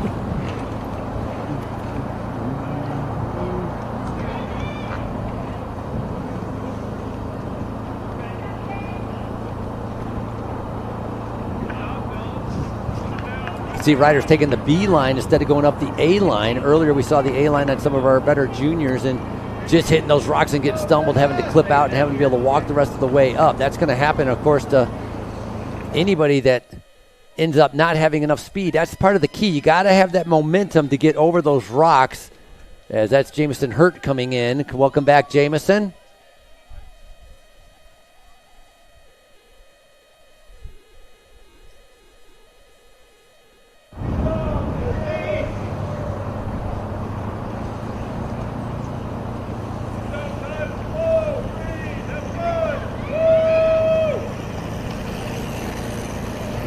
James Watts leading them through right there as they come around that turn. James is with Denver Dynamo cycling team.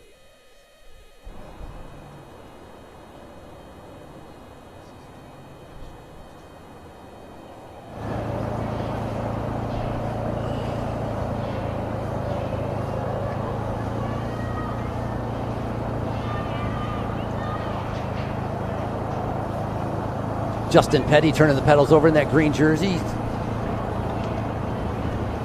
Got the perfect tire pressure, the perfect form as he's pushing it over the top of that.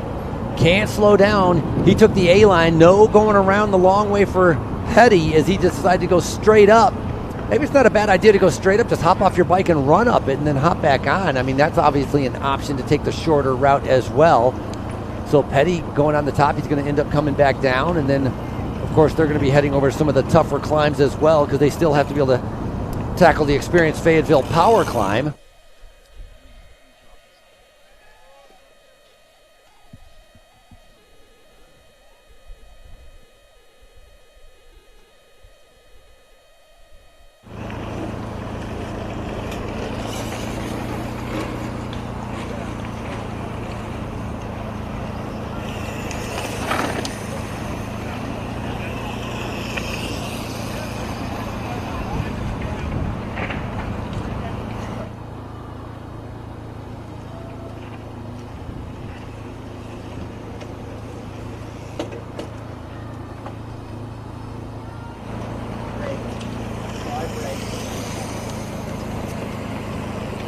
Hey, if you're one of these crashes that were out on course just a little bit earlier and you lost your Garmin, come on by and get it. If you lost your Garmin, come on by and retrieve it. Like to be able to get that back to you.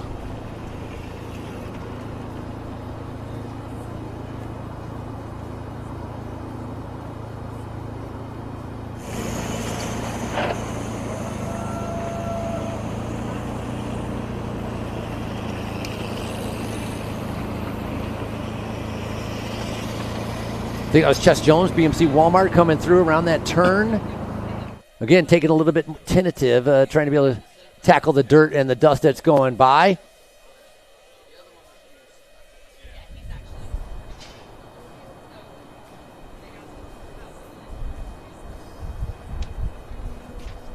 Adam Gingrich on the front right now, putting the pressure down, trying to be able to keep up right behind him.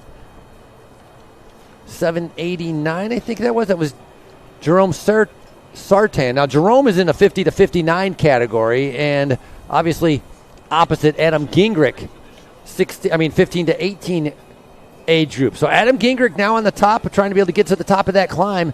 Tough, long climb here for many of these riders. Everybody who just finished knows that it's tough course conditions. Once our riders come around, they will be receiving bell lap. It will be 1 lap to go. That's going to be Luke Campbell right there with the +1 racing team.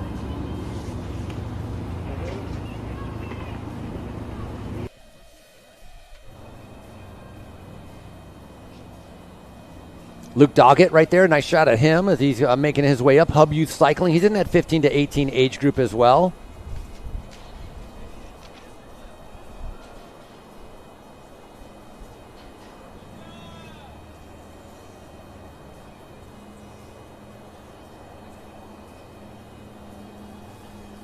Back to Rnd.2 with Rome Composites as he's on his way up.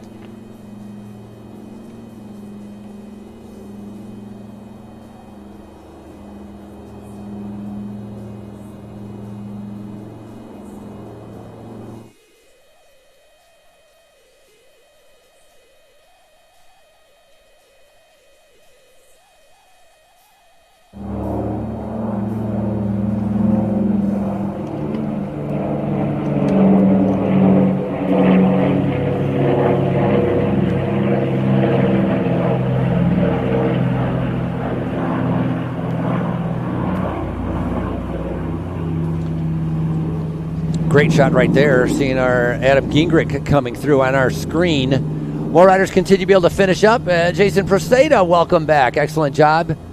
Jason tackling that 50 to 59 age category with a lot of other riders. Very cool looking plane going overhead right there. Nice shot from our camera guys to be able to take a look at that. Bruce, nice job. Mission accomplished. Dirt Camp Racing. Not an easy course by any means as more riders are continuing to finish from our earlier waves, as I think this is going to be Robert Russell. Robert is glad to have this done. That is absolutely for sure. As we're going back to On Course Now with our live web stream, once again brought to you by Orange Seal and InsiderMTB.com. Remember, go to YouTube afterwards. You can watch all of your race highlights, InsiderMTB.com. You can find it on YouTube. And a big thank you to Orange Seal for bringing the live web stream to Fayetteville for the U.S. Pro Cup. I think that was Rnd.2 we just saw from Rome Composites. Sitting on the back of this group, that is going to be Rance Jackson. And right behind, that's Rance Jackson right there in that green shirt making his way up. Little blue jersey right there, going to trying to see that number. Passing him and coming right up to the front, looking at his watch, trying to check out his heart rate. Well, I'll tell you, it's pegged. Jordan Holt, big gear. Look at the difference in cadence with Jordan Holt, that red jersey, the way he is pedaling compared to where James Watts with Denver Dynamo is pedaling. And obviously going a little bit faster. Not really because the cadence is higher. It's just because he's going quicker. It's Jonathan Shaver, number 901, coming right up the middle. And then Darren Hall with the Darren W. Hall team. Again, sponsoring himself, which is very common.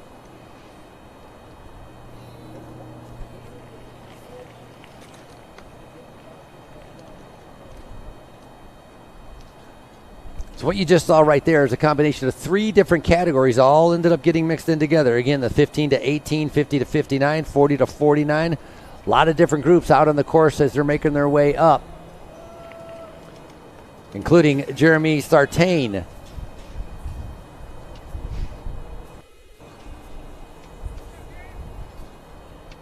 Bottom right-hand corner, I believe, is our race leader. going at a pretty good clip, keeping the pedals going. Wind still breezy. The wind has died down from this morning, but definitely still breezy out here. Throughout the day, we've had cloud cover coming in, and we've had cloud cover being blown out. That's what that breeze is being able to do. So we've had a little bit of sunshine off and on. Still hovering right at about 63, maybe 65 degrees. Wind making it feel a little bit cooler. Josh Wiggins, Hub Youth Cycling on the front right there. And then in that red jersey in the bottom right-hand corner, that is going to be Rick Padgett. Again, I like it. Rick Padgett team. A lot of these riders with their name, and they put their team name, they just put down their name, which is how it works. You know, they're sponsoring themselves. They're paying for their entry fees. They're paying for their travel. So Rick Padgett sponsoring the Rick Padgett rider.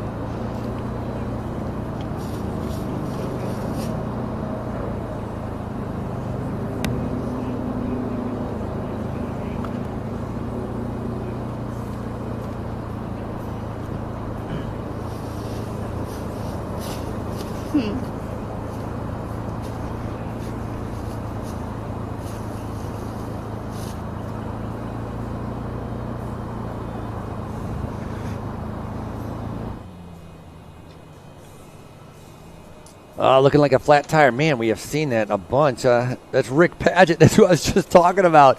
He's going to have to sponsor himself again with buying himself a tube or a tire. I think Rick Padgett having a flat tire, not the day that he wanted.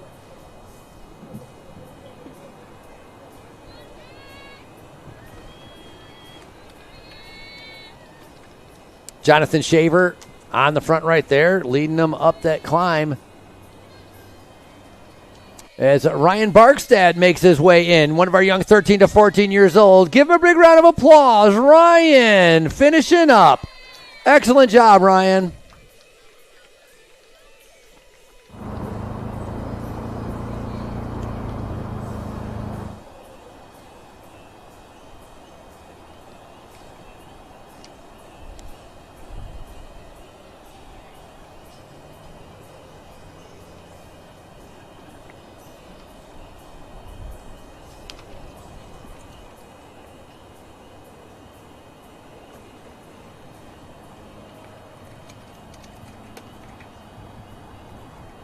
Just had some pictures of Jeremy Sartain.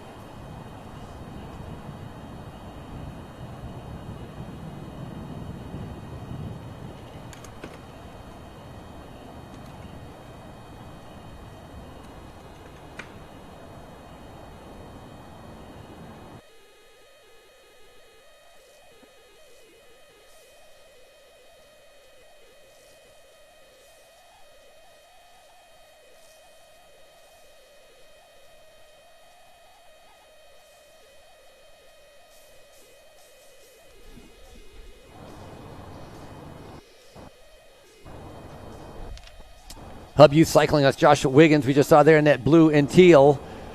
That's him right there going, making his way. So Wiggins with Hub Youth Cycling, obviously one of the mentors for a lot of the younger riders on that team. He's in the 50 to 59 age group as he's turning it over. He's got the bright pink socks on, looking good.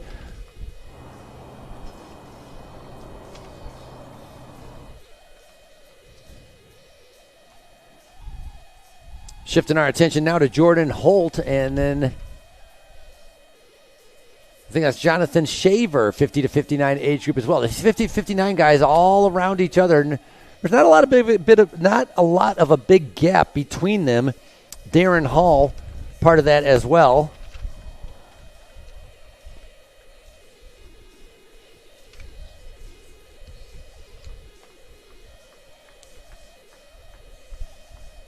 Remember our juniors a little bit earlier? We're doing about 16-minute lap times, which is pretty quick.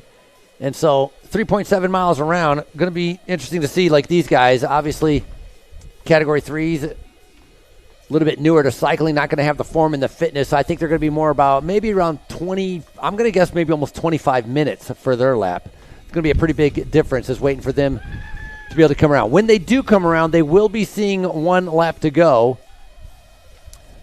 And coming into the finish, one of our 19 to 29 riders, Owen Rimmer. Nice job, Owen. Finally a chance to go no-handed, to sit up and to rest the legs. Catch your breath, Owen Rimmer.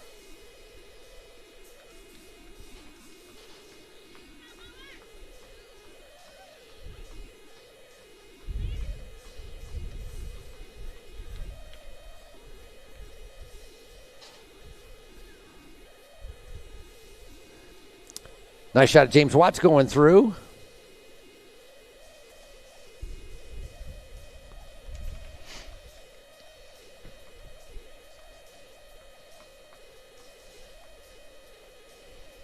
So again, this last wave starting off at 12:50, so we're coming up on 5:10. Probably got another 6-7 minutes, I'm thinking, before we're going to have our leaders coming through.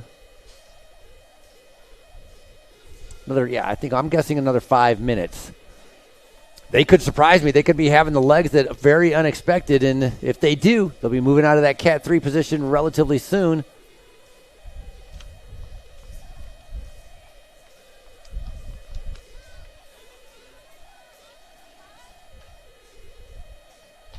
Another 15-18 coming in. Adam Gingrich, welcome back. Nice job, Adam.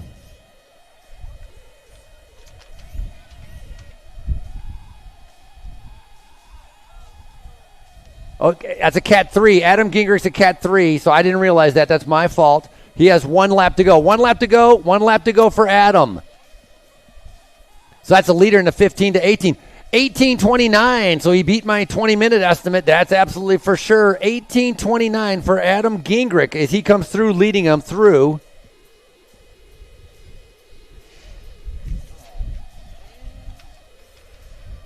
Second place right now, he's got his head down. Mick Logan trying to be able to get back up there.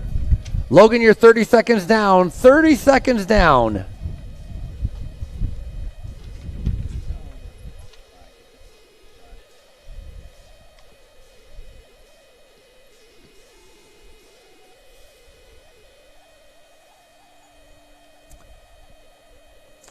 Two riders out here with the Doggett crew. We've got Luke Doggett and Daniel Doggett, and Luke is the next one coming through our line. So, Luke, that's going to find you in third place unofficially. That's right, third place, 1 lap to go, 1 lap to go. Luke moving up 2 places, last lap coming in 1936.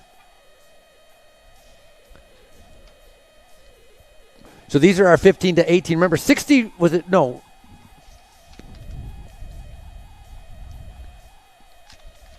10 riders in our 15-18 with our Cat 3s. And then right after that, it's going to be our 19-29, all mixed in with the rest of the riders. So paying attention to that as where they're coming in.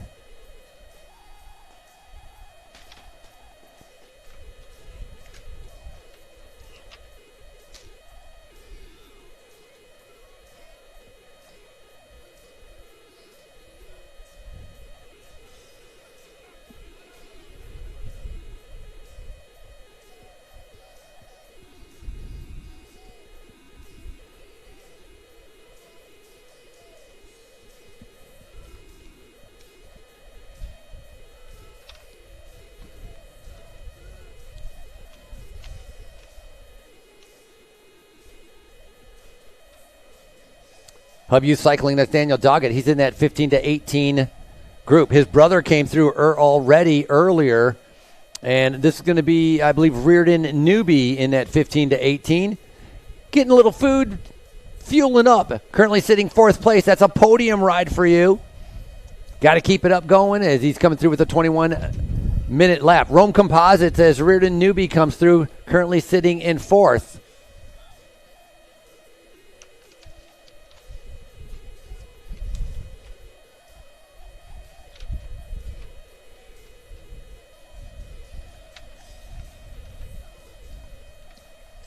Coming to that start line, almost looked like he was eating a piece of licorice as he was trying to be able to get a little bit of sugar and calories in. Needs a carb spike before he drops into that single track and heading down the hill and then getting ready to be able to complete again another 3.7 miles. It's the final lap for many of these riders as they're making their way around. That's Daniel Doggett. His brother's just in front of him, and that's going to be 5th place for Daniel. So nice job.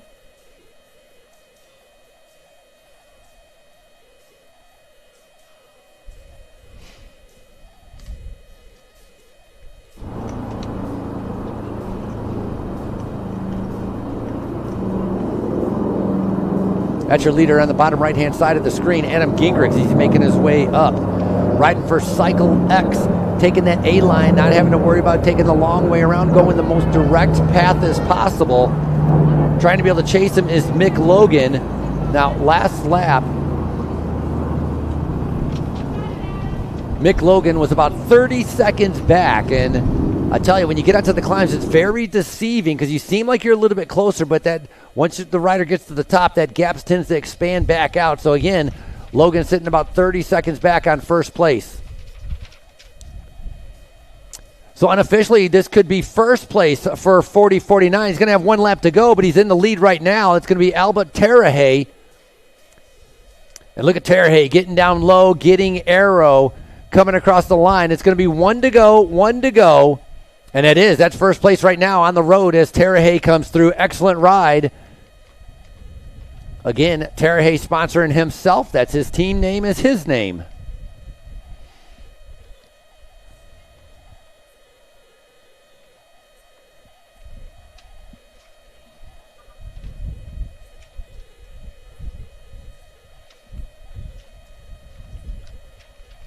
Second place unofficially, it's going to be Rance Jackson coming through our finish line as he's going to have the bell lap and one lap to go.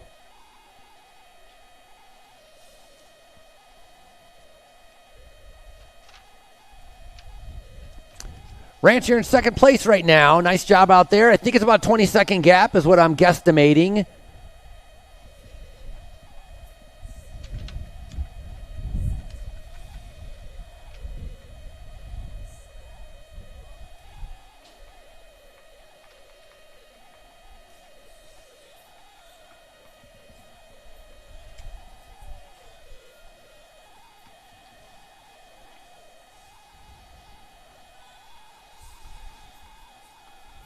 That was Luke Campbell coming through our start-finish line a little bit earlier. This is going to be Titus Jackson.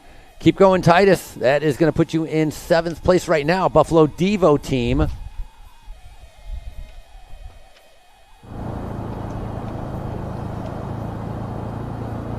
Justin Petty, you're going to make it on the podium. Keep her going.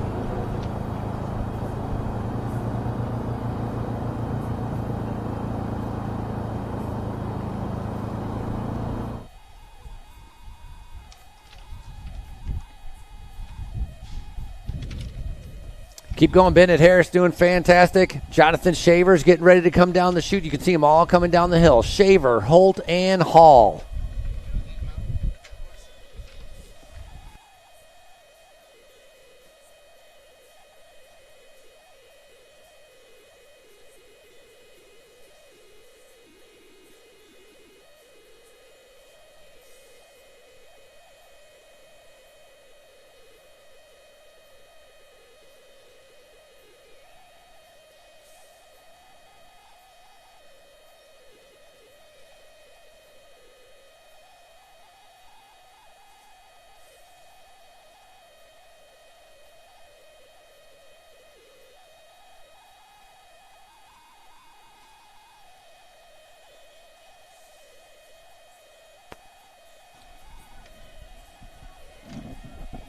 That's going to be Chess Jones.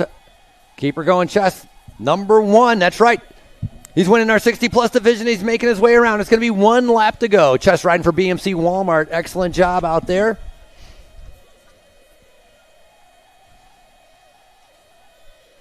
Jeremy Sartain in that upper left-hand corner. Got that nice, gorgeous blue bike. I'm not sure what kind that was. Going to have to check that out when he comes around. And then he's making his way in towards our Talladega turn and a Stonehenge.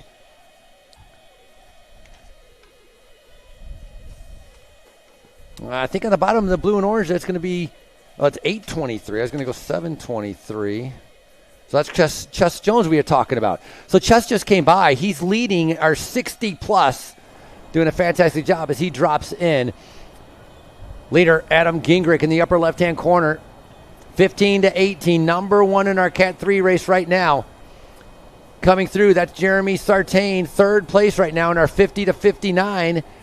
He's got a battle in front of him, or behind him, because coming in is going to be Jeremy Duckworth and Josh Wiggins. These riders both in the same category as well in the 50-59. And Jeremy is only 6 seconds in front of you. He's only 6 seconds in front of you, and it's your final lap. It's 1 to go. These guys are not liking the wind.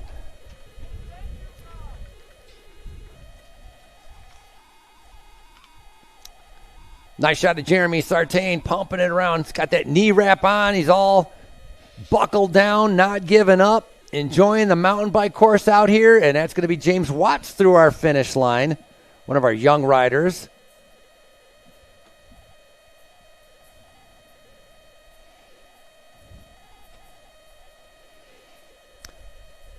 So that blue bike answered for me. It's a Pivot. You saw some of our professionals riding for Pivot cycles as well, and Jeremy riding on one of those Pivot bikes, and we got other riders all tackling this race course. A bunch of different types of setups. You can imagine the different pressure in the tires and everything. Everything that goes to suspension, there's a lot that goes in being able to tackle a course like this. Hub Youth Cycling. That's going to be, I believe that's Josh Wiggins with Hub Youth Cycling. That's got to be Gingrich. That is. Look at the speed difference with these riders. Remember, lap number one, what was lap number one? I thought I had wrote something 29, 1829 for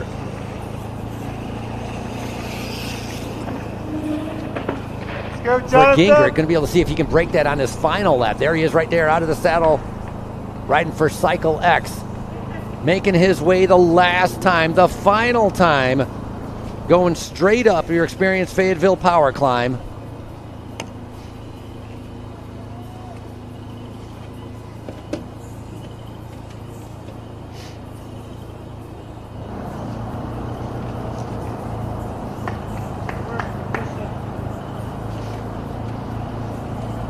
That's going to be Darren Hall in that yellow jersey just sitting behind, and that red and blue, that is going to be Jordan Holt. Jordan Holt's actually in the 30 to 39, while 50 to 59 for Darren Hall. Oh, two different lines right there. Holt doesn't want to take that A line where Darren Hall decided to take the A line. And you can see the difference. Look at the time gap just from going on the A line compared to going on the B line, with both of them staying on their bike and riding the entire way.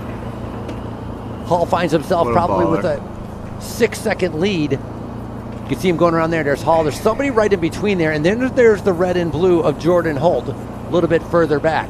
Going back to our race leader in the upper left-hand corner. I had to move around my tripod. Adam Gingrich able to relax a little bit.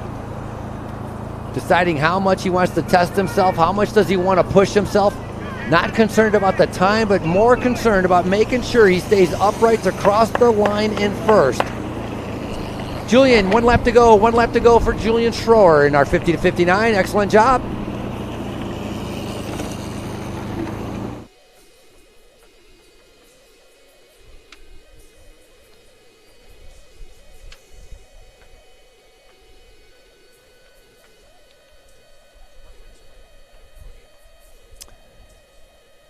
Riders were 20 minutes away from Podium. 20 minutes away from Podium. If you're in one of our earlier waves, make sure to get yourself organized. Grab yourself a clean hat and wipe down the face. Head on over to our Podium, as that is coming up in 20 minutes.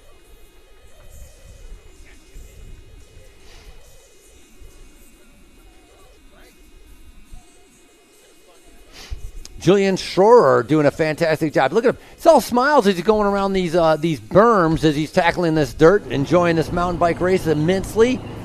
And, of course, this is all set up for a race course, but later on in the week, if you happen to be able to live around here, you can come up here and ride on Centennial Park. These courses these trails are open all the time, and you can actually make your own circuit. You can make it as easy as you want or as difficult as you want.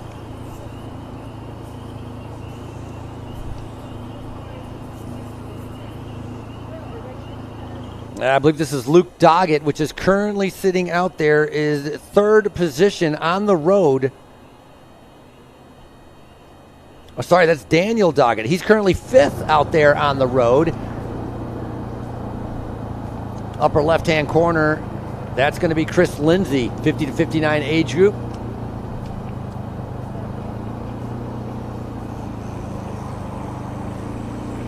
And then Denver Dynamo, that's James Watts in that blue jersey sitting right behind. They both are choosing to be able to go the B route, and no rush for either of these guys as they're taking their time trying to be able to get around, being able to get up that B line there. Denver Dynamo James Watts, though, does come out on top and gets in front.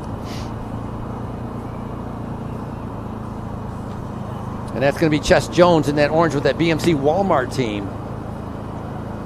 Chess Jones definitely don't want to be falling down, riding in the 60-plus category. That's right, over 60 years old out here tackling this race course. Pretty impressive.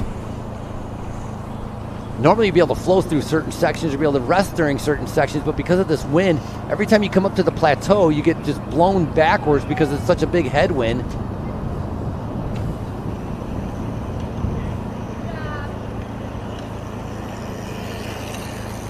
That was James Watson, that lower right-hand corner coming around the turn. That, I believe, is Justin Petty there in that lower right-hand corner. Again, speed and style section, keeping the momentum, keeping the flow going.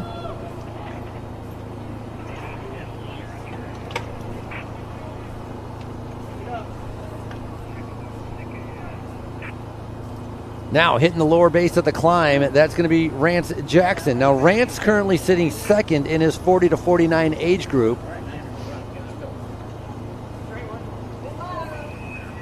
Lower right-hand corner is Darren Hall as he makes his way around the turn.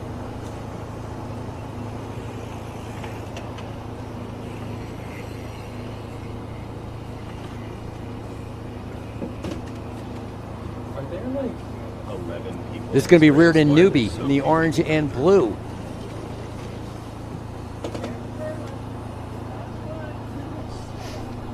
Reardon's in that 15 to 18 age group, getting ready to be able to tackle one of the climbs that's right coming up just in front of him.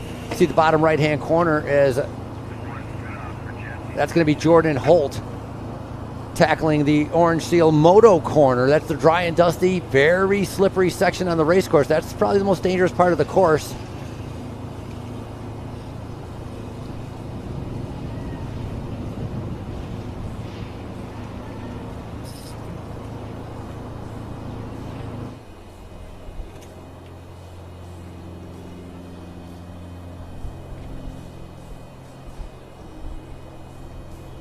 So Luke Campbell, +1 Racing, is just riding on the front right there. He's being tracked down because that's Darren Hall in that yellow jersey starting to be able to come up on him. A couple of the riders just behind, keeping the pace going, putting the pressure on.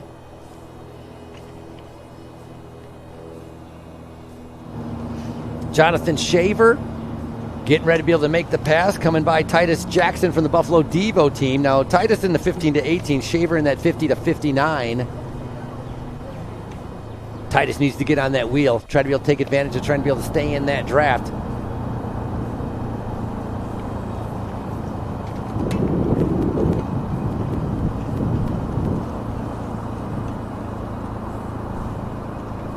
Jordan Holt, lower right-hand corner, just bogging down. He rides the big gear. He's been doing that the entire race. He likes using the power, the strength from the legs and the muscles in the back to be able to get up and through these courses.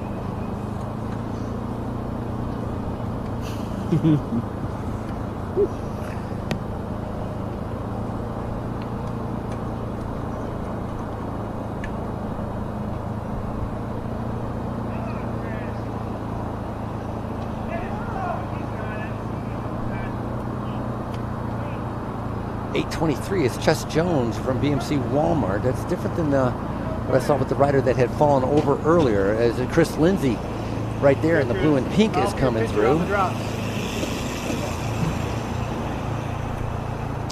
Chris handling those sweeping turns and deviations around the trees and the rocks relatively easy.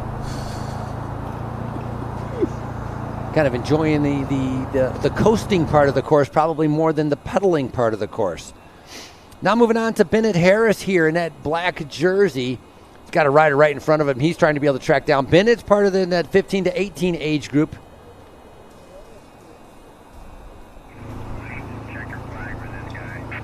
Bennett currently top 10 At least the last lap he was in the top 10. He's actually in 8th place, as right now we got a great shot of our leader getting ready to be able to come in, hitting into Stonehenge and getting ready for the final turns. This is going to be Adam Gingrich from CycleX getting ready to be able to take home the win here in our Cat 3 15-18.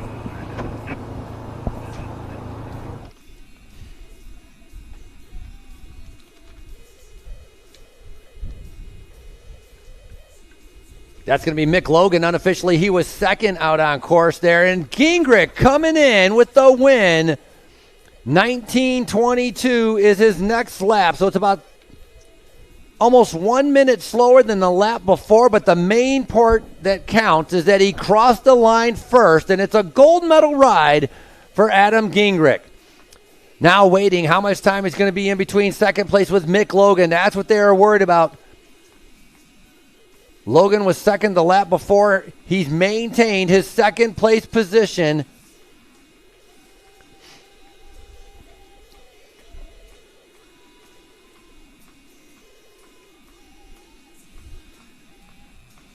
After Logan, we should have Luke Doggett getting ready to be able to come in from Hub Youth Cycling if the positions remain the same.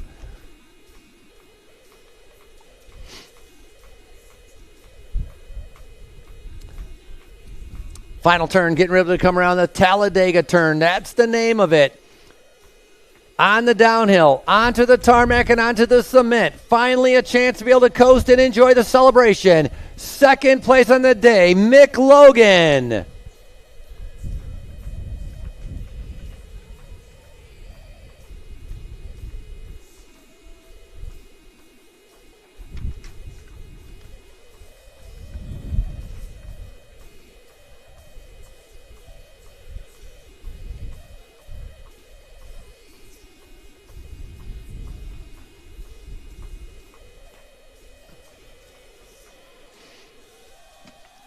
Lots of different teams out there, lots of self-sponsored athletes as they're putting down their team now. And I'm surprised they're not part of a cycling club or even a bike shop to be able to have a little bit of a community, somebody to be able to ride with, to be able to help you out with things. And at the start line of this wave, there was a rider that was in a category all by himself. And I was like, you know what, you can ride by yourself any day of the week. How often is it that you get to race with other riders? And so might as well just sit up, wait for some riders to be able to catch you, and then you all can ride together, you all can race together.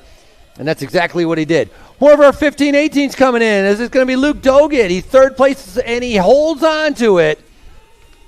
Luke riding for Hub Youth Cycling with a great ride, keeping that third place, which will put him on the podium.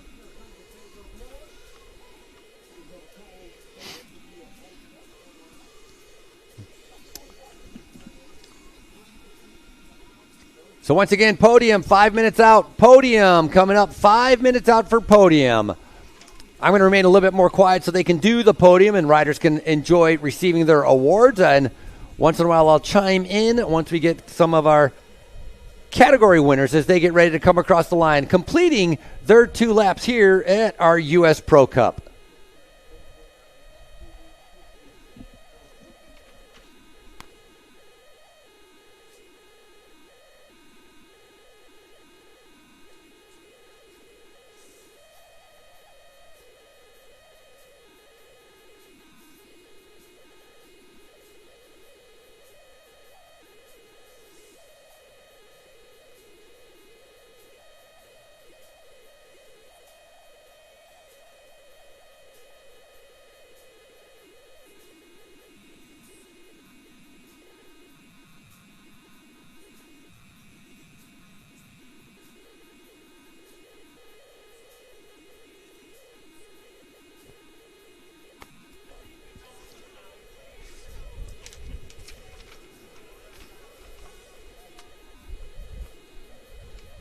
Nice shot there of Reardon Newby in the orange and blue.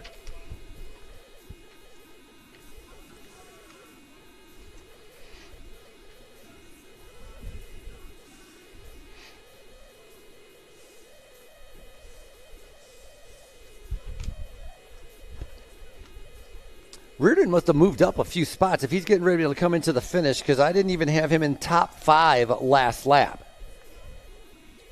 So trying to be able to see if somebody else is going to sneak in right before he gets here. But otherwise, we're going to see a green up arrow when he gets ready to be able to come by. And unofficially, I think this is going to be 4th place as he comes down, getting ready to celebrate. What a great ride. Moving up on the last lap, Rnd.2 coming in. That'll be unofficially 4th place for Newbie, riding for Rome Composites. Excellent ride out there.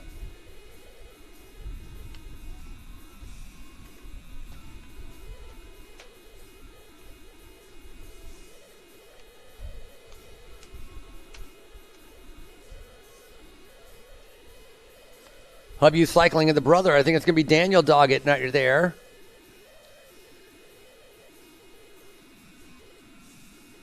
Remember, this 15 to 18 age group, so I'm going to assume Daniel's younger, although I don't really know that. I mean, Luke already came in, finishing up with a great ride to be able to put him in second.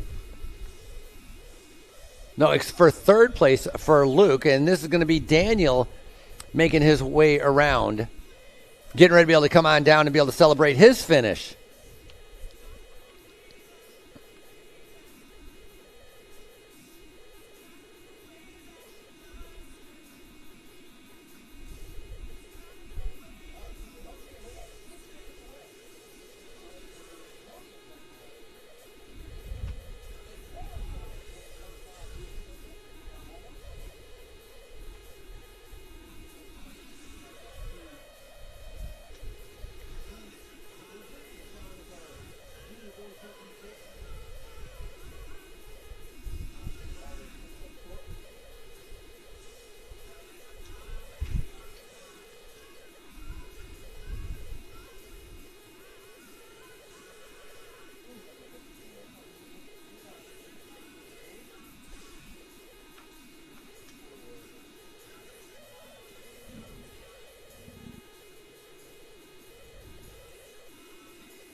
Excellent ride, Daniel Doggett. That's going to put you in 5th place. Way to go. All done. All done.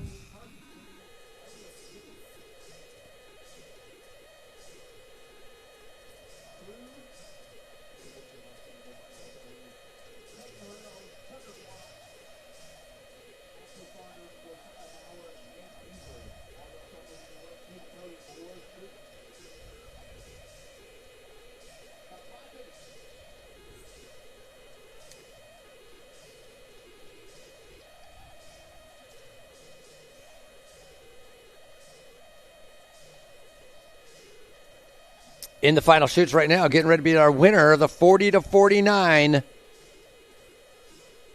Albert Tarahay making his way down. He was being chased. It was only about a 10-second gap last time with Rance Jackson trying to be able to bring him back. But Tarahay has managed to stay off and wins. Albert Tarahay, your winner of the 40 to 49.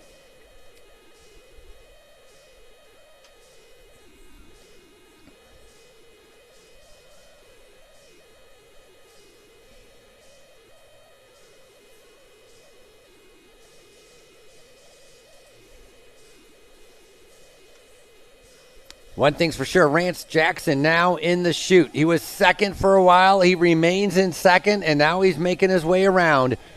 Nice ride. It's a silver medal ride. Rance Jackson.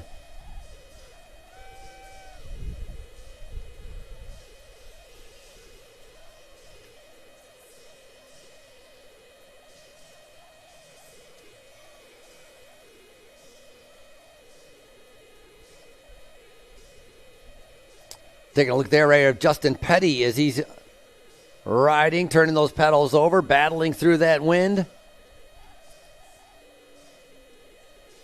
Petty looking here. He's in the 40 to 49 age group as well.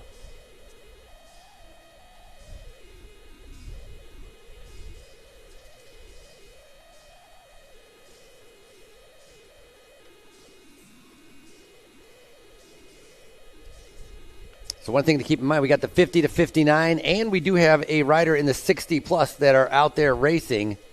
So we got a couple more categories still to come in, a couple more winners to still award.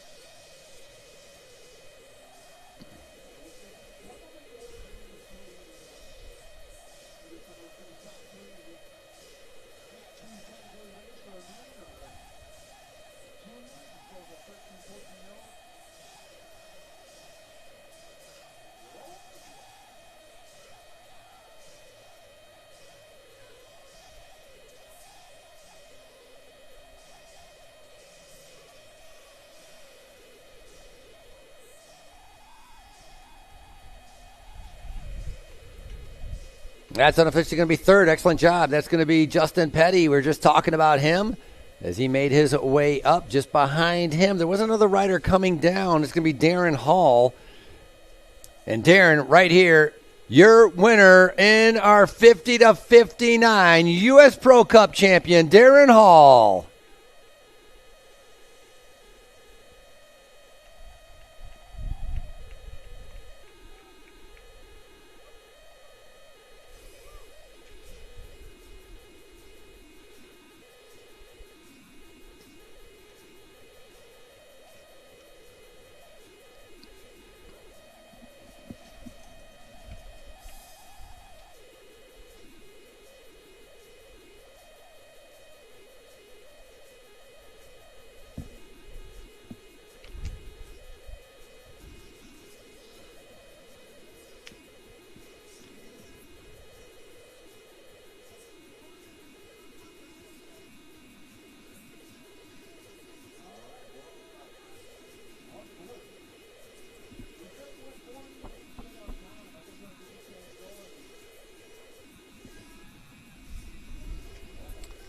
Big sprint back-to-back as a lot of these riders are coming in. Look at that. Jonas Shaver looking over his shoulder. He's going to get in. Luke Campbell's coming in. Jordan Holt's coming in.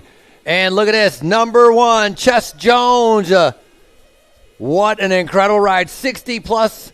Chess Jones coming in with a great time as well. And Jordan Holt winning the 30 to 39. Congratulations, Jordan.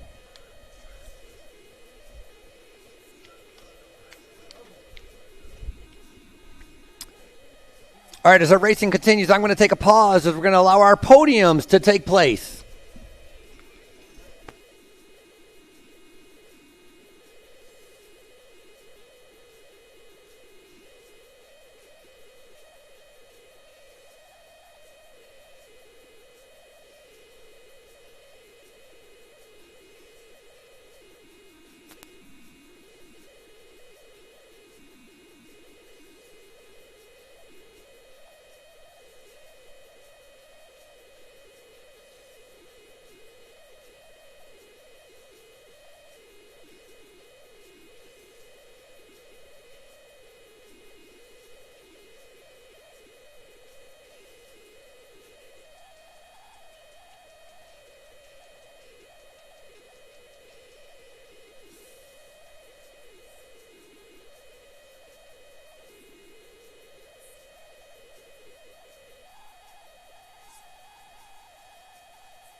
Hey, thanks everybody for watching our 4 days of U.S. Pro Cup. Once again, live web stream brought to you by Orange Seal. And, of course, U.S. Pro Cup presented by Walmart. Again, last time, I'd like to be able to thank Walmart, Experience Fayetteville, Dell, Arvest Bank, Ozark Foundation, UAMS Health, Lewis Automotive Group, Orange Seal, Velick Farms, and Ty Katie for putting on this an incredible event. Lots of partners, lots of sponsorships, all coming together on a very challenging 4 days with the weather. We look forward to seeing you in 2025. My name is Frankie Andreu for Brandon Pack from the Ozark Foundation. Thank you for watching. Thank you for participating. Look forward to seeing you in 2026.